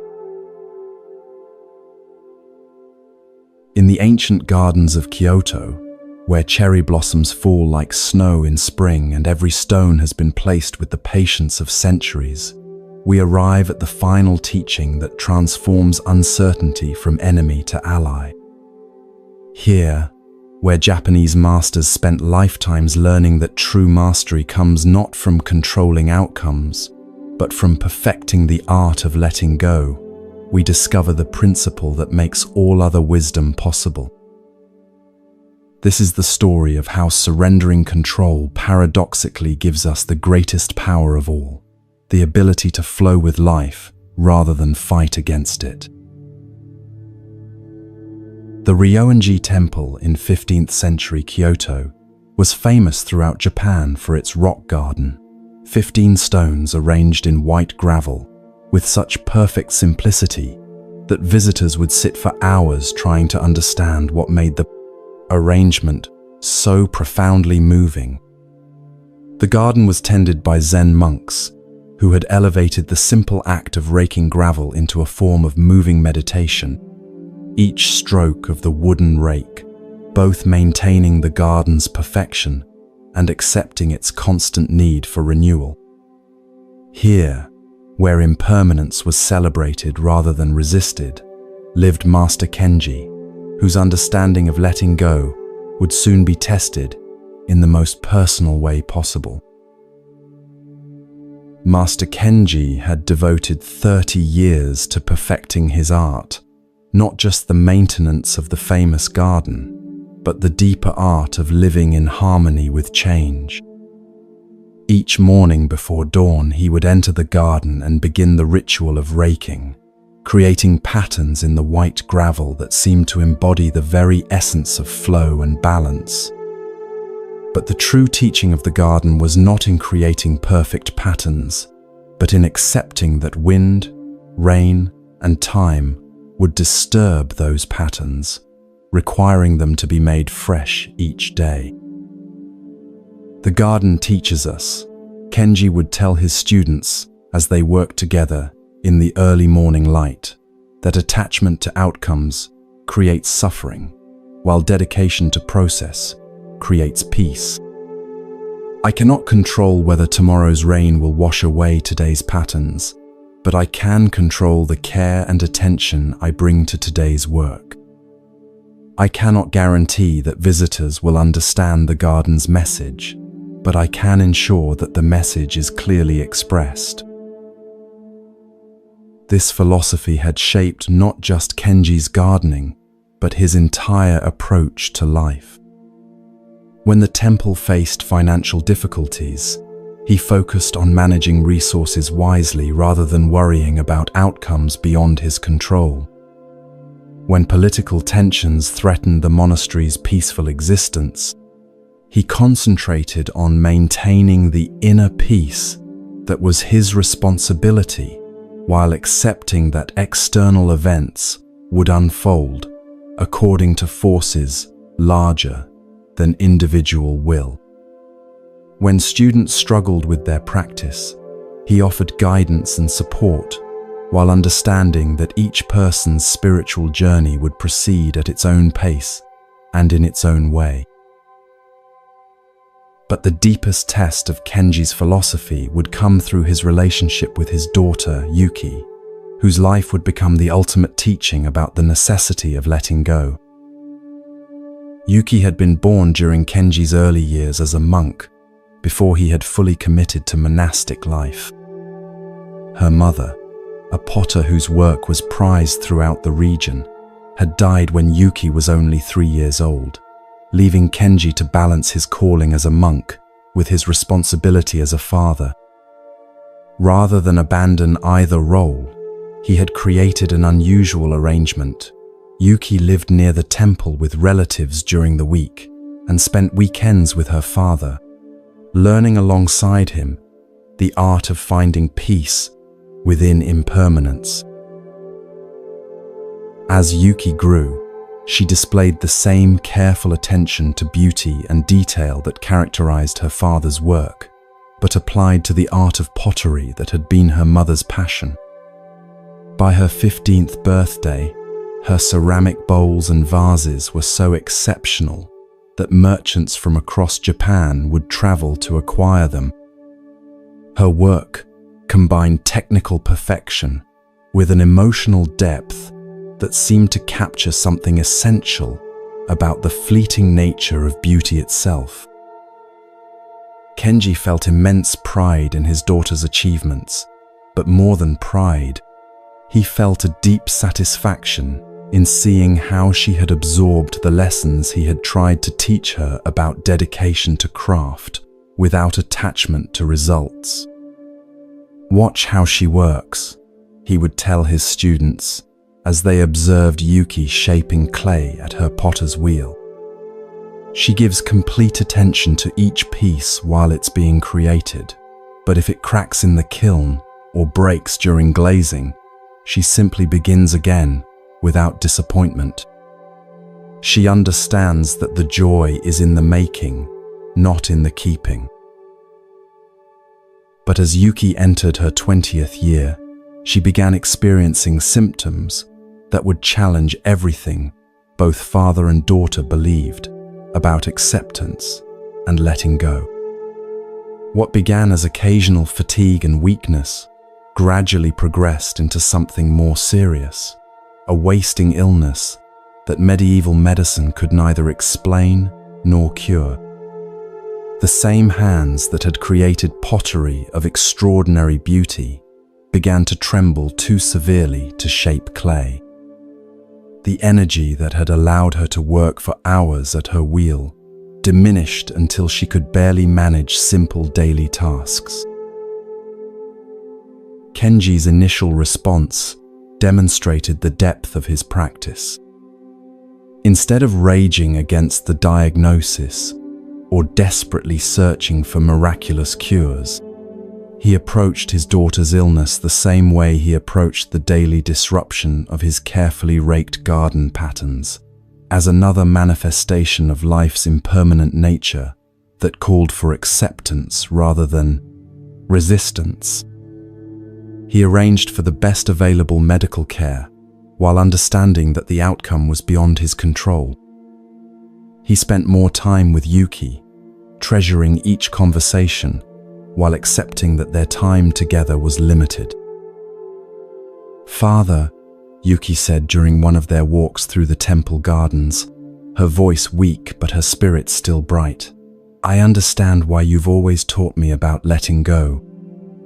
I can accept that my pottery-making days are ending, and I can even accept that my life might be shorter than we hoped.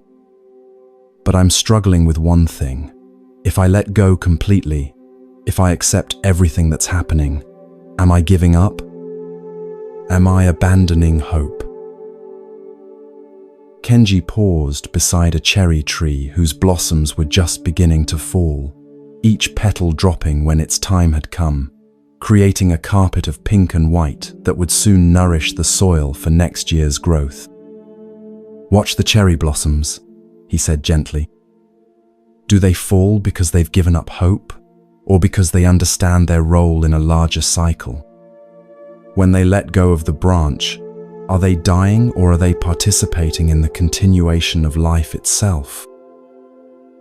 Buddha had taught, "You only lose what you cling to." In the falling cherry blossoms, Kenji found the perfect metaphor for this profound truth. Letting go, he explained to his daughter, is not the same as giving up. Giving up is refusing to participate in life because we can't control its outcomes. Letting go is participating fully, while understanding that we are part of something larger than our individual will. Over the following months, as Yuki's condition gradually worsened, both father and daughter would learn lessons about surrender that went far deeper than anything Kenji had understood during his decades of garden maintenance. They discovered that letting go of control over outcomes actually increased their ability to influence the quality of each present moment. When Yuki stopped struggling against her body's limitations, She found energy for activities that were still possible, teaching pottery techniques to young students, even when she could no longer demonstrate them herself, creating poetry that captured her insights about impermanence, spending quiet time with her father that was richer than any of their previous conversations. "I understand now," Yuki told Kenji as they sat together in the rock garden one evening, watching the last light fade from the carefully arranged stones, "why you could spend 30 years raking patterns that would be disturbed the next day. The peace isn't in having the patterns last forever. It's in being fully present while you're creating them. The meaning isn't in controlling what happens to your work. It's in bringing complete attention to the work itself." When Yuki died the following spring, during the cherry blossom season that had become so symbolic of their conversations about letting go, Kenji faced the ultimate test of everything he had taught and practiced. The grief was overwhelming, not just the loss of his daughter, but the ending of dreams about her future, the silence where her laughter used to be, the empty space at family gatherings that would never be filled by anyone else. For weeks after the funeral, Kenji found himself unable to tend the rock garden. The simple act of raking gravel, which had been his daily meditation for 3 decades, felt impossible in the face of such profound loss. He would enter the garden each morning with his wooden rake, but instead of working, he would sit among the stones and weep for everything that letting go had required him to release. It was during one of these morning vigils that Kenji noticed something that would transform his understanding of surrender. The garden, untended for weeks, had not fallen into chaos as he might have expected. Instead, wind and rain had created their own patterns in the white gravel, not the careful geometric designs he usually maintained, but organic curves and flows that seemed to embody the very essence of natural process. Leaves had fallen among the stones, not as debris to be removed, but as reminders that even the most carefully controlled environments remain part of nature's larger rhythm. "She's still teaching me," Kenji said aloud, his voice carrying across the empty garden. He realized that Yuki's death, like the falling cherry blossoms, was not an end but a transformation.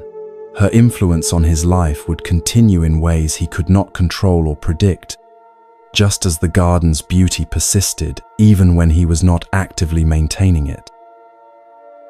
When Kenji finally returned to his daily practice of raking, his approach had subtly but fundamentally changed.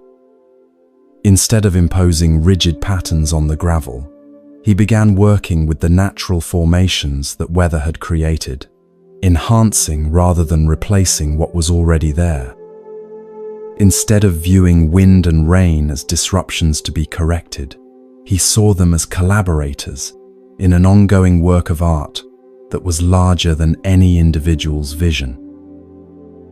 "I spent 30 years learning to let go of attachment to outcomes," he would tell visitors who came to meditate in the garden. "But it took losing my daughter to understand that letting go is not about detachment.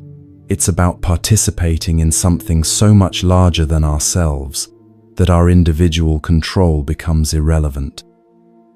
The garden teaches patience, but life teaches trust." This final understanding transformed not just Kenji's gardening, but his entire relationship with uncertainty and change. He had learned that the deepest letting go is not passive resignation, but active trust.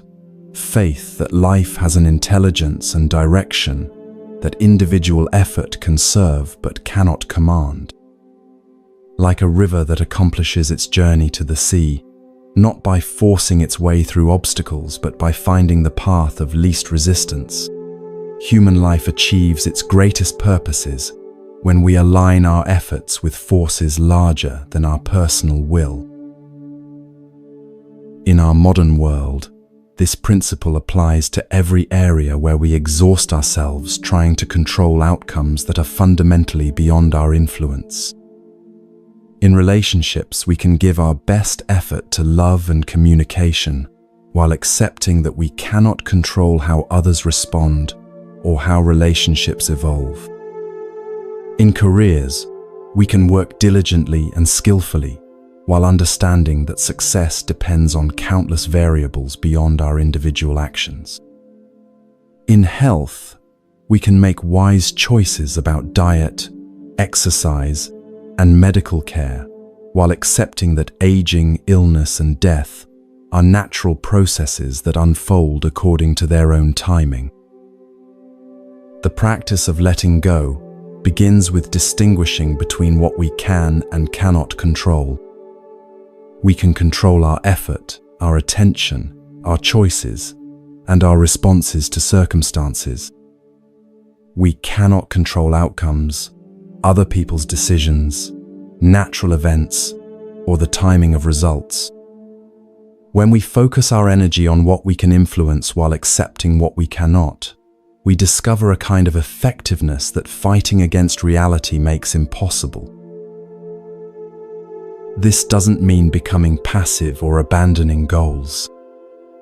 Kenji continued tending his garden with the same care and dedication he had always brought to the work.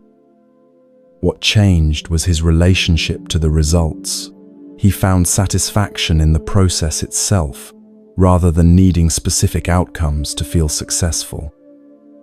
This shift from attachment to dedication, from controlling to participating, freed enormous amounts of energy for creativity, problem solving, and genuine responsiveness to changing circumstances. The deepest teaching of letting go is that it opens us to possibilities we could never have planned or controlled. When we stop insisting that life conform to our limited vision of how things should unfold, we become available to opportunities and insights that our controlling minds would never have imagined. When we trust the process rather than demanding specific results, we often discover that life has plans for us that are more interesting, more meaningful, and more fulfilling than anything we could have designed ourselves. Years after Yuki's death, Kenji established a pottery school adjacent to the temple, where students learned not just ceramic techniques but the deeper art of creating beauty while accepting impermanence. The school became famous throughout Japan, attracting potters who came to study what they called the way of letting go, the ability to work with complete dedication while remaining unattached to results. Yuki's influence had continued in ways that neither she nor her father could have planned, demonstrating that letting go allows life to unfold according to an intelligence far greater than individual understanding. As you come to the end of this journey through 10 principles of unshakable wisdom, notice how each teaching has pointed toward the same fundamental truth. Peace comes not from controlling life, but from learning to dance with it. The words that cannot hurt you, the difficult people who become teachers, the envy that transforms into inspiration, the balance between self-discipline and compassion. All of these practices prepare us for the ultimate letting go that makes genuine freedom possible. Tomorrow, you'll face situations where you're tempted to force outcomes, to control what cannot be controlled, to exhaust yourself fighting against circumstances that are already unfolding. In each of these moments, you can remember Kenji's garden and ask yourself, what would it look like to participate fully in this situation, while trusting the larger process of which it's a part? The 10th and final principle of becoming unshakable is this: trust the process and let go of control. Focus your energy on what you can influence, your effort, attention, and responses, while accepting what you cannot control. When you stop fighting against life's natural flow, you discover that you're part of an intelligence far greater than your individual will, and that this intelligence can accomplish through you what your controlling mind could never achieve alone. In this final letting go lies the secret of all the previous teachings. You become unshakable not by building stronger defenses against life's uncertainties, but by learning to flow with those uncertainties so skillfully that they become allies rather than enemies. Like cherry blossoms that fall when their time comes, participating in cycles of renewal that extend far beyond their individual existence, you can learn to live with such trust in life's process that even endings become beginnings, even losses become gifts, even uncertainty becomes the very foundation of unshakable peace. Rest now in this final wisdom. You are part of something infinitely larger and more intelligent than your worries, your plans, or your need to control. Trust the process and let that trust carry you into sleep as gently as cherry blossoms falling into the welcoming earth below.